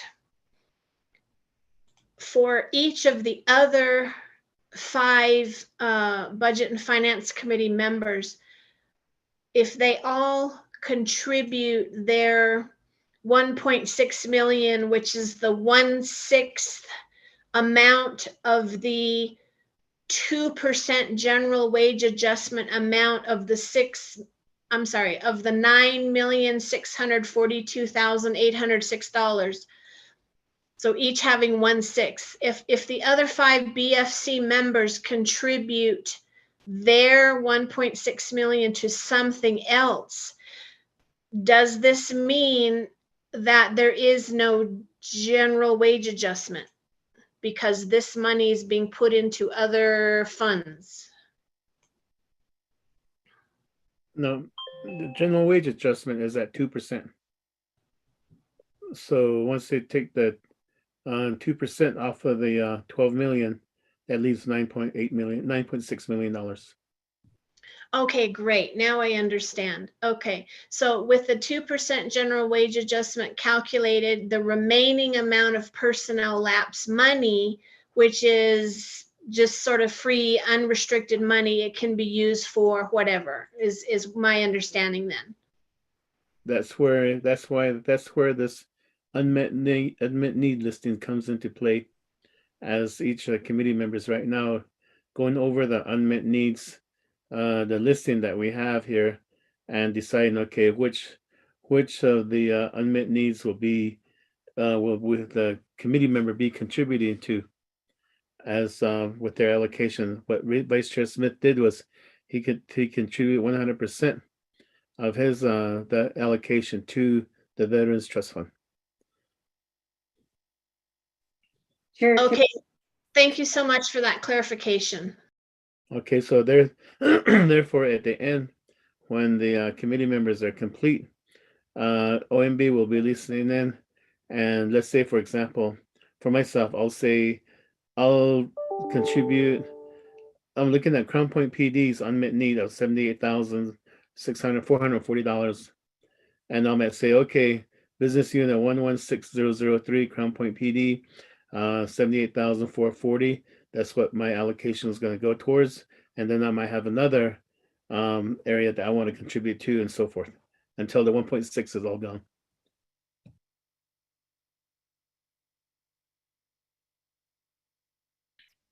Chair Henio, can I add to that? Yes, Peggy, please. Okay, so the option number 2 is going to cost $2,983,546. So then that's from the $12,626,352, which leaves a balance of $9.6 million that shows on that Exhibit A that was sent out at 1:43 or 1:42 p.m.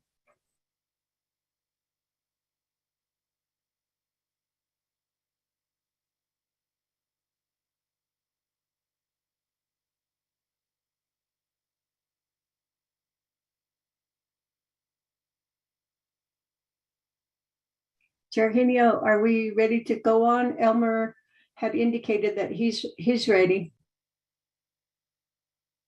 He hasn't called to be recognized yet. Chairman, Celeste Doug Yell here. So Doug Yell here. If you could help me out, I'm in need for a retirement officer. They're looking for $5 million. I can't see unmet needs in here for a retirement. No, yeah, that's already taken off the top. Yeah. Okay. It's already taken off the thank you. Oh. Abiga. Yeah, thank you.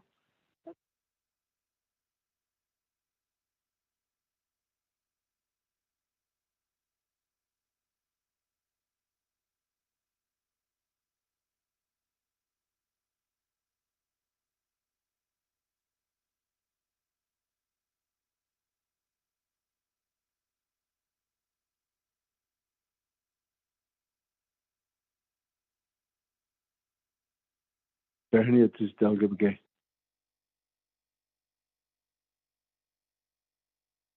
Motion Delegate Elmer P. Begay.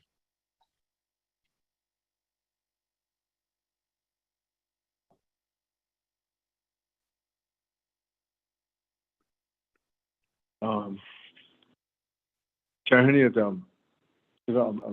think I'm ready to do the selections.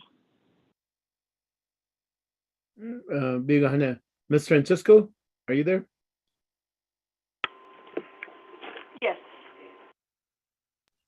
Shina Delegate Elmer PBK. Ms. Francisco from OMB is listening in, so give her your information. Chair Nana, Chair Henny, and then Ms. Francisco, and then Mr. Bial, OMB. I know that there was a concern that I saw my name on it on this called, I don't know how, usually last year, something like this, it was just indicated that resolution number, it just says new, a double cut from there. I don't know if this is, I don't know if it's indicating that my name is really out there, maybe for a purpose or that's my thought. That I thought it was a new double cut. This is from Dalcon chapter, and then there's I think there was a chapter letter that was sent, and then all the Dalcon chapters, all their business unit numbers and other double cut. So that's the reason why this is the only thing that I can ask why my name is on there instead of new double cut. But I'll put my 1.6 to the Dalcon chapter 1,250,000 bakaja. I'll go ahead and do that, and then the remaining balance of 356,000. I know that I'll give it the other one to the public safety. The Dalcom public safety, that 20,000 kage.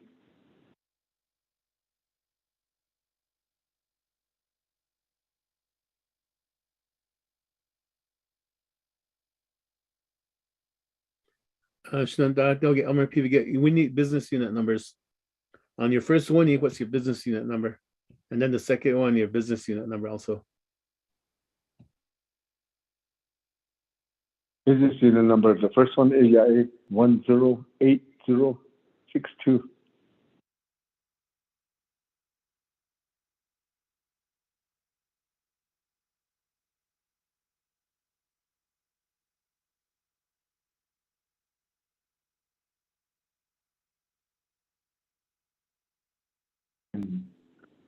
If you're ready for the other one, yeah, wait.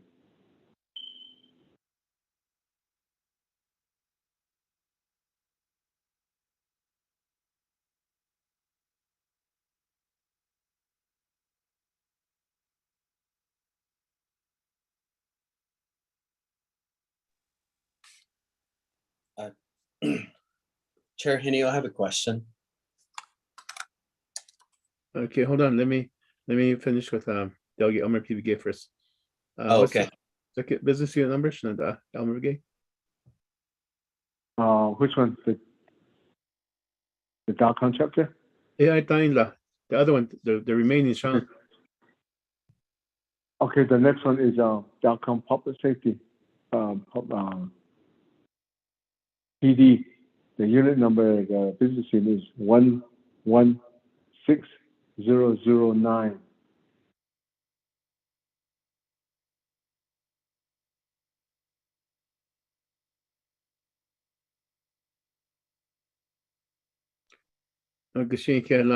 Ms. Francisco, did you get that? Yes, Mr. Chair, but I need to know what's the Dalcon public safety for? Like the amount you mean? Is this from the unmet needs list? Oh, that's what we're looking at. Okay. Thank you.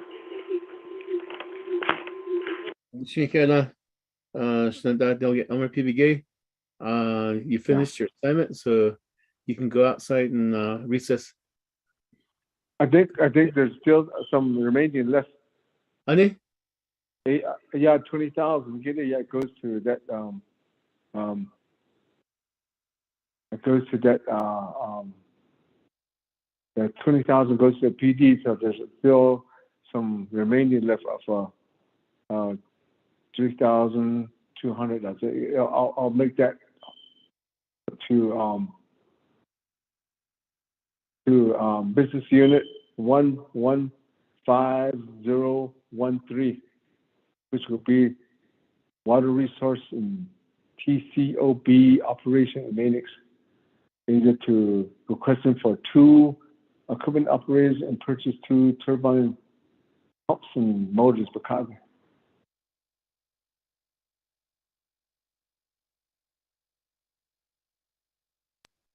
Okay, did you get that, Lynette?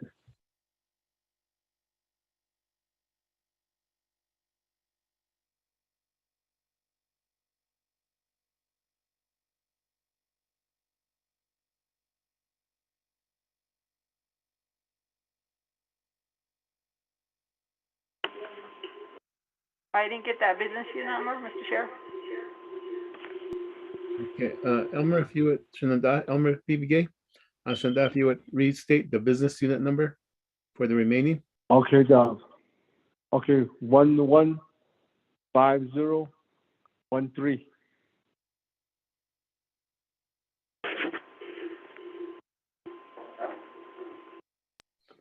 And the amount? The remaining after the 2 allocations. Yeah. Okay.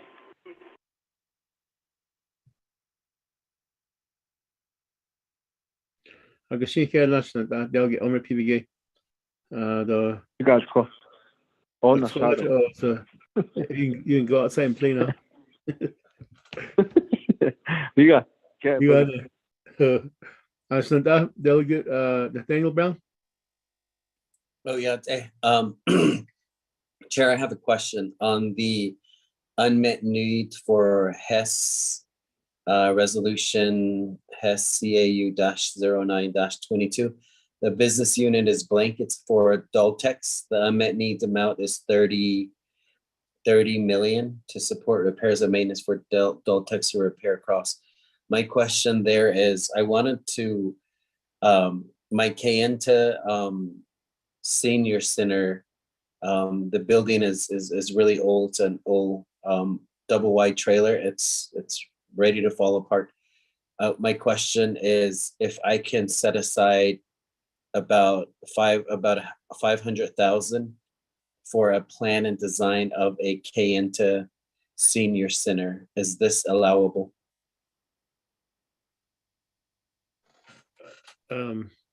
Let me go ahead to Ms. Francisco and see if there is a business unit number associated with that. Ms. Francisco?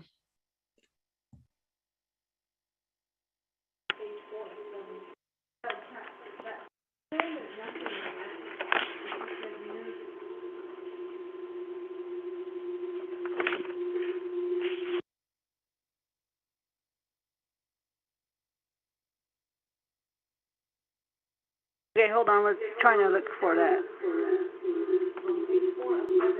Okay, just let me know when you do find that information.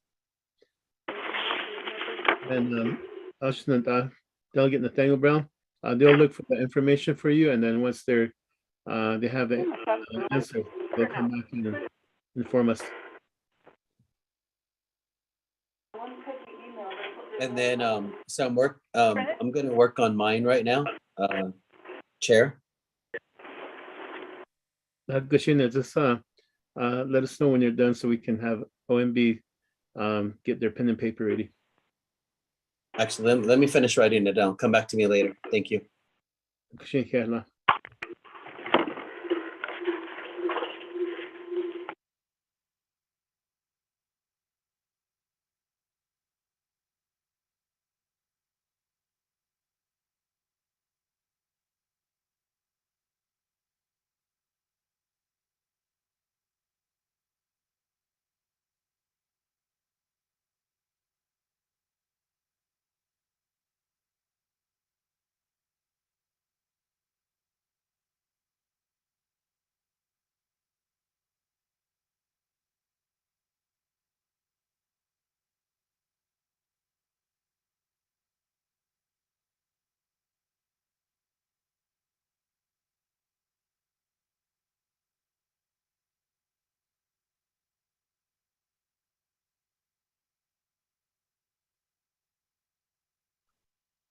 Peggy, are you there? Yes, Chair. I usually, this is unusual here, that we usually see unmet need listings from judicial branch with all the courts, district courts, and but I don't see that as part of the listing. By any chance, did you get any type of listing from judicial branch or not? I'll look at my binder that they gave us. Remember that binder has some unmet needs with it. Hold on.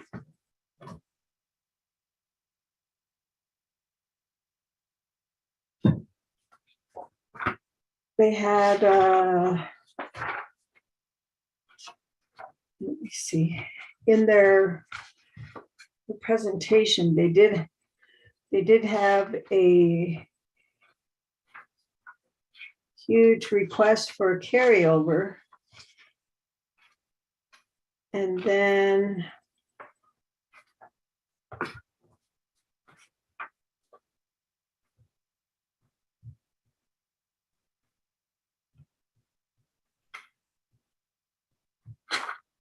basically it just says that they want to carry over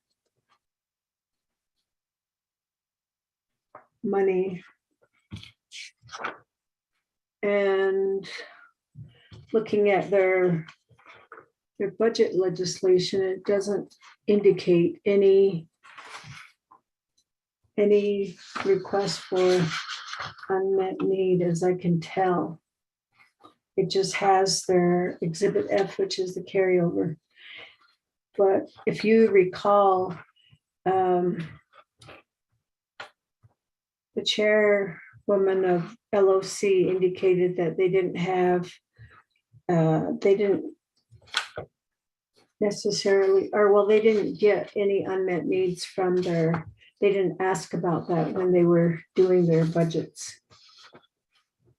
So I don't think they have such, oh, hold on. If you have your binder, if you look at tab 30, it says unmet need, but then there's nothing there. It says unmet needs budgets, none. So that's what I have in their binder, Mr. Chair. Thank you.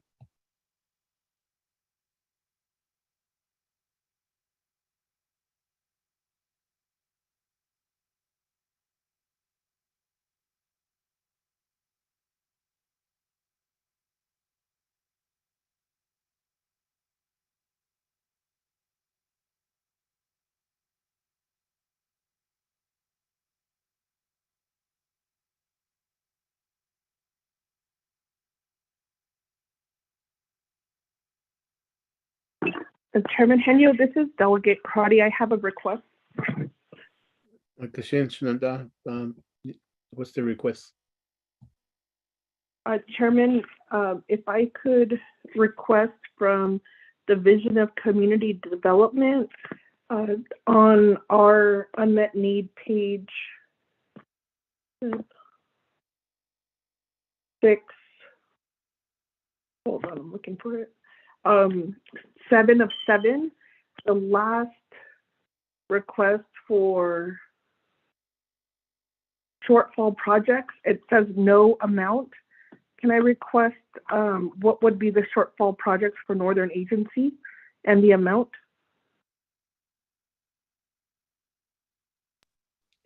Oh, that's funny. It actually says resolution number president. So Elmer, you're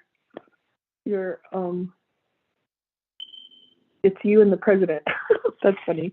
Thank you. Yes, it is at the end. Chair Henio. Yes. If I understand this right, on page 7, that's the president's request, and he's suggesting that those be taken from the 27 million PTF excess.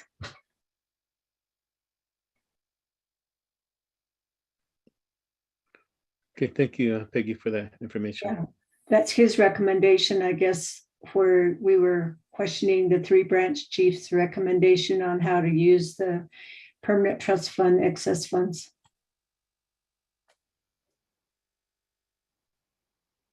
Chairman Henry.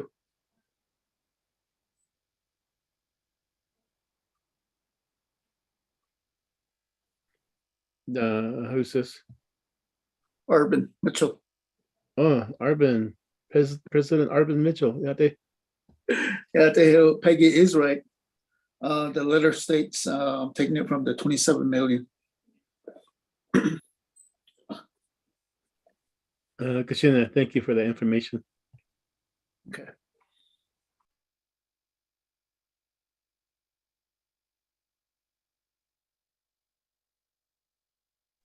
And Chair Henia. Yes, I'm trying to get my listing going here. Yes, Peggy. Okay, so I know that the Division of Community Development is putting together the second item, 1,035,000, and I'm not sure if they're also working on the shortfall amount. I think what the community development, if you're in contact with them, have them divide it into the 5 agencies. And that would make it a little easier too, if they could. You mean as far as Their fringe salary for personnel? okay, the shortfall. Okay. Oh. Chair Henry, I have a question. This is Delegate Brown. Shananda, Delegate Brown. Yes. When I'm looking at the unmet needs, that's dated 8/19/22. I know that this is under a different budget for the Western agency chapters. So I did see that there's a shortfall. I know there's a part that says DCD 110 chapters, 1,035,000. So that's at that says president also. So, but then the other, when I look at the Division of Community Development part, let me look for that. Western, let me see. I just saw that Western chapters under account number. It is under chapters, Western chapters 108, 106 and then 108, 123 Western chapters at 514,824. So is this still true, or is that under fixed cost now? So that's 0, right? So that's my question. This is personnel. The only thing that's part of fixed costs is the stipends, and stipend Z is different from personnel. This is for the community service coordinator and the PEP, I believe, or just the AMS, the 2 staff members at the chapter.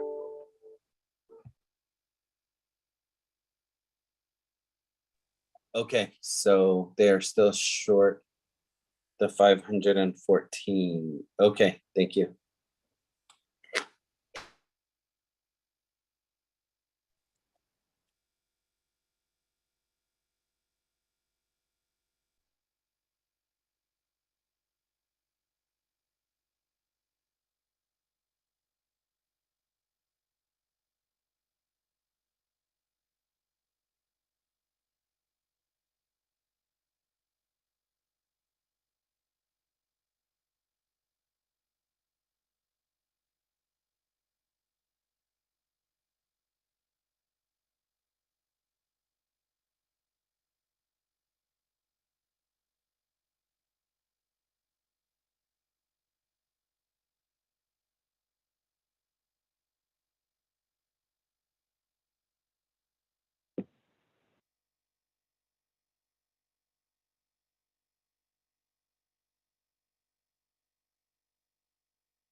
Chairman.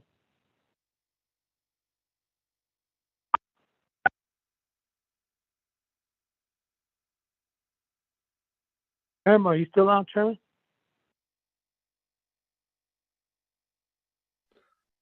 Delegate Yellow here. Yeah, she's ready. As a job on this case, big 好像定的 CDG. Akaviga. Miss Okay. Miss Francisco. Yes, I'm ready. Okay. Delegate Jimmy Yellow here is ready. You give her the business unit number, the program, and the amount. Oh, yes, thank you very much. Here, one be share one key slide on this business unit number 104002 for Navajo Hopi Legal Service Program 34,781.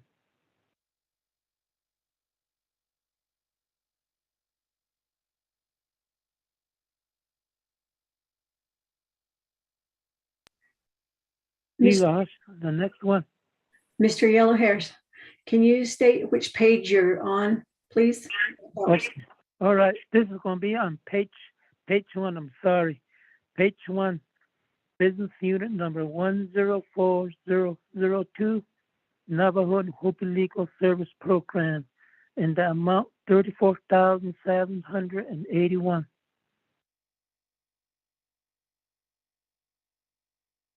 Okay. OMP, Chairman. Next Yes, one. continue. The next one, page two, business unit number 110005 for Chinley or BDO for a that will be $1,472,353. $1,472,353.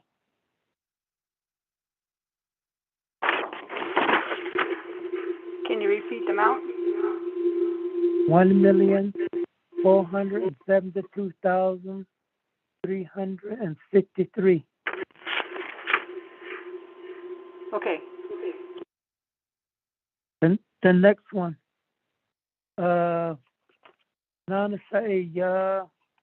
excuse me, I'm sorry here. Your classification here north. Next one, under page 4, business unit number 115044, Colorado Ranch for $100,000.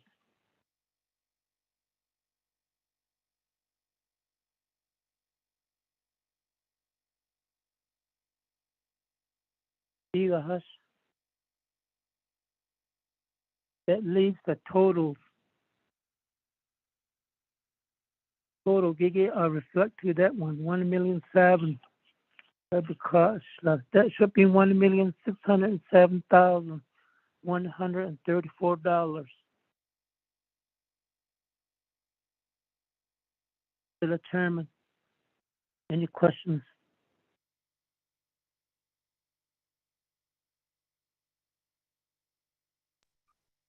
No, Ms. Francisco, does that all add up? Sheriff. Yes, it does.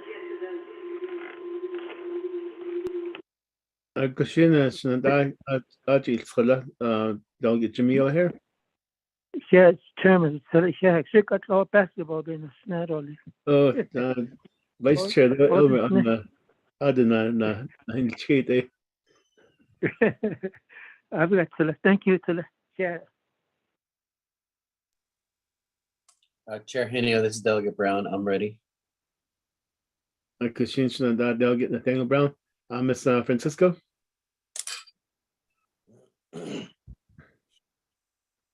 I'm ready. Go ahead.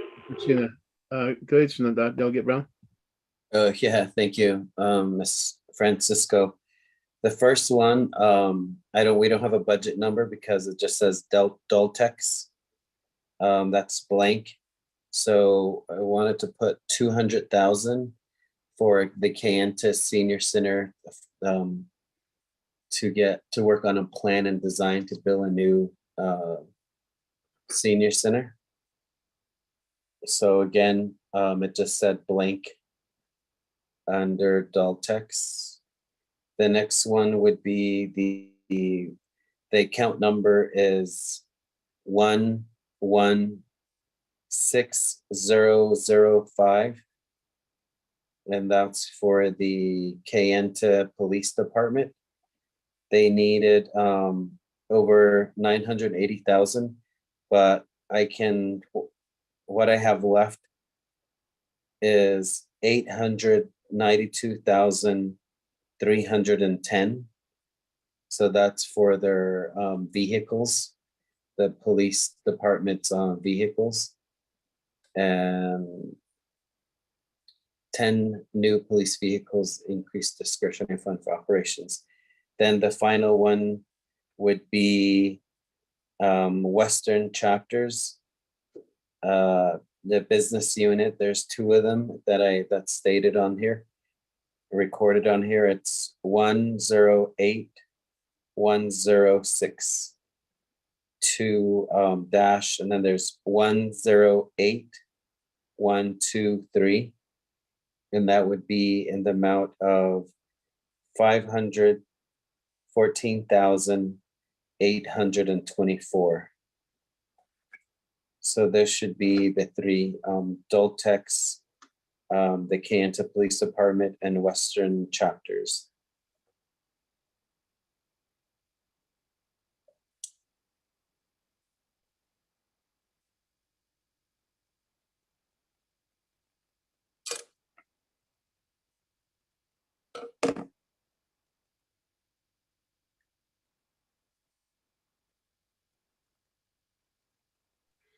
So, Ms. Francisco, does that add up?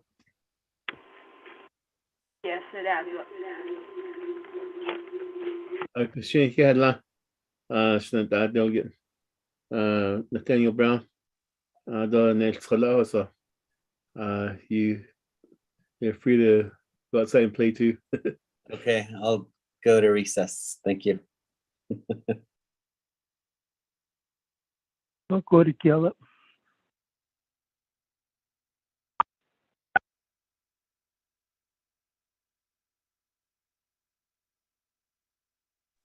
Chair Henio, I have a question. Peggy, the question. The president's recommendation, maybe Arvin can chime in on this.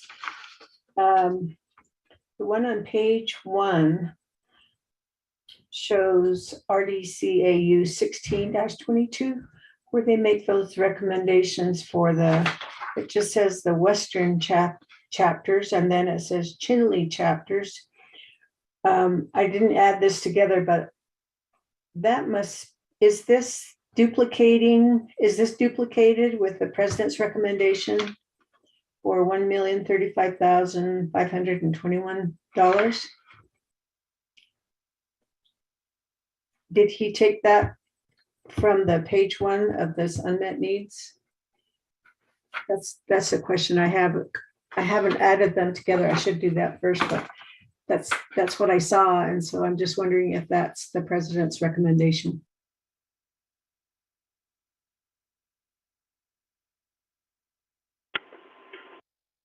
Chair, this is Nanette with OMB. Yes, Nanette, go ahead. Peggy is correct. That's like a duplicate for the Western chapters and the Chinle chapters. That matches the president's recommendation. Thank you. Okay, thank you. Thank you, Peggy, for having that eagle eye to point that out. It does. So that request is for Chinle and Western chapters. So there would be nothing for Eastern or Northern or Fort Defiance in that request. the Budget and Finance Committee.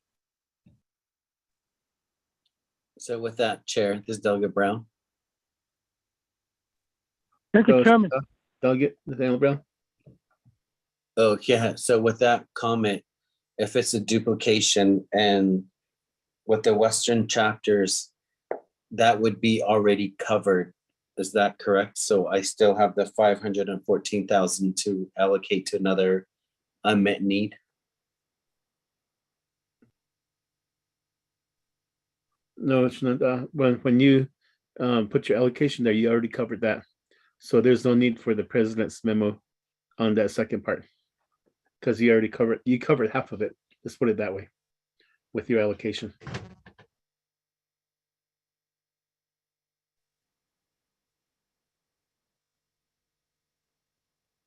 Okay.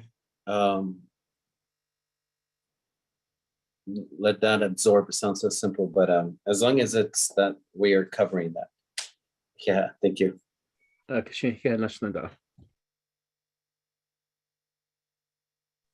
Chair, I think Delegate Yellowhair had a comment too.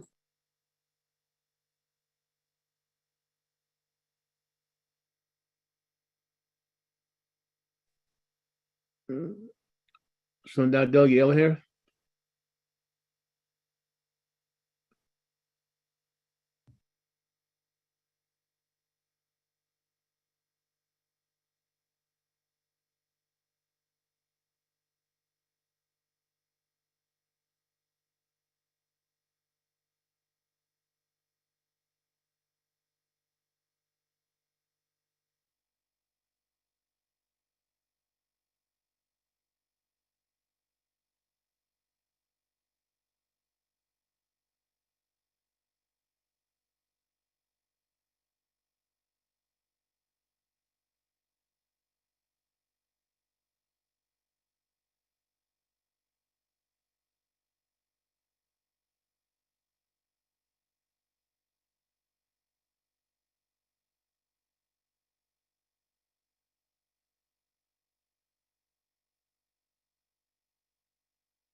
Chair Henio, what was the dollar amount for Daltex for Shiaj, Nathaniel Brown? I don't know. You might have to ask Ms. Francisco. That was 200,000. Thank you.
I'm still on the line. Is anybody still on the line too? Oh, we're on the line tonight. We're just waiting for some information. Since we're still waiting, Chideja, what was your question regarding my name? Oh, I didn't have a question.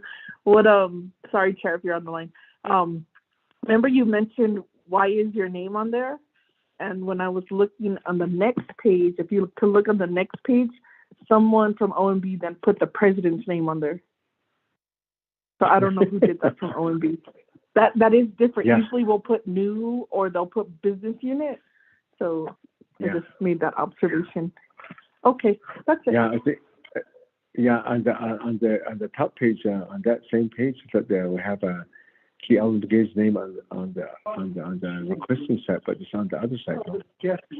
Oh, Thank you, yes, Stacy.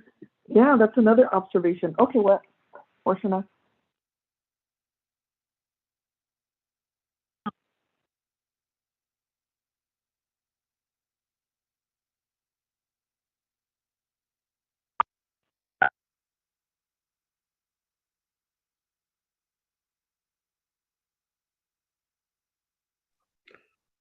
Now, Peggy, were you able to get a hold of Dr. Yellowman? I sent them an email, Chair. I don't have her phone number.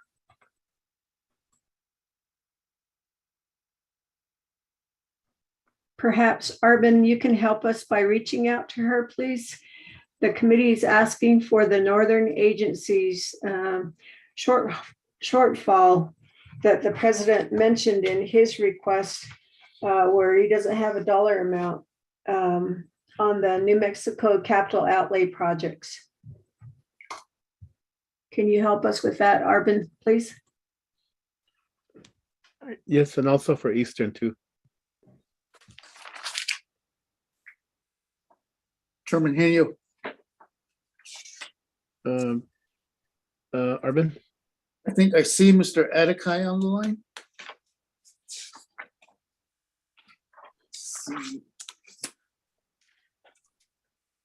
Mr. James Adekai? Yes.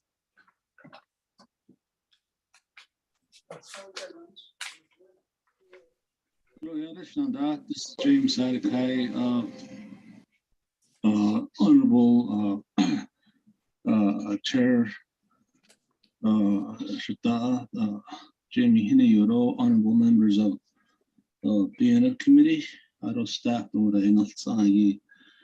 I do have Liddell Davis on a call, our senior accountant, also Dr. Yellowman, so maybe I can give time over to them. Okay, maybe before you do that, Shita, Mr. Adekai, the President Memo sent a memo to the committee here, and he is stating that there's no dollar amount. It just says New Mexico Navigation Funds and Inman New Mexico Capital Outlay Fund shortfall projects Sabaka, and there's no business units too. So if there are shortfalls in the Northern Agency as requested by Delegate Amber Knasbakrati and also myself for Eastern, if you can get us information on that, it would be very helpful. So you can call upon whoever you feel will be able to provide that information. Chairman Henio.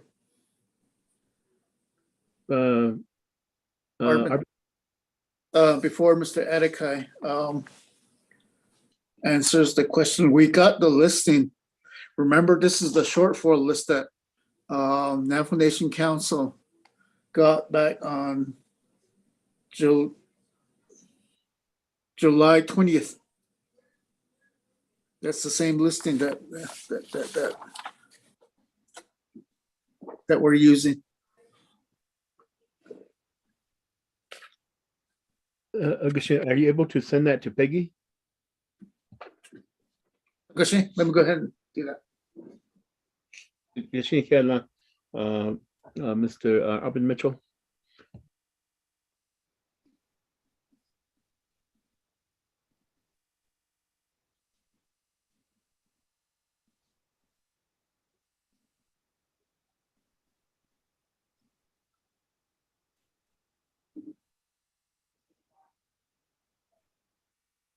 Mr. Bial, are you on the call?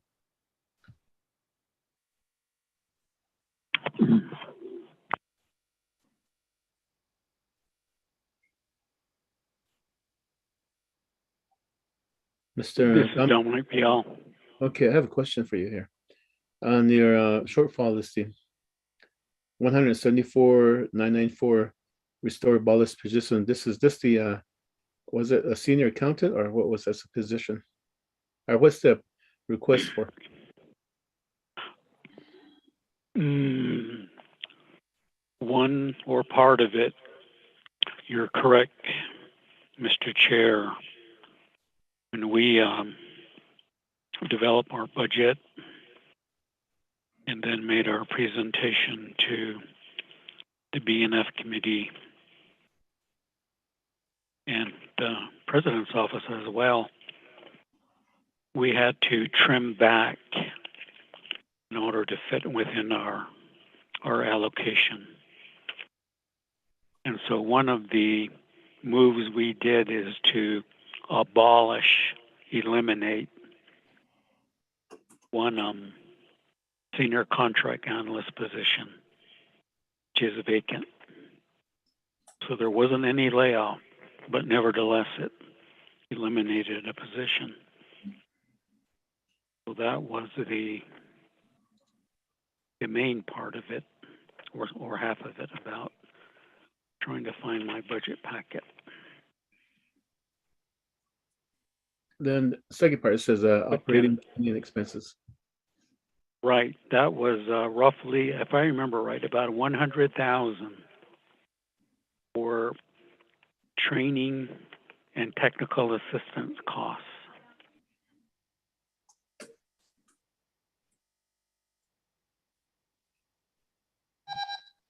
Okay, thank you, Dominic, for that information. And so you think you'd be able to fill that position within the next fiscal year? Well, we sure hope so. If not, then we get the money. We get our money back on this side, right, next year. A little bit more for your pot.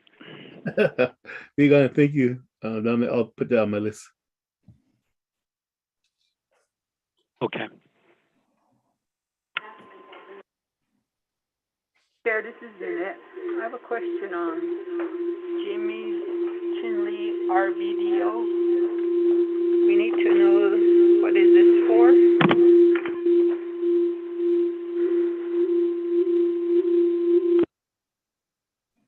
Okay, let me call him back. He's outside playing around, so let me go call him back in. Delegate Jimmy Yola here.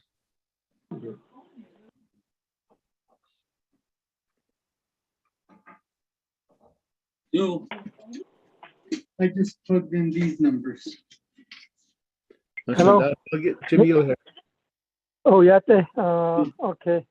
But it happened. Yeah. Okay. Yeah, I found someone there. Hold on. Mr. Adekachada, can you mute your phone, please? We can hear you place your hamburger order. Okay, so Delegate Yola here, Ada. Under a brief description of NHTSA, it's very not much details in there for the established Rocky Ridge gas and market to provide service in very remote area of the Navajo nations. The needs can be assist from a Jermaine Simonson. I don't know if she's on the line. We have the issue of that need improve up there in I know up in there. Maybe excuse me, I'm sorry. JT Willie can help me out if he's on the line. Chairman Stiller.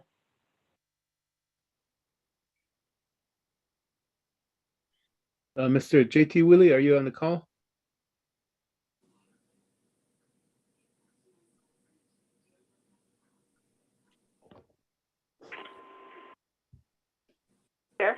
Chair Henia. Yes. Rob Willie is not in the office today. No, JT Willie with Economic Development. Oh, I thought you're talking about Rob Willie. Sorry, Chair Henia.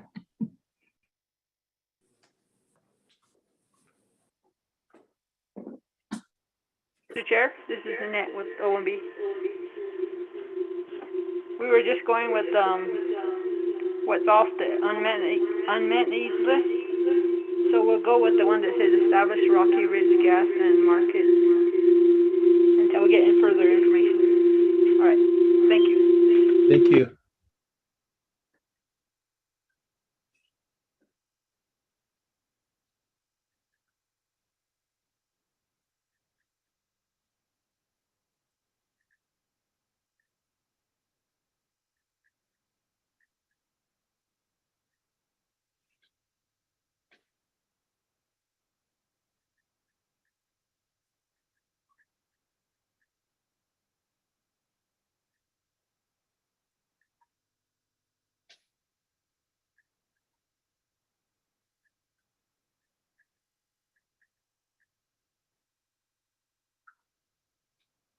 Chairman Henia, may I ask a question? Yes, Renata, you have the floor. Yes, thank you, Chairman. So on page 4 of 7, I do see the Colorado Ranch is has an unmet need.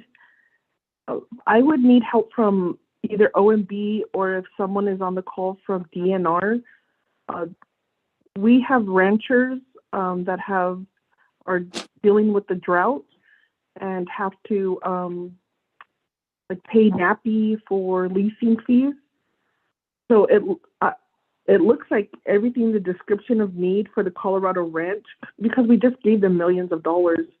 What business unit could I provide for our Navajo renters who need that supplemental funding and planting additional hay, cross fencing, hay baling, tire replacement?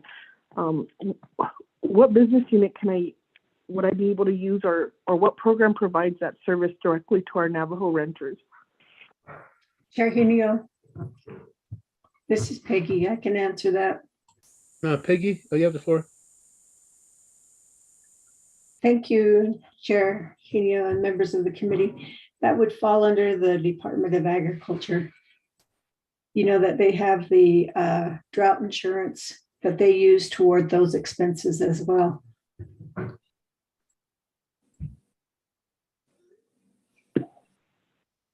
So Ms. Nakai, I should look for that funding in the agriculture insurance. Is that the recommendation?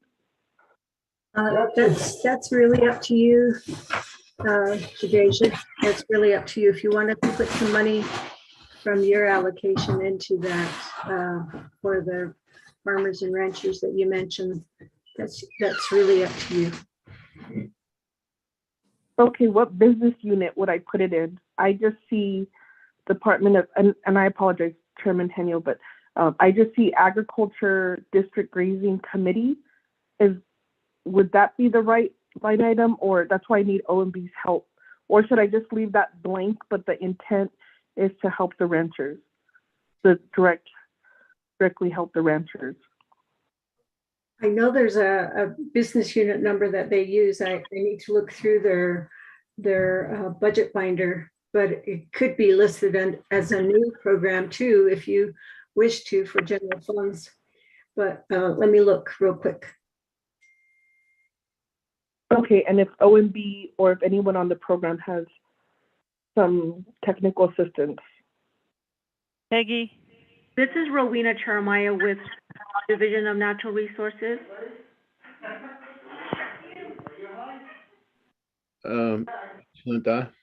Delegate Amber Kinas-Bakrati. I believe that would be under the Tribal Ranch program with under Department of Ag. And Mr. Ivan Vicente is the program manager for that. And so maybe, hopefully he can get on the call, or maybe Ms. Charamaya, if you could get Mr. Vicente on the call. How's my audio? You're very clear. Okay, thank you. So Miss Gloria Tom is getting on the call. She may be able to better answer your question, but I can ask Mr. Vicente to get on the call too. Yes. Chairman because- Henry, this is OMB. Yes, OMB. Good afternoon, Mr. Chair, members of the committee. This is Darlene Sam. I handle natural resources, and based on the discussion, what Delegate Crotty is asking for is for all the tribal ranches. It's not specific to Colorado Ranch. Colorado Ranch is on its own. So if you're trying to give the funds to Department of Agriculture, Tribal Ranch does have a separate proprietary fund. But if you're putting general funds in for this, if Crotty's intent is to supplement the Tribal Ranch program, which is under Department of Agriculture, I would recommend business unit number 115018, which is Department of Agriculture. That would be my recommendation, but I'll also defer to what Delegated Division Director Rowena Jeremiah is also recommending. Thank you. Thank you. Thank you, Ms. Sam, for that information. That's very helpful. Hopefully that's helpful, Shinada, Delegate Member Knazwa Crotty.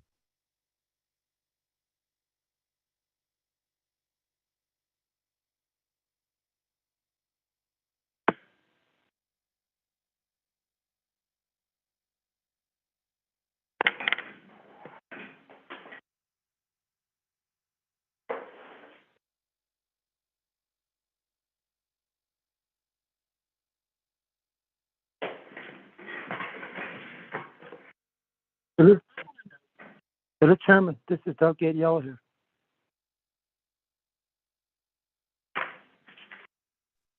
Shinada, Delegate Jimmy Yo here. Yeah, thank you very much, Chairman. So thank you, Shemaya, Honorable Crowdy, yeah, concern. Just for the information that for the records, Colorado Ranch request for 100,000. I put the money mine and that's for Colorado Ranch for the records, Chairman. Yeah, that'll be so. Quite to the Chairman.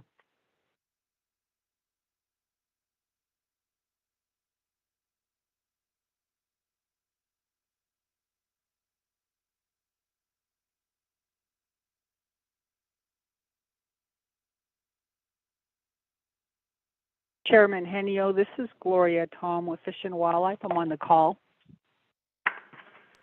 Yes, thank you, Ms. Tom, but I believe we need to hear from a Tribal Ranch program.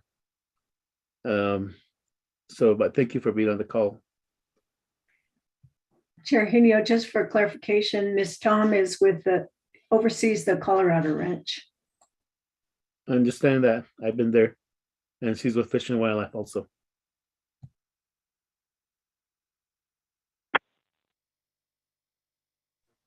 And I do, Chair Henio, also for further clarification, Shadeja is asking to supplement funds for individual ranchers and farmers. Is that correct, Shadeja? Not tribal ranches. Thank you for that clarification. Yes, so it's not for the tribal ranches. What it is, Chairman Henio and committee members, we have Navajo ranchers who are leasing areas at Nappy, and so that's what I'm looking for. Is there a current business unit to support the ranchers, or is that going to be a new program? That's the request that I'm requesting at this time. Thank you. I did hear the question the first time, Shinada. That's why I feel that the best person to answer that would be Mr. Ivan Vicente, and they might have a program under his the area that is specifically for individual tribal ranchers for assistance. And in the meantime, maybe with the help of OMB, we could just put a business unit new, and then the program title, and then an unmet need allocation, and then the description of need. So OMB could have that on their record. And then if they need to, they would create a business unit for that. Ms. Francisco, would that work?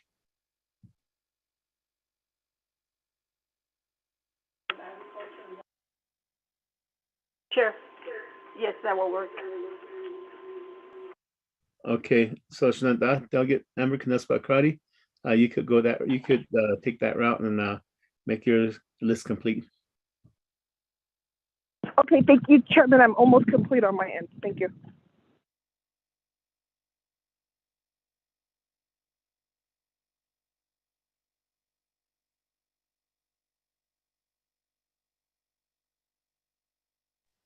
Chairman Hinio, also you requested the list on the shortfall.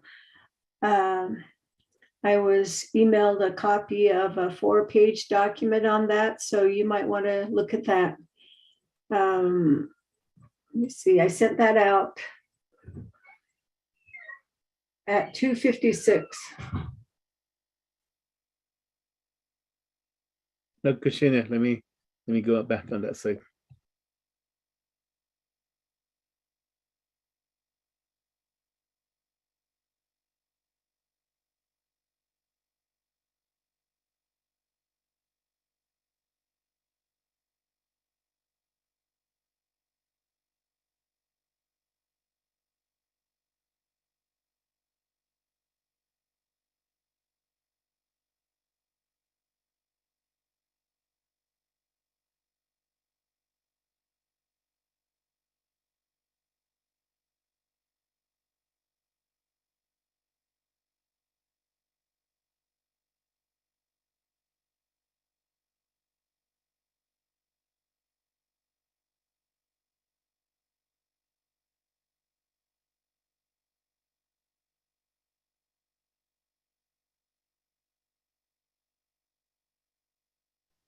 Okay, thank you, Peggy. I remember this listing now.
This is Rowena. I've got information from the Department of Agriculture.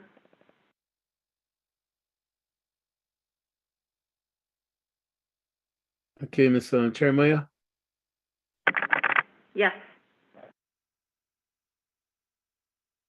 So Mr. Ivan Vicente is no longer with the Department of Agriculture, but I spoke with Leo, who is on the road, and the correct business unit number would be 115018.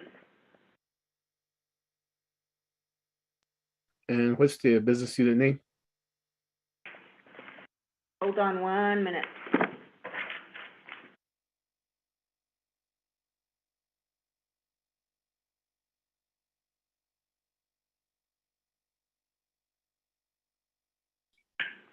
Department of Ag. This Department of Ag, yeah.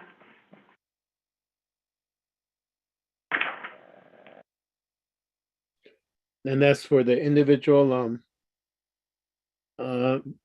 producers, like farmers and livestock producers and so forth.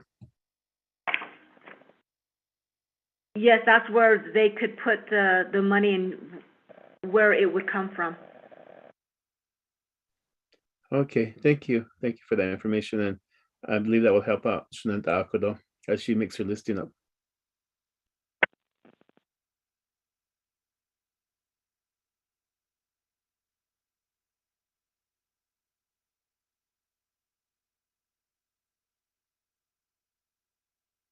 Chairman Henio, this is Gloria Tom with Fish and Wildlife. May I ask a question? Ms. Tom?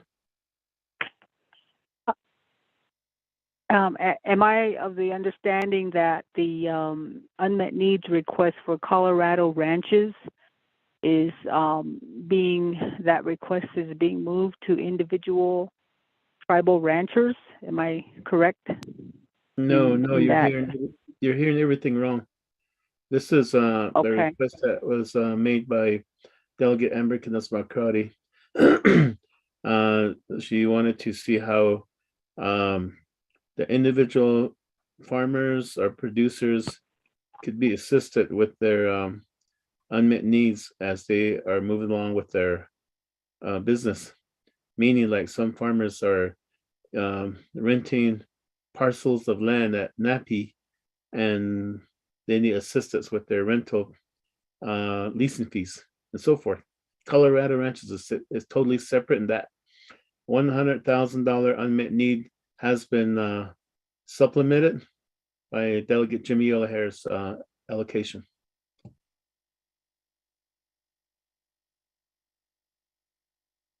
Okay, thank you, Chairman, for that clarification. Ms. Tom.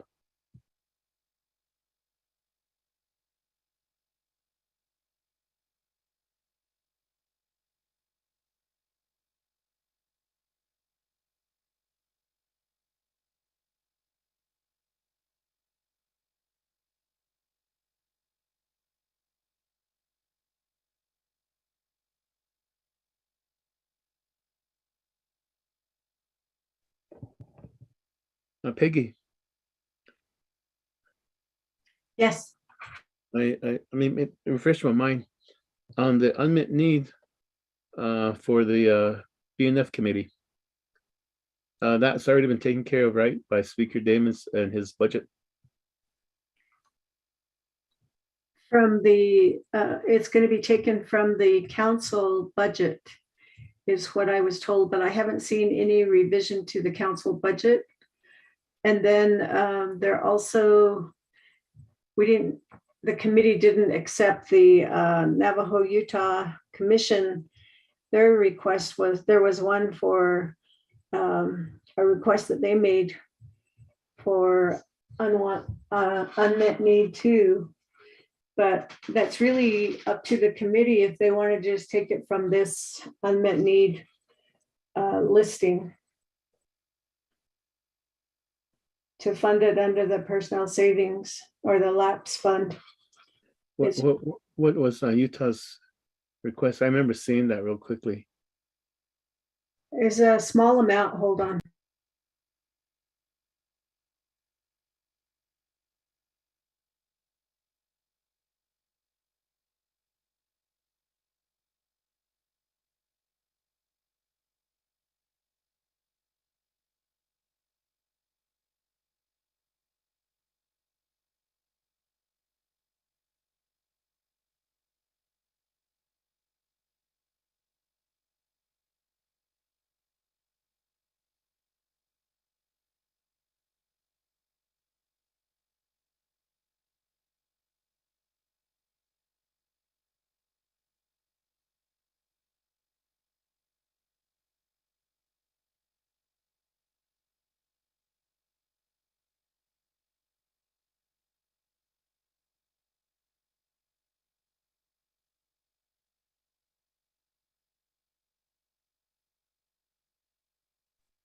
Chair Henio, it is for $9,202.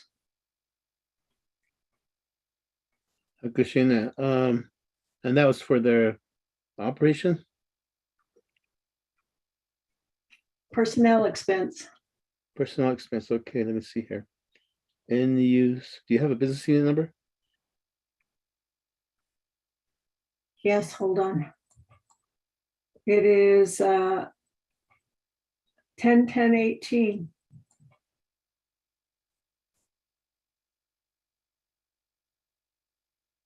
$9,000. 200.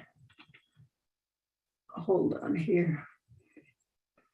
It is $9,202.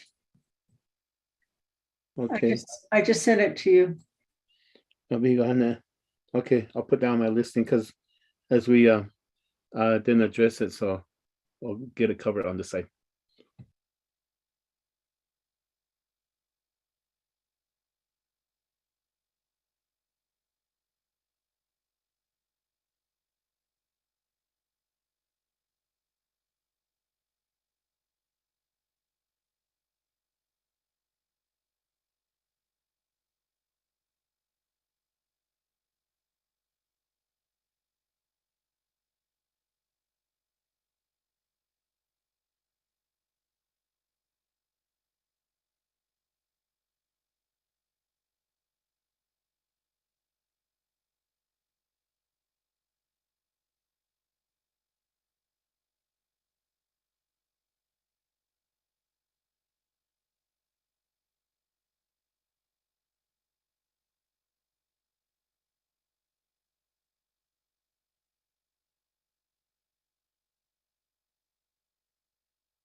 Ms. Francisco, are you there?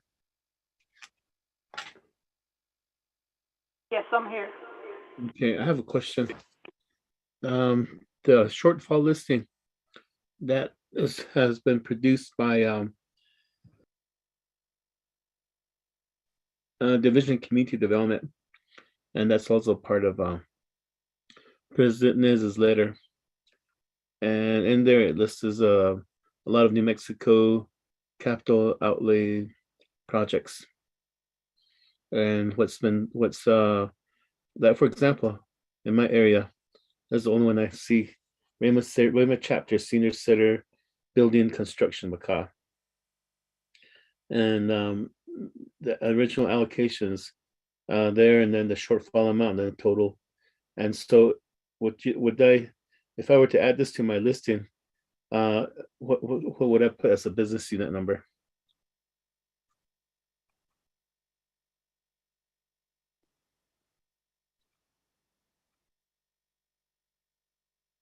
Chair, if DCD is on the line, they can probably answer that. Okay, Mr. Adekai Chada.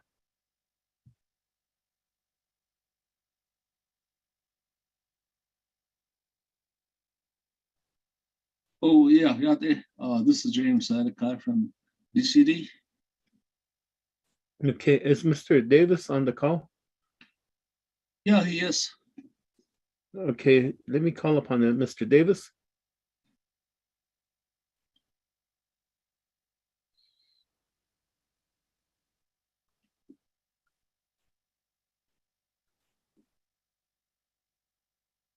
Lydell Davis.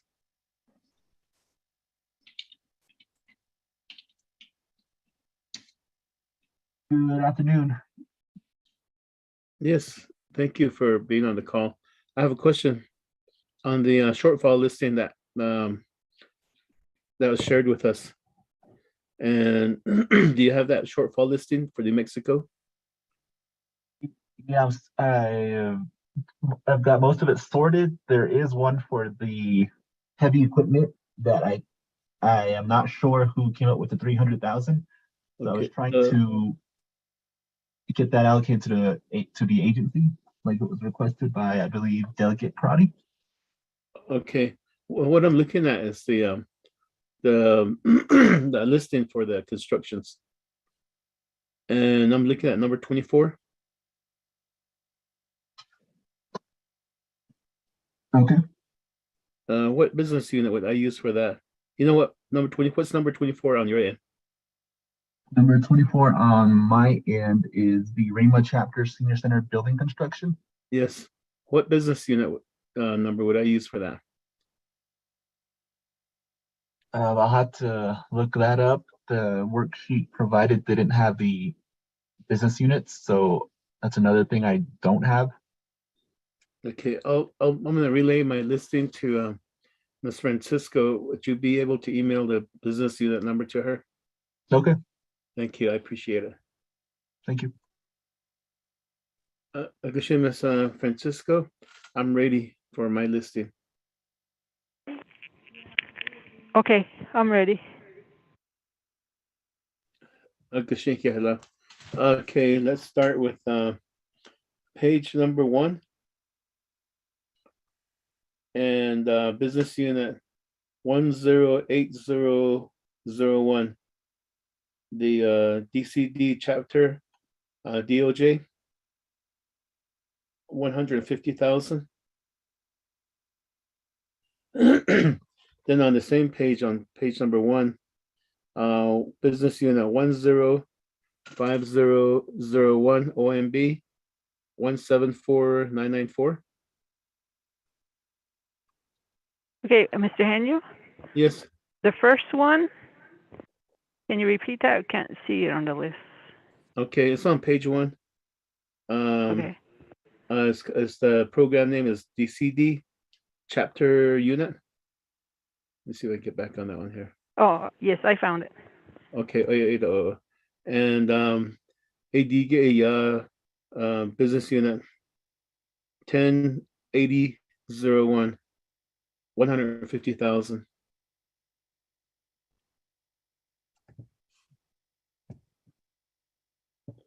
Okay, then on the Okay. next page, then on page 2, number 2 would be the scholarship, 109008, 250,000.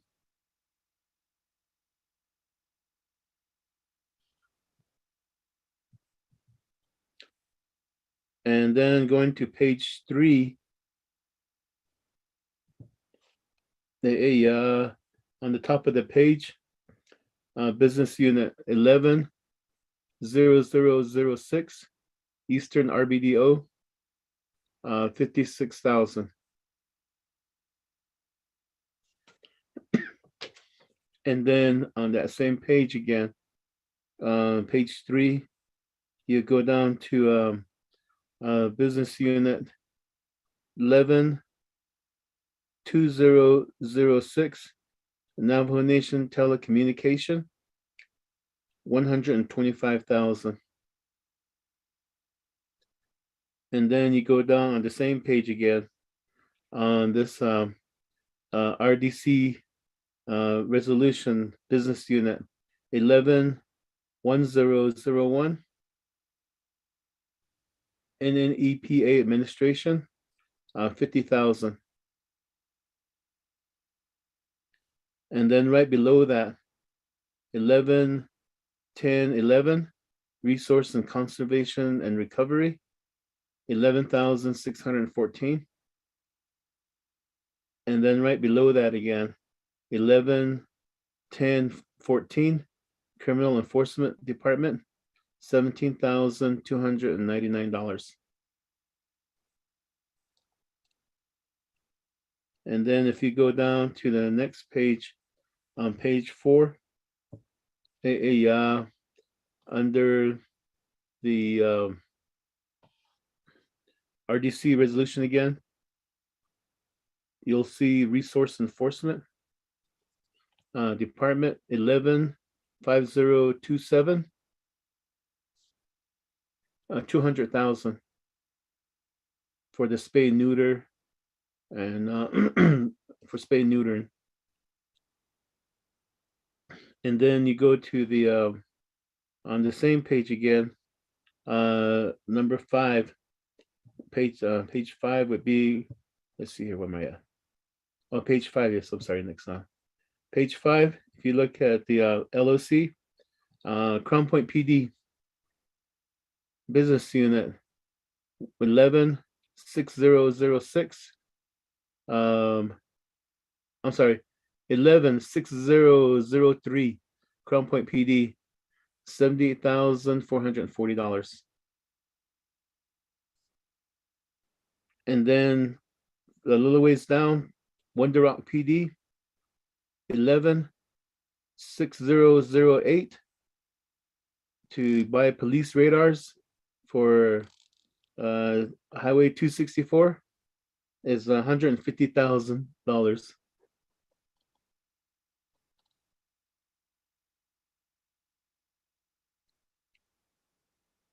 And then after that, this is not on the listing, but it's business unit 101018,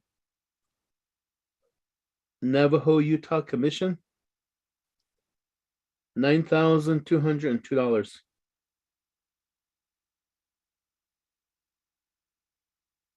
And then the last one would be just put new business unit, and Mr. Liddell Davis will send you the business unit number for this chapter project. It's Rama chapter senior citizen construction, and the remaining balance of $286,585.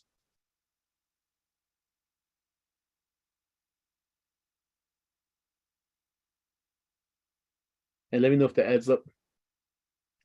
Okay, give me a minute. Chair Henia, I have a question. This is Peggy. Yes, Peggy.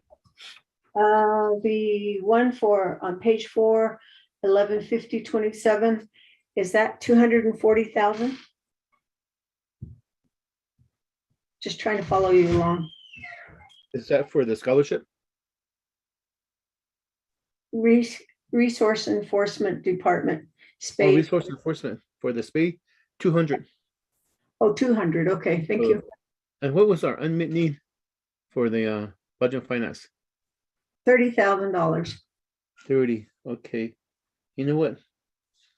Let me put that on my listing because we're going to have transparency and so forth for the next year's budget hearings. So what's the business unit number 1010? 03. Okay, 101003. Okay, let me add that. Nanette, I need to make a change here. Okay. Okay, for the Rema chapter, it'd be 256,585. Say that one more time. 256,585. Okay. That should leave $30,000, and 30,000 will go to 101003, the BNF committee. And this is for expenses? What's that? What is the 30,000 for?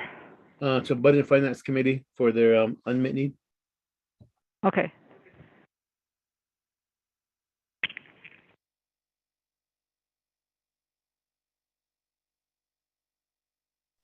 Operating expense.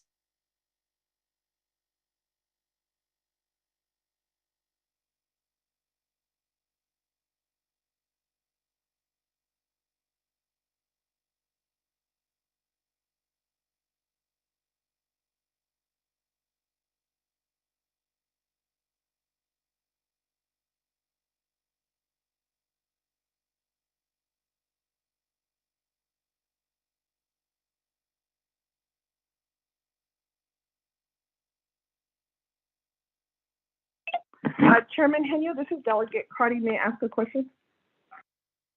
Yes, Shananta, yeah, you have the floor. Okay, thank you. Ms.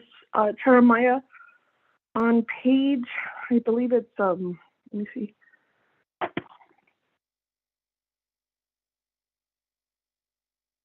What I'm looking for. Oh, here it is. 3 of 7. There's a new from resolution RDC AU 1522. The last unmet need is new. Could you give me what is the name of that program? Is it Minor Source or should it be Mind Source?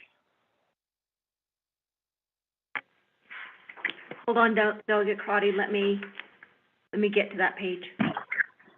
Okay, perfect. Thank you.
Chairman, can I make a comment on that? That particular program is actually under EPA. Oh, okay. Thank you for that. So I'm not sure if Belinda Shirley is on the call. Which area are you looking at? Page 3, It's RDCAU 15-22, that new item under that. It's the second item, the second block or second, yeah, I guess it would be, I'm not sure if that's called block, but The 10, 10, 11, 15. 10, 10. Oh, the minor source permit program? Yes, sir. Okay, I guess because in my allocation, I funded the top three. That's why I was asking.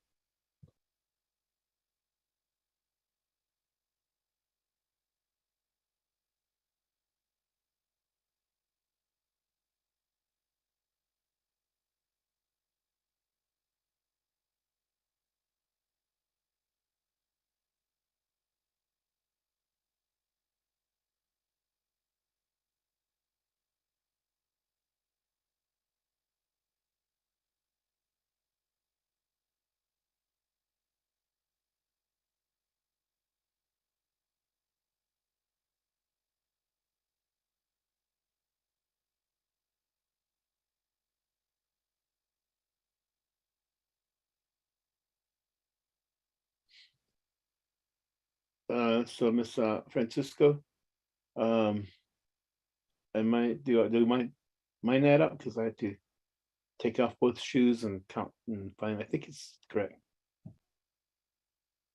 You're 48,000 short. Okay. In that case, then the rest into the senior citizen construction. Then.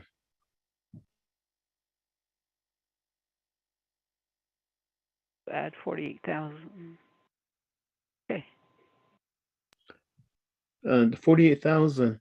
Did you get the first one I put on their list? Oh no. You know what? I know where the 48,000 is. It's on page 5. Business unit 11-5005. Agriculture Eastern Land Board. That's the 48,000 right there. Okay. It adds up now.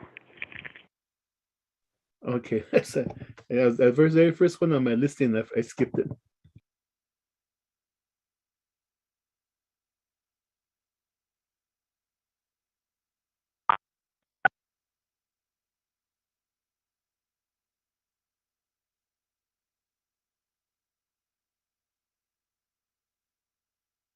Chairman, it's a delegate yellow here. Delegate Yellow here. You have a question? Yes, I'll be a basketball in the net of God. What is this? The skateboard. Skateboard.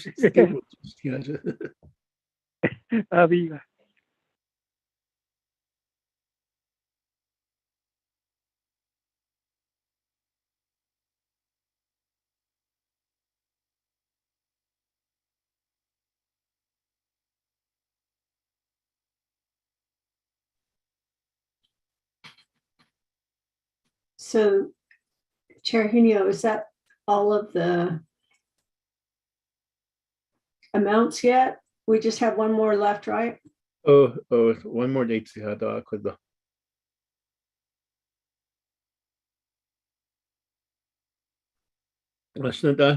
Yellow hair, Jimmy Yellow hair.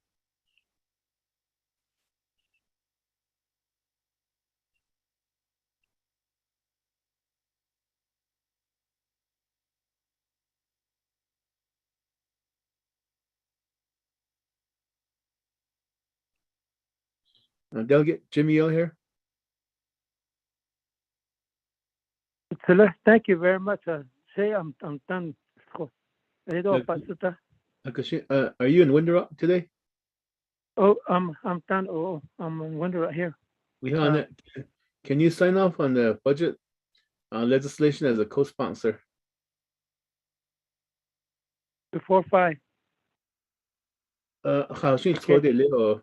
Hopefully they'll be done pretty soon. I'm still here in Rema. I was going to start driving that way, but this exercise took all my time here, so I'm still here in Rema. I'll just work with Peggy. Yeah, that's the chairman.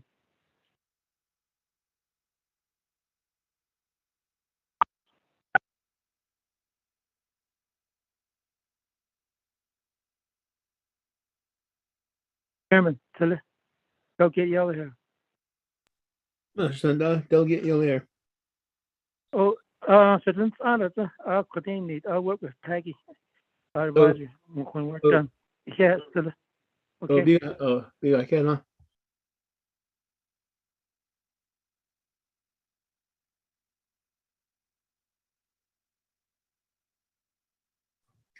Thank you, his brother. Okay.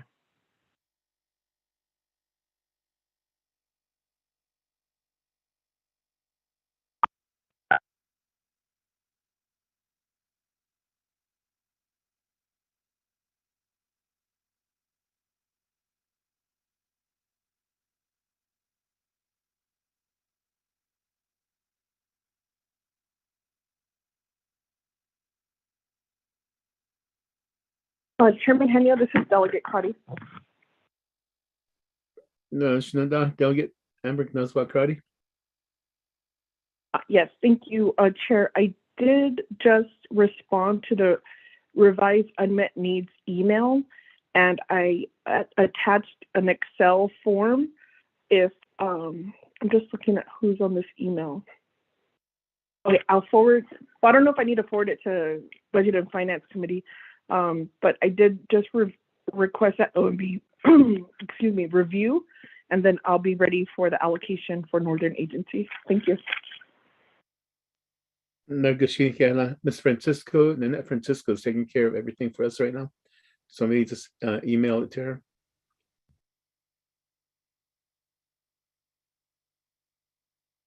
Yes, I am. She's part of the email thread. Ms. Francisco, I forwarded at, excuse me, 3:43. Thank you. Some of the business units, like the Department of Ag, I didn't write that down, the recommendation. I apologize. So, but the intent is for the, I guess it's called Nappy Custom Grazing. That's the name of the program.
Mr. Chair, this is Nanette with OMB.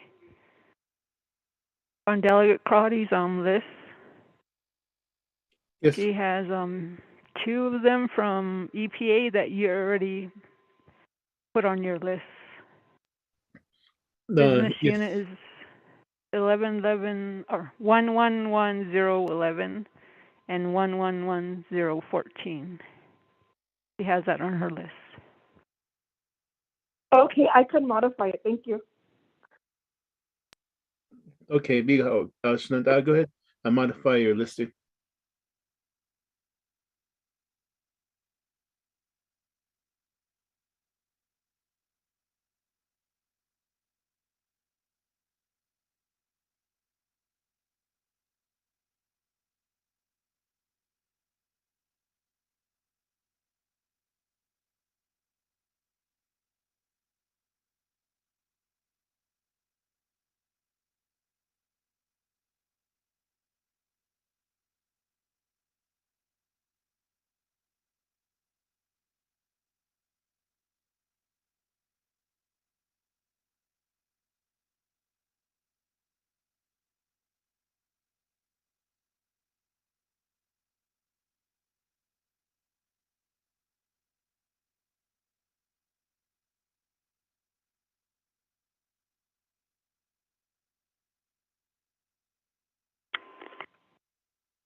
Mr. Chair, this is Nanette with OMB.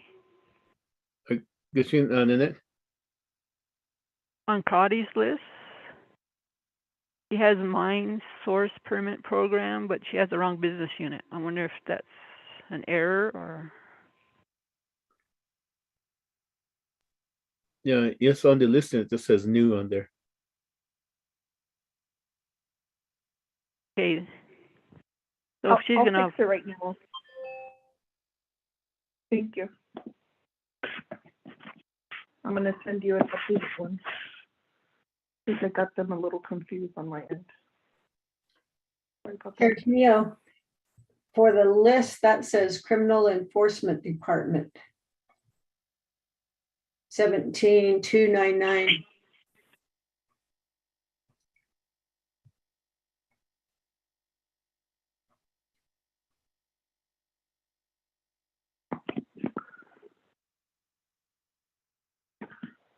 Okay, I just, Chairman, so the duplication, the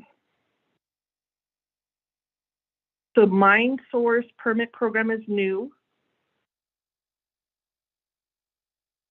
Let me just send you my updated one. Hopefully this makes sense. It'll be V2. I'll do that right now.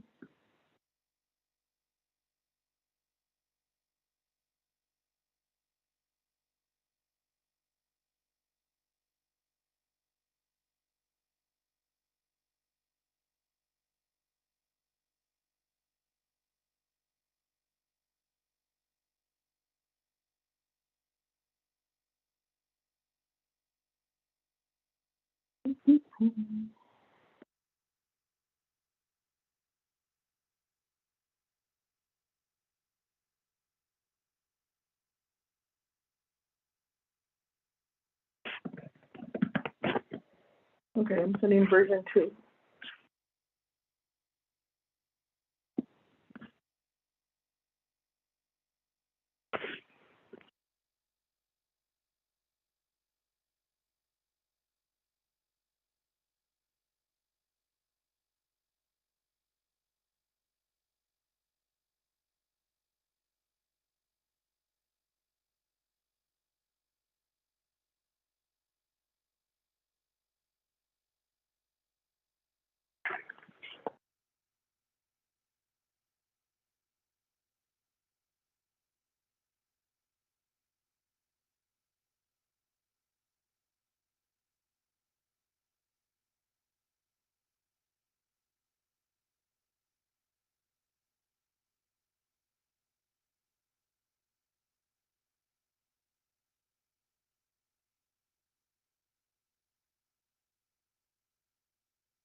Mr. Chair, this is Nanette with OMB.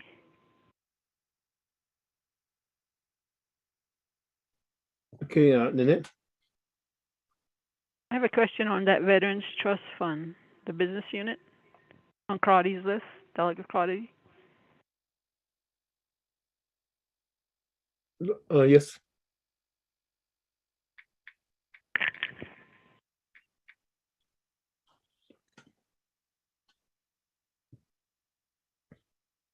Your question? Oh, there's no business unit listed. Is this that 703 numbers? Yes, that's from the president, I believe. The president's request for allocation, the same one that Vice Chair Smith put his whole amount into. Okay. Mr. Chair, this is Lurleen. I have a comment. Yes, Mr. Pai. Thank you, Mr. Chair. I did reach out to Mr. Zwerlein to clarify the president's mention in item 1 Hold on, in his. hold on.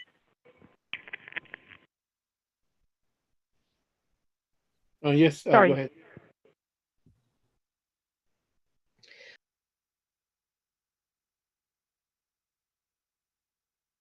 Yes, Mr. Pahi. I did send an email to Mr. Zwerline to clarify the president's request in the president's memo from dated today. And that email I believe I forwarded that to Ms. Francisco. If she does not have that, I can resend it.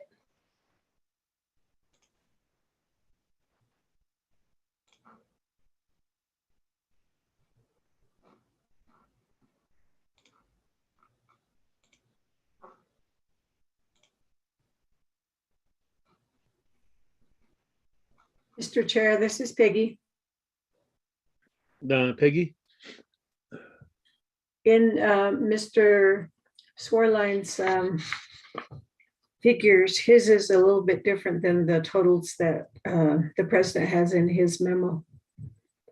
Seems like some of the numbers are transposed, and then there's $2 extra added to it, to what Mr. Swarline had put in his email. But it's still above $2 million, right? Yes, it is. Okay, so with the allocation of Vice Chair Smith at 1.6 and Kadosh, Delegate Amber Karadi's allocation still will be under 2 million from the Lapse fund. Okay.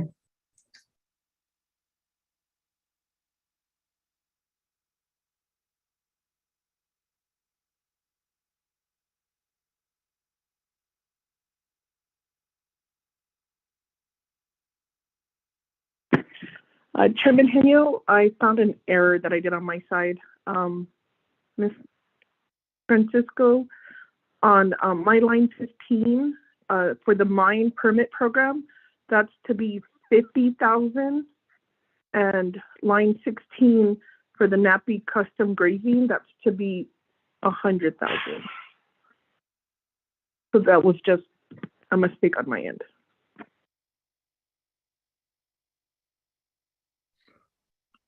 So to the mine permit program, 15,000? 50. 50. Oh, 50. Okay, because thousand. on the listing, if you look at the unmet need listing, they're asked oh, I see. Okay, I see. Yeah, see how that's a little different. Yeah. I got it. Okay. I'm tired too, and I'm incident commander here at the flooding. Our fire department just got in an accident, so I'm just trying to do my best here, Chair, like you. Thank you. Oh boy. Well, you're way more busy than I am, Shananta Akuro.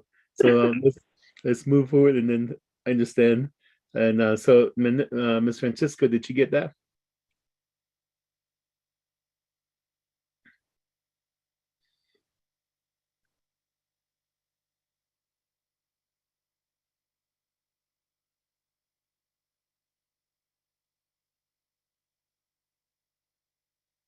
Ms. Francisco? Mr. Chair, Yes.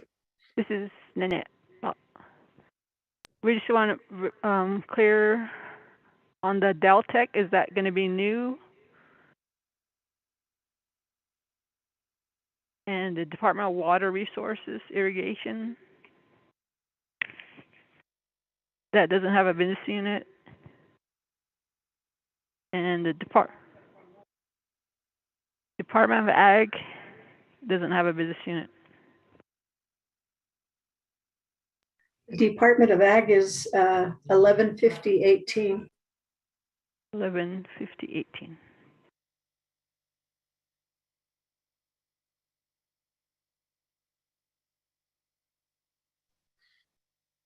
And then Ms. Francisco, I guess for the Daltex, if you have it already, it'd be the Northern Agency business unit for Daltex.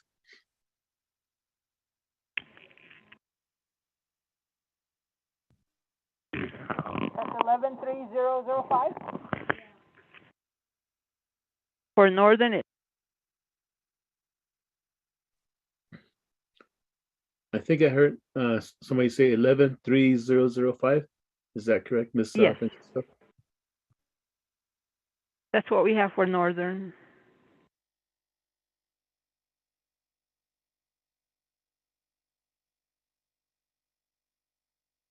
Okay, it's 113015. Kashina, thank you. Let me know when you're done and if everything adds up. Is the Department of Water?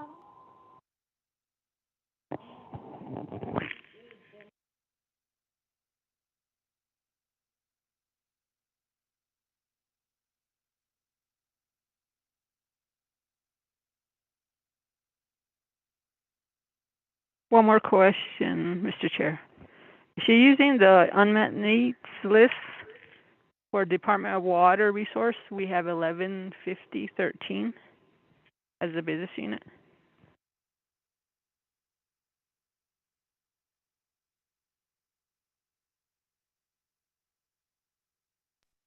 Shananta, Delegate Amber Kinoswakrati.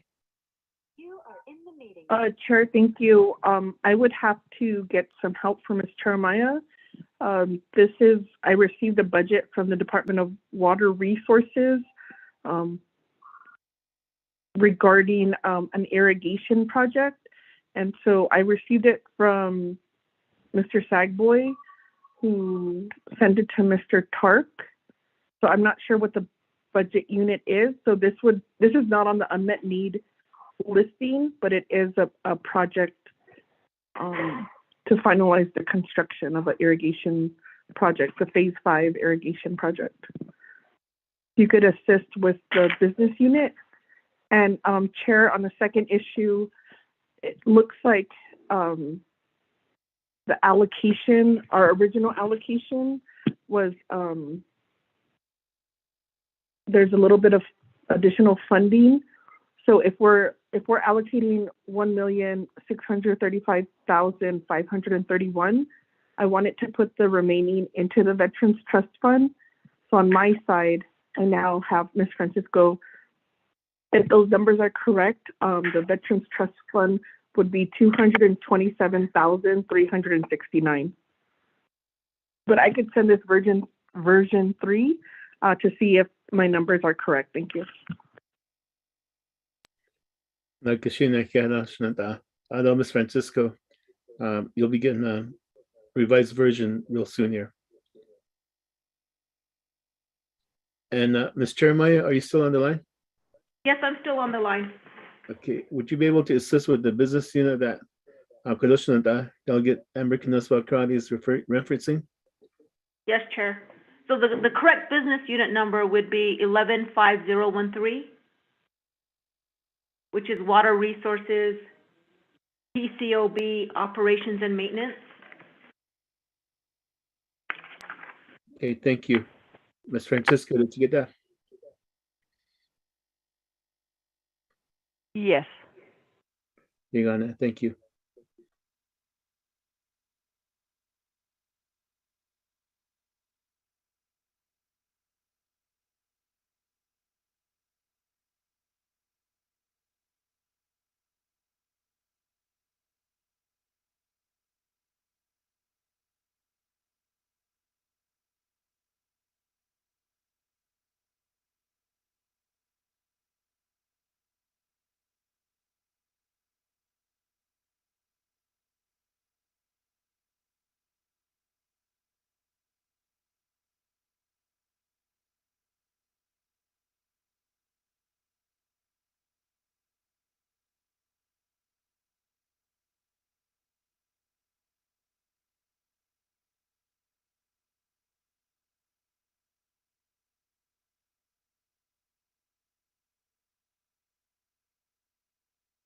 Mr. Chair, Nanette with OMB.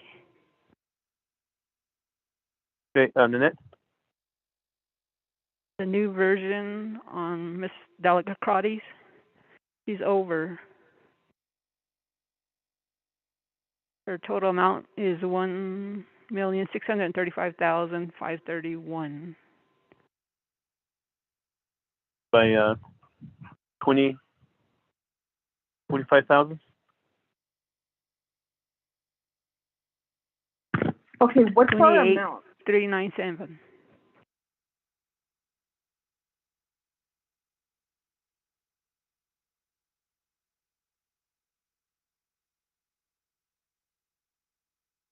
Chairman Henia, what's the amount? Ms. Francisco, what's the amount that she's over by? The amount given to each of the members is 1,607,136. Yeah, but what's the amount that's over? Is it like in the 20s or 30,000? Chair, so I appreciate that. It looks like there's calculation. So when I looked at the general wage adjustment at 2%, let me make sure I have this right. I see there's 9,813,186, and is that divided by 6?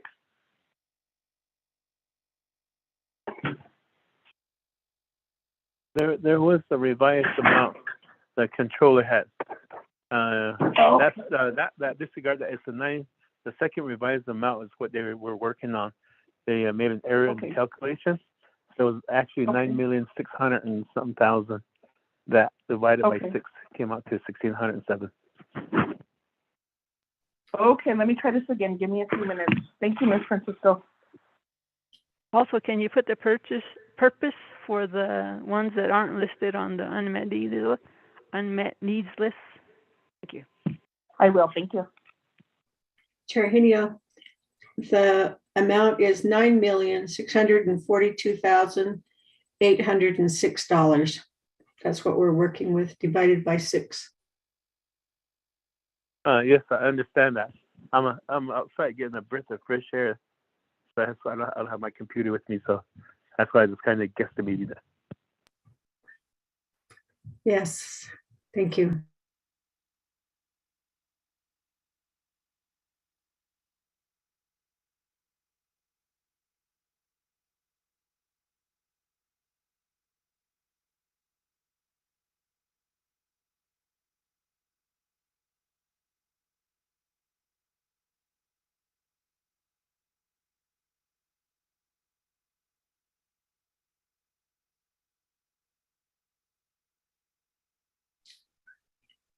Chair Henia.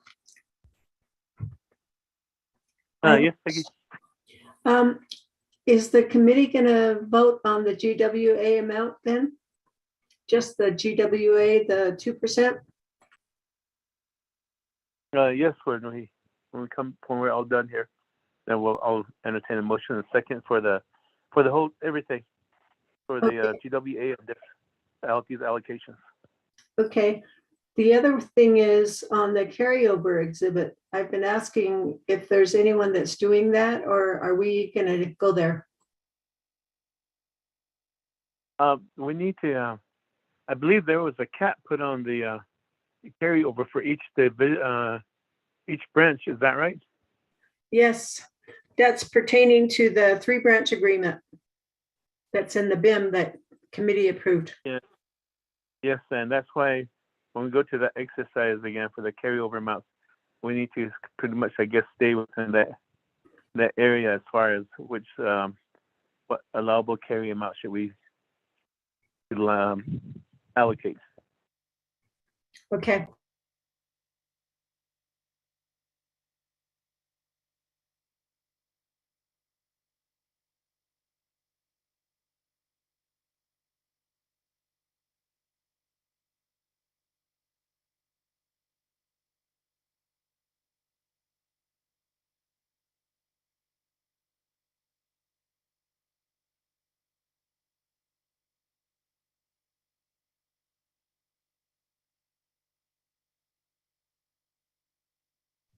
Shadeja, there's no attachment to this one. Your version 4 doesn't have an attachment. Okay. Bear with me. I apologize. Now enters.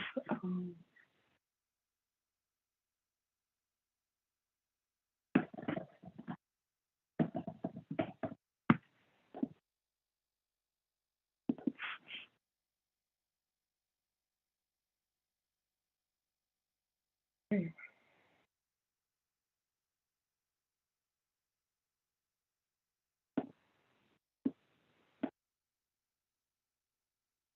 righty.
Chair Hinio, we have the fourth version of Shadeja's request.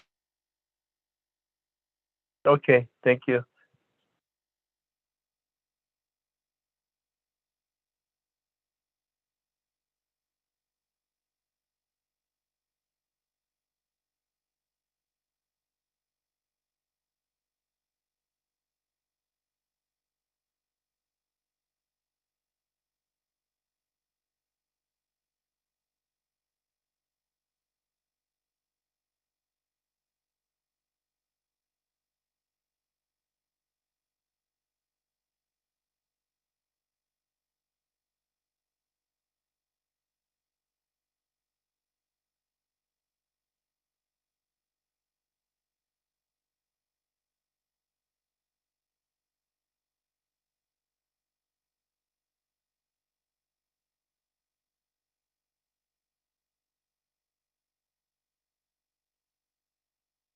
Mr. Chair, this is Nanette with OMB.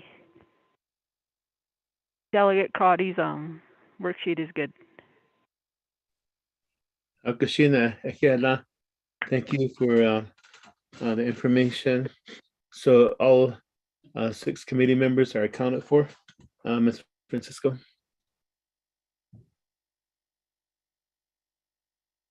That's correct.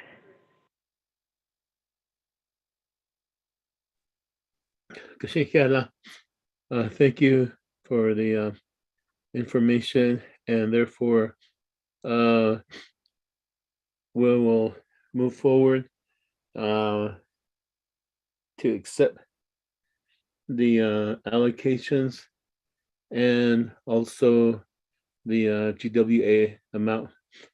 With that, with a motion and a second and a vote. So with that, is there a motion, committee members from the Untitled Budget and Finance Committee, to accept the GWA amount and also the allocations that from each committee member? Delegate Yell, her motion. Mr. Chairman.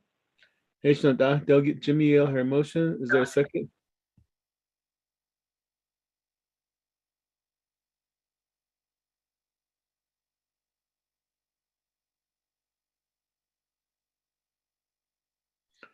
Is there a second?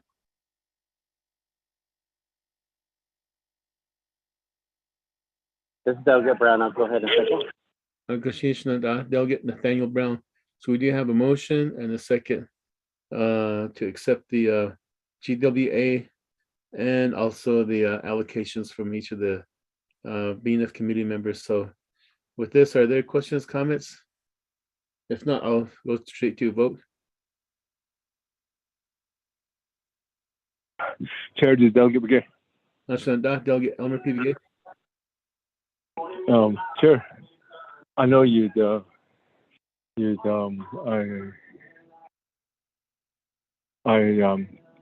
heard you that you did some selection and allocation, but I wanted to know that if OMB can change, instead of having my name in there, can they put new in there? Just like I think previously it was like that. So I just wanted to know if I could request for that, or they do it on their own, or it has to be like that. That's my question, Chair Henry. Yeah. I think the only reason why your name appeared on there is because the request came from you. That's why, as requesting to be this unmet need to be added on there, just like on the other side it says president, because that request came from the president, and that's why your name's on there. But they could do that. They could put Chair, there was a resolution, then there's a chapter letter that came in, the chapter document chapter. Yeah. Well, I understand that, but Delcon chapter is not the one that I wanted to be on that list. You know what I mean? But we can do that. Miss San Francisco, are you still on there? Yes. Can you put instead of Delegate Elmer P. Begay's name on the unmet lead listing that's created by OMB to put Delcon chapter on there, or new, as he had requested for? Yes. But this is just for our internal use. It's not going anywhere. That's what I figured too. Oh, so but this for his I guess mind to be at ease, just put new on there. Okay. Okay, you guys should Delegate Elmer P. Begay.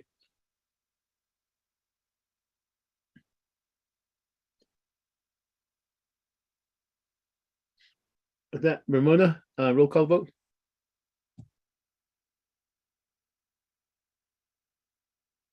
Sure, Chairman, roll call vote on accepting the GWA and the allocations. Honorable Raymond Smith Jr., how do you vote?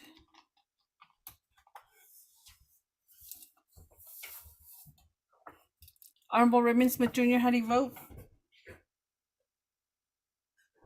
Honorable Jimmy Yellowhair, how do you vote? Delegate Yellowhair, votes green. Thank you, Shazada. Honorable Jimmy Yellowhair votes green. Honorable Amber Kenneth-Carty, how do you vote? Honorable Amber Kenneth-Carty, how do you vote? Shada, this is Delegate Amber Kenneth-Carty. I vote green. Thank you. Thank you, Shadeja. Honorable Amber Kenneth-Carty votes green. Honorable Nathaniel Brown, how do you vote? Delegate Brown votes green via text. Thank you, Peggy. Honorable Nathaniel Brown votes green via text. Honorable Elmer P. Begay, how do you vote? I vote green. Thank you. Honorable Elmer P. Begay votes green. Honorable Raymond Smith Jr., how do you vote? Honorable Raymond Smith Jr. Chairman, we have 4 members voting in the affirmative, 0 opposing, chairman not voting, and 1 member not voting. Chairman? Yeah, for the roll call vote, 4 in favor, 0 opposed, chair not voting. We have completed this portion of the exercise. Now let's move forward to the carryovers. And Peggy sent out the a listing PDF file listing of all the carryover requests as a draft for the 2023 budget. And there are 4 pages to this, so if we could reference that for the carryover listings. And Peggy, maybe refresh my memory.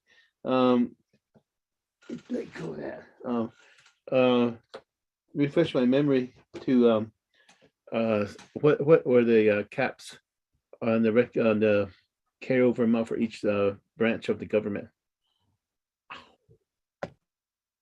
Okay, thank you, Mr. Chair. This is Exhibit C to the BIM. And it has paragraph 4, FY 2022, 2023 general fund carryovers. The branch chiefs recommend unexpended FY 2022 fund balances to be carried over to FY 2023 as follows. A, executive branch, $3 million. B, legislative branch, $1,500,000, and C, judicial branch, $1,500,000 or $500,000. Yes. And this is dated June 12th, 2022, Exhibit C.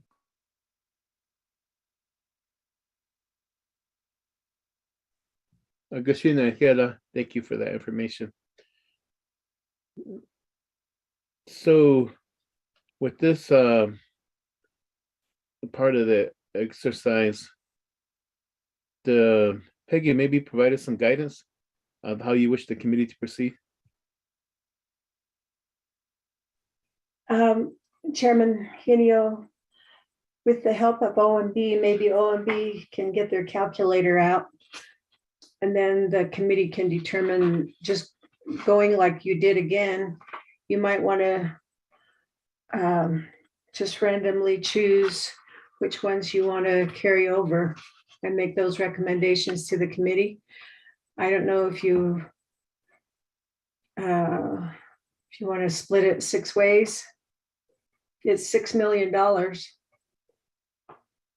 But then,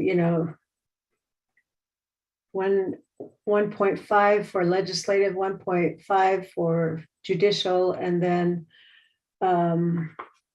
the executive branch totals. I don't know if OMB has a total for each branch. On this, it doesn't show. Do you have something to that effect where you have totals for each branch by any chance? Do you have a document? Or can this be converted into a document that shows the 3 separate branches with the dollar amounts?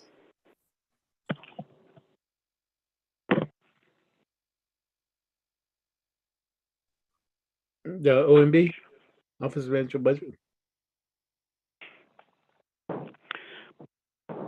Mr. Chair, this is Dominic Bial. I can try to explain this.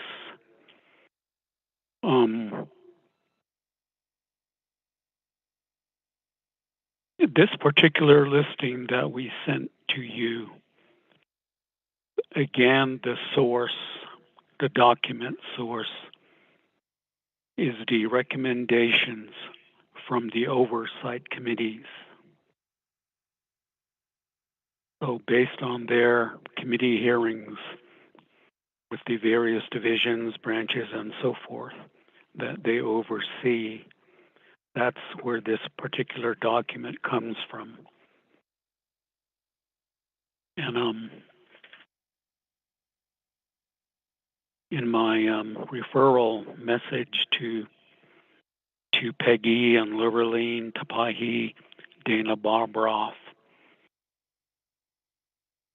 I mentioned that this really is simply a report similar to the unmet needs list that you were using, where, as you know, you went through it and chose what to include in the final legislation. So the exercise that's typically done is you do the same thing. So my additional comments in my referral message, which was sent on Wednesday, said that we all need to understand that these carryovers are for the general fund programs.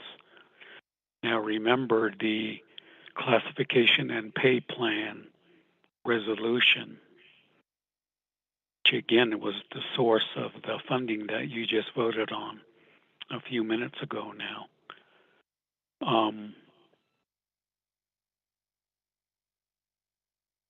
it does not include personnel money. Otherwise, you wouldn't have personal lapse savings balance. So I made reference to the fiscal year 22 budget resolution to Ms. Nakai and others in Legislative Counsel's office, that the carryover listing, which is Exhibit F in the 22 budget resolution, it picks up the business units, the division, the program name, and in every case it says remaining operating balances. In other words, it doesn't specify an amount. That's because the amount, you don't know what it's going to be until the closeout is accomplished sometime in October going into November. And again, it wouldn't include any personnel costs. So my recommendation accordingly from OMB was that that same sort of language ought to be included.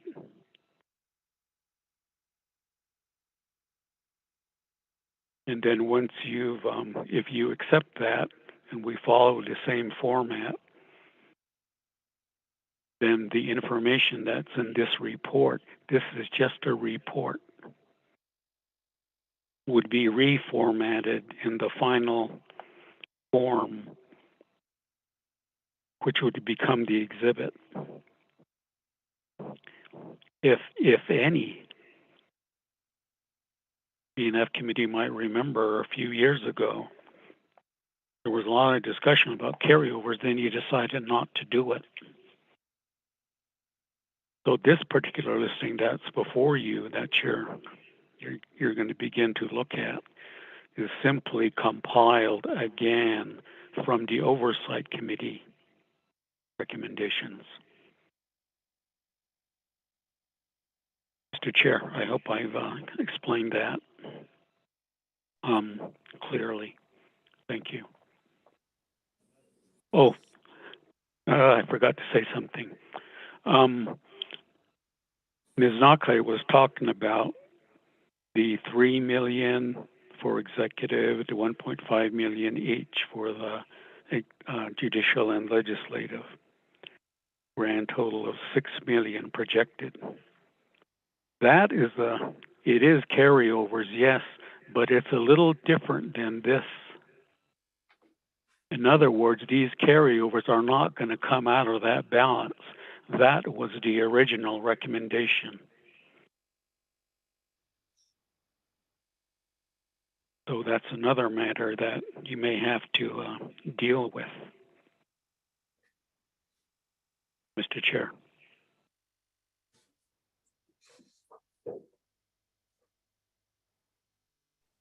Okay, thank you, Mr. Biel, for the input to this discussion on carryovers.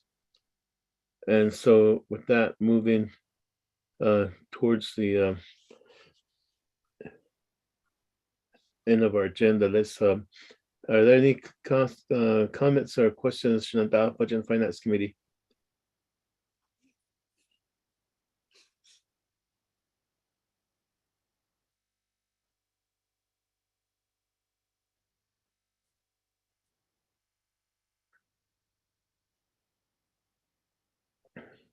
Chair, this is Delegate Carter. Delegate Knessel-Crotty, you have the floor. Yes, thank you, Chair.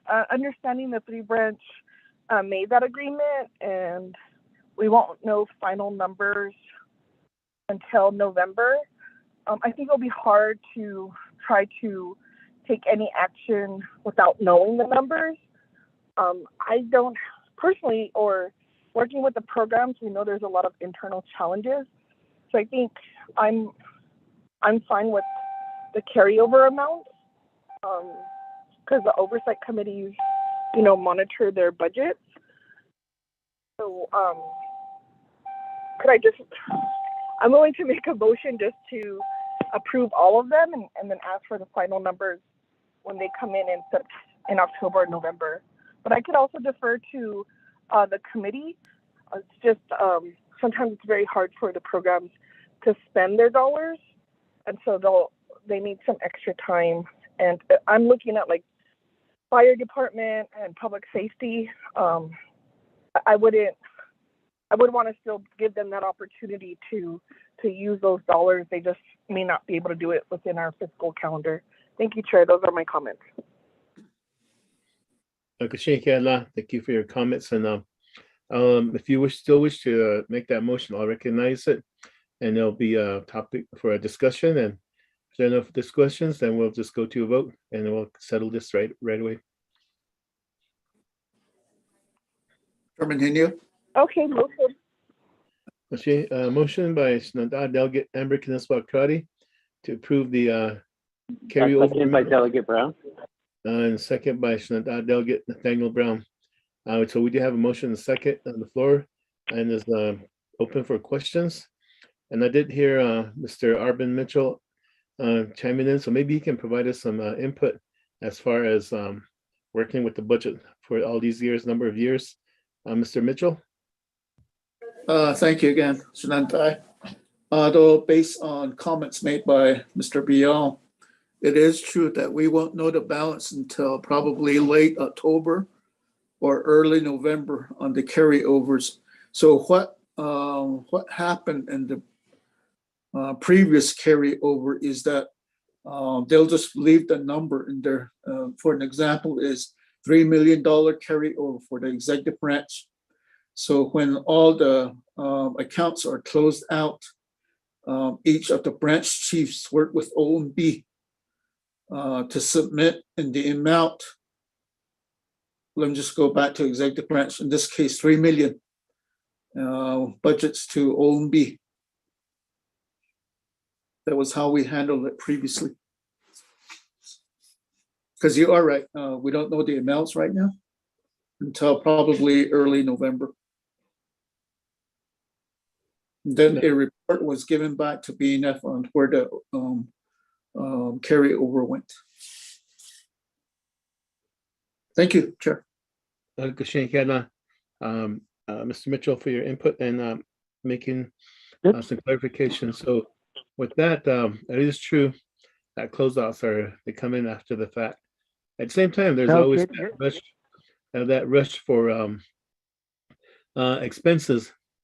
And before closeout, people start ordering all kinds of brand new furniture and stocking up on supplies, trying to get as much money as they can spent before the end of the fiscal year closeout. So, and that happens. So therefore, the numbers that we see right here might be a little higher than what's the actual numbers that will come in. So, I can't launch for making the motion and the second.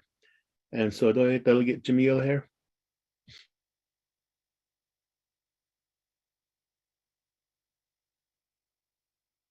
Yes, to the chairman. Thank you very much. Appreciate it. It is very true. It might even go to November 30. The reason is there's some contract usually closes in 90 days. And it's all the printed contract close that will give us actually carryover money will be available. I know, we all know there's money, a lot of money that has not been spent due to a COVID-19. Even peso or out of carryover money, though, or the question. According to there's law, executive branch is for $3 million, the legislation for $500,000, and judicial the same amount, so total is $6 million. So, I need whatever how I see. But I think they hope in the change. I don't to explain. You have to understand being a committee. Thank you very much.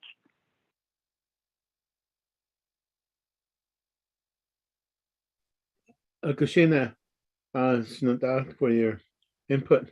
So with this, any further questions? comment? Chair Hennio, Then I can go to a vote. Peggy? the Fish and Wildlife wants to make a request to the committee. It's up to you.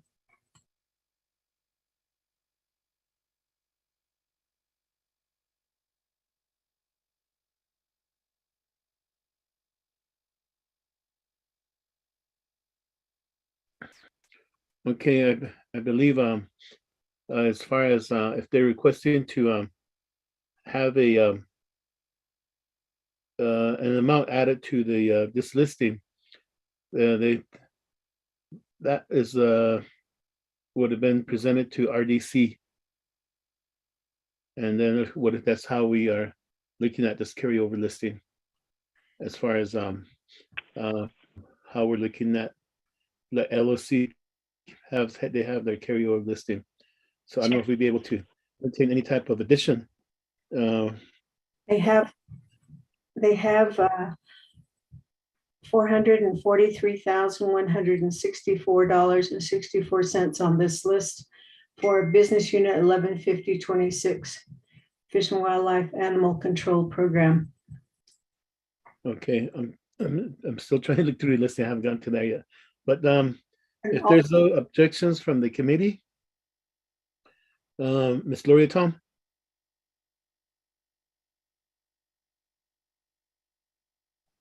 Thank you, Chairman Hennio, members of the Budget and Finance Committee. Can you hear me?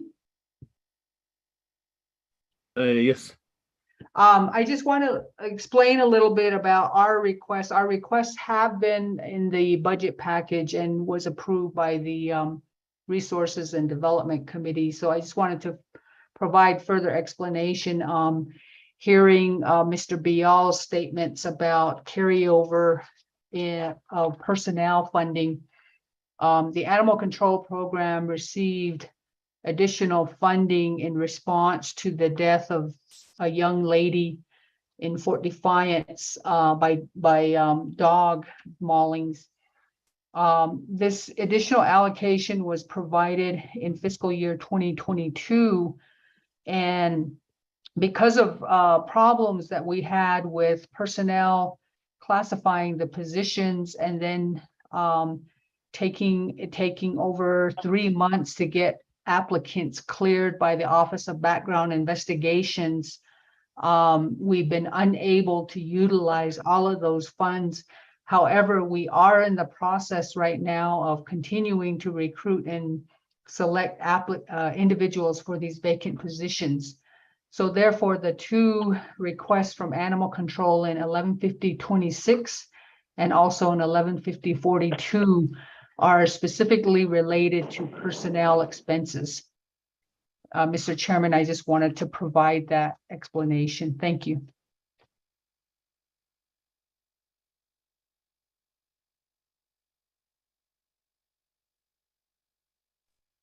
Okay, thank you for the explanation. And so with that, let's move forward back to the committee, Budget and Finance Committee. Any further questions? Then let's do roll call vote. Ramona? Yes, Chairman Hennio, roll call vote on accepting the carryovers. Honorable Raymond Smith Jr., how do you vote?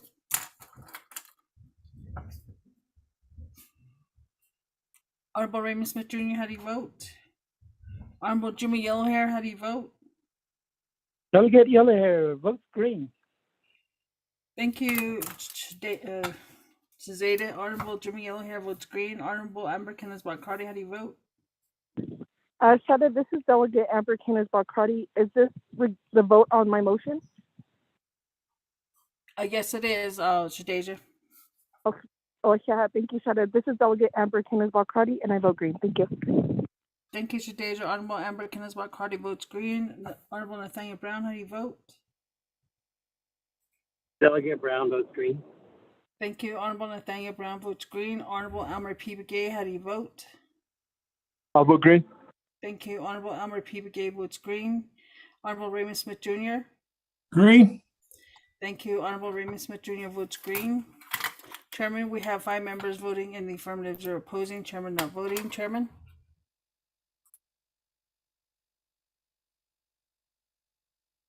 Kashinkela, 5 in favor, 0 opposed.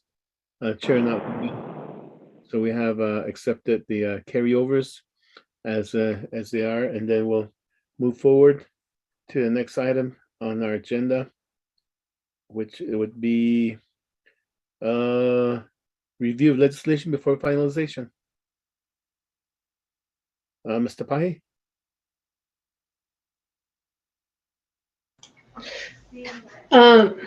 Chair Henio, I have not received the exhibits necessary to plug in the information in the draft comprehensive budget legislation. So I'm afraid, other than what was sent to you all this morning around 8:30 or so, it is not in a form that can be approved in a final form at this time. I do believe Ms. Francisco and others at OMB are as we speak working on finalizing their exhibits, plugging in all the numbers into their Excel spreadsheets. So there's been lots of discussion about how the certain unmet needs will be funded, from which accounts, carryovers and such. And so I believe that OMB needs more time to do this. And even if I received all of these exhibits in the next 5 minutes from OMB in a final form, it would take me quite some time to plug everything in to get the draft or the comprehensive budget legislation in a shape that is ready to be dropped and posted on the DIB website. So that's where we are at this point, Mr. Chair.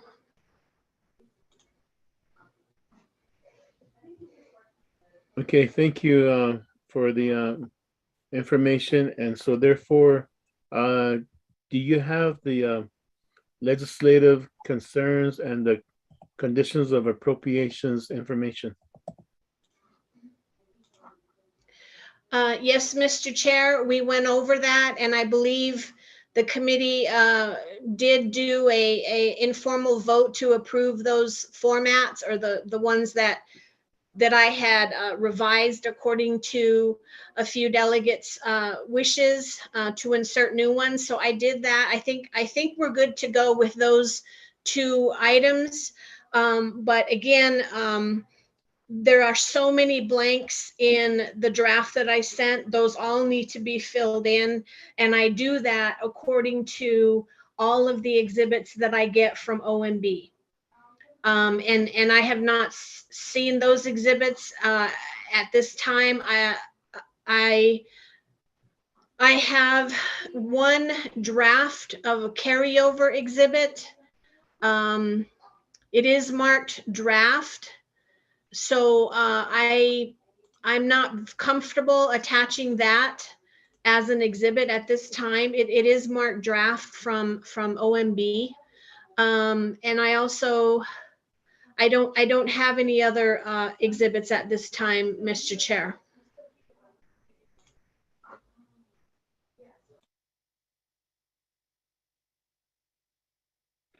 Okay, thank you. Thank you for that information. With this information, so when will the legislation be ready for pickup then?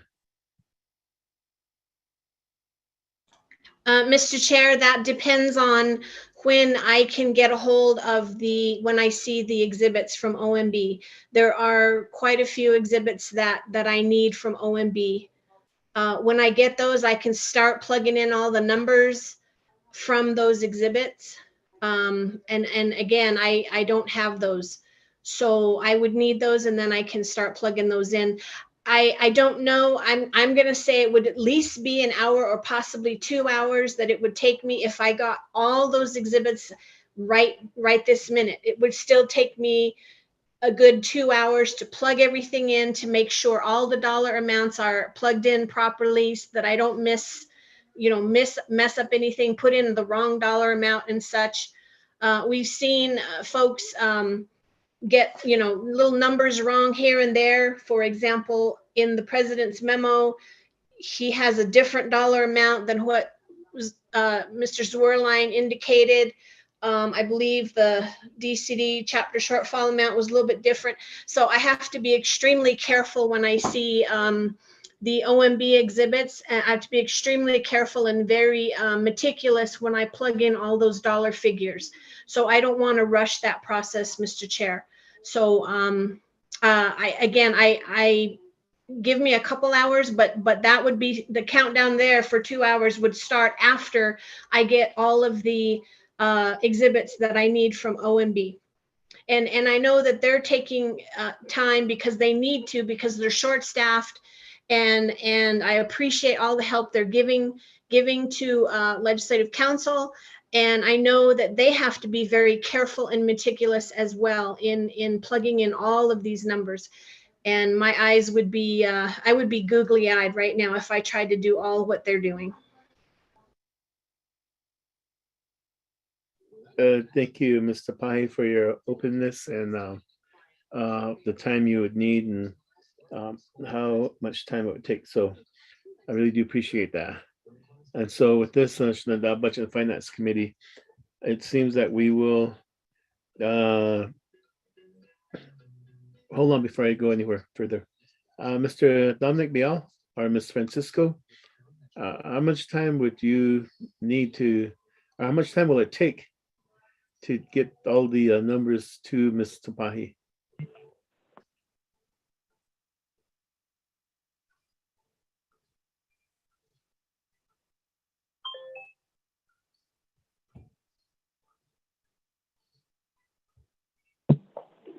Mr. Chair, committee members, this is Dominic Vial.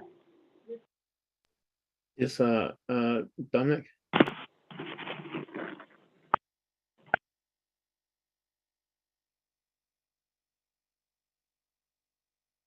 Mr. Chair, committee members,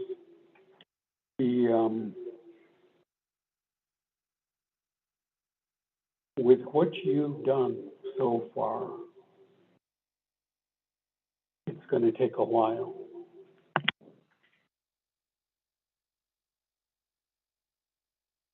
Going to take a while to prepare all this information and then to finalize the exhibits accordingly, which is why we've been suggesting not only to the committee, but particularly the advisors that a lot of this should have already been discussed. Nevertheless, that's water under the bridge now. But here we are on Friday, almost 5 o'clock. If the decision is to finalize it like today, then it's going to go into the evening. I'm not sure how long it's going to be. And it's been a very long day, as Ms. Apahi mentioned. Not only that, but we're facing a health emergency down here as well. So we're dealing and contending with that at the same time. But so it's going to take us a while. So I don't know. I'm just wondering how best to do this now. It would be better if maybe all of this could be finalized like tomorrow.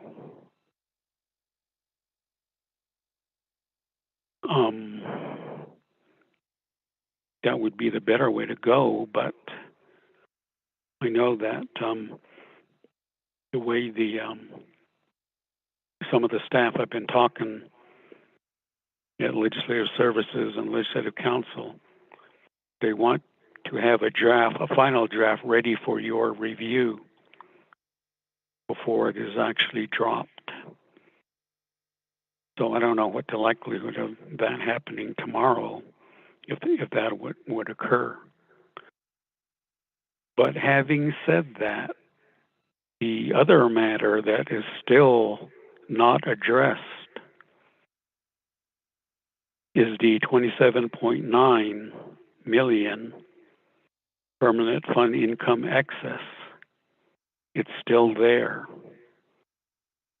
So the B&F committee, I would think, you just saw how long it took you on the GWA for the $9 million amount. And now we would move on perhaps to the 27.9 million.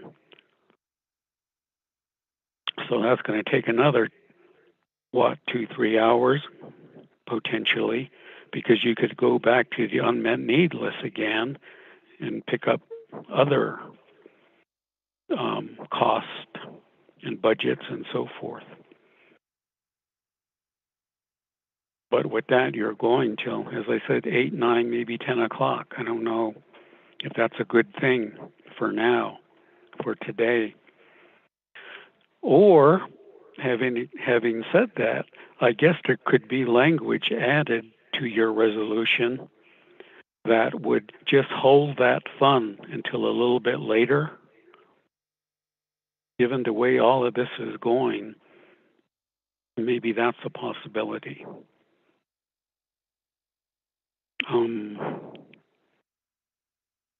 So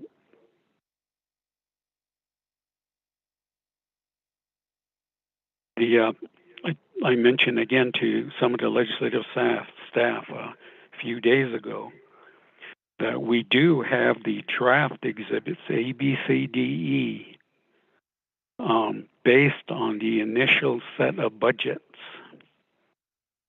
that came from the branches. But by now you see that a lot of them have changed and are going to change, particularly with the personnel savings lapse additions. We have to rerun all of those numbers and then capture all of those numbers, the amounts, in the final exhibits. So those exhibits, as Mr. Pahi mentioned, would be provided to her. Then she can take the information to fill in the gaps and the blanks in the legislation document itself. And the other remaining question I have, you were just talking about carryovers. I don't see in the proposed legislation that was provided earlier today whether that 6 million and 1.5 and 1.5, 3 million, 1.5 and 1.5, total of 6 million. It's not in the legislation at the moment. Mr. Chair, those are my comments at this time. Thank you. Thank you, Mr. Bial, for your information. It sounds like we would still need another day of budget hearings in order to complete everything that we have so far. And because of Title II and the notification requirements, posting of agendas and so forth, we could not meet yesterday. So we had to come back today. And so therefore, if we move this out to Sunday, how far back will we be on the schedule, budget calendar?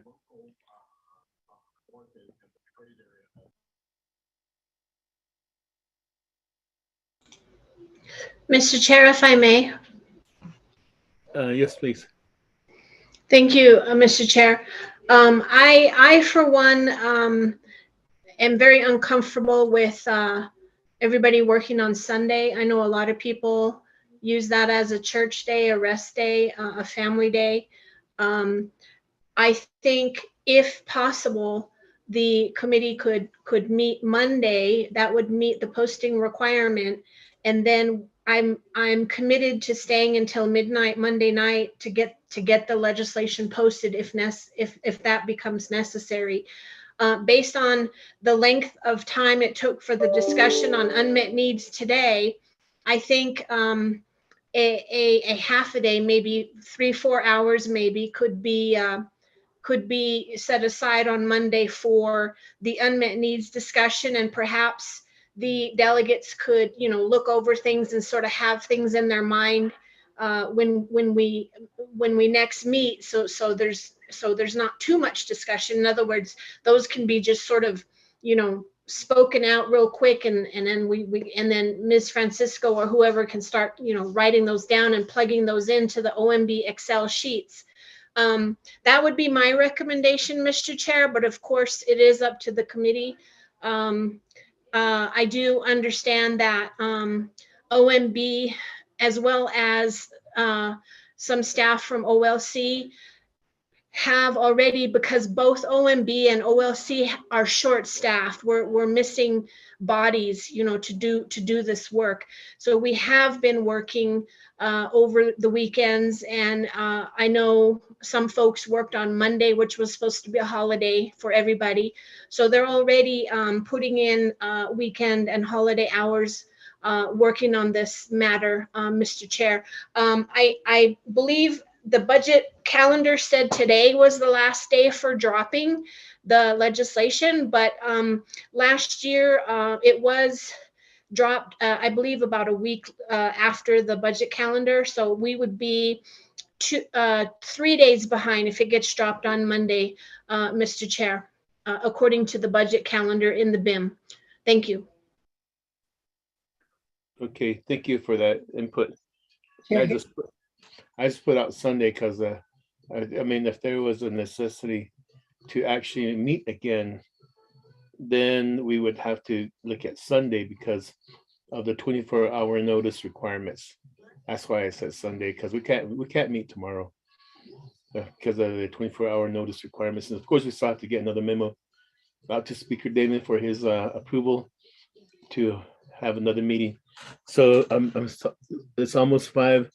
Somebody can contact Speaker Damon and have him maybe be available for possible signature of a memo, Peggy or Ramona. That way we can get this exercise done. Peggy? Thank you, Chairman, members of the Budget and Finance Committee. I would recommend that we finish this whole, it sounds like we're going to go with a perfect legislation when it gets dropped. And so if the exhibits are going to be completed, there isn't sufficient time today for OMB to complete and clean up all the exhibits that we've been discussing. So I would suggest that we give them Monday to complete that. Laureline can plug in all the numbers on Monday, and then after the special meeting on Tuesday, the committee could convene into to complete the discussion on the legislation, and then hopefully it will be ready by then to drop on Tuesday, is what I would suggest. We have ample time, as the Chief Legislative Counsel had said, that there is sufficient time to drop the legislation. So as long as we get it to NABI by the 30th of August, I think that we are okay.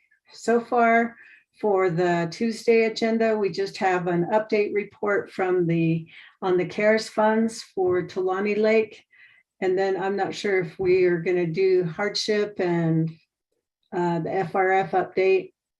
And then after that, hopefully we'll have the audit legislation, and that's basically what I'm looking at for the agenda for Tuesday. So I would suggest that we're still going to be pushing to get all of the exhibits completed if we're going to be meeting Monday. So just to let everybody just do it right, I would suggest Tuesday after the special meeting. Okay, thank you, Peggy, for your input. And that makes it a little bit easier.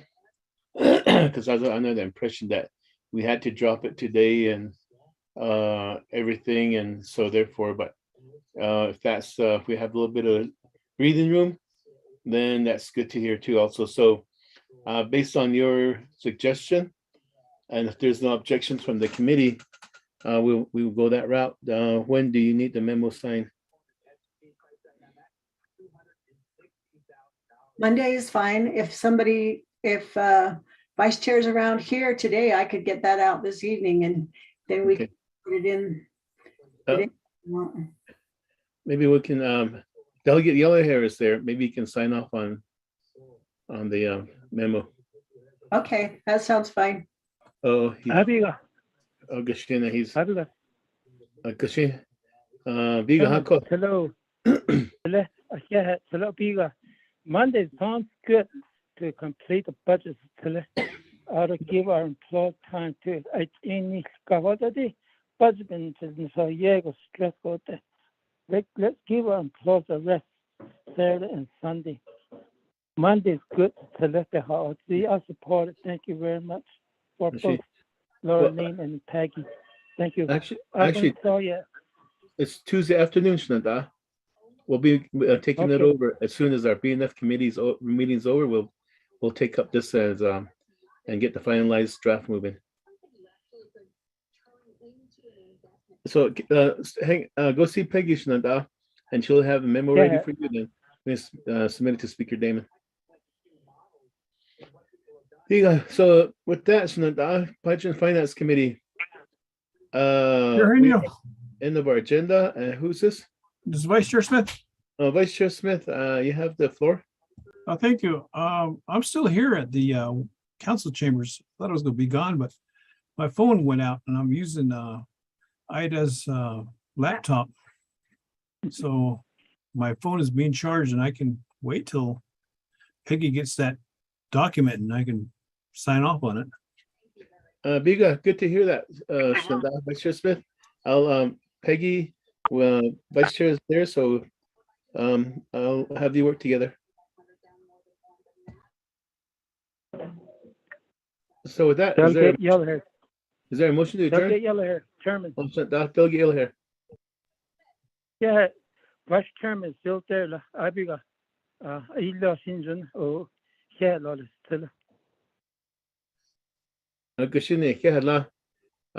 So is there a motion to adjourn? Yellow Hair, motion to adjourn. Motion to adjourn. Delegate Jimmy Yellow Hair, is there a second? Delegate Gay. Delegate Elmer P. Gay, second. So with that, we do have a motion and a second to adjourn. And then we'll be coming back together Tuesday morning for the special meeting. And then after that, we'll take over the budget hearing and finish out the comprehensive budget. So with that, Ramona, roll call vote.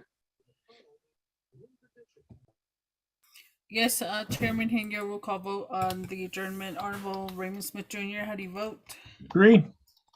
Thank you. Honorable Raymond Smith Jr. votes green. Honorable Jimmy Yellowhair, how do you vote? Delegate Yellow Hair votes green. Thank you. Thank you. Honorable Jimmy Yellowhair votes green. Honorable Amber Kenneth-Barcardi, how do you vote?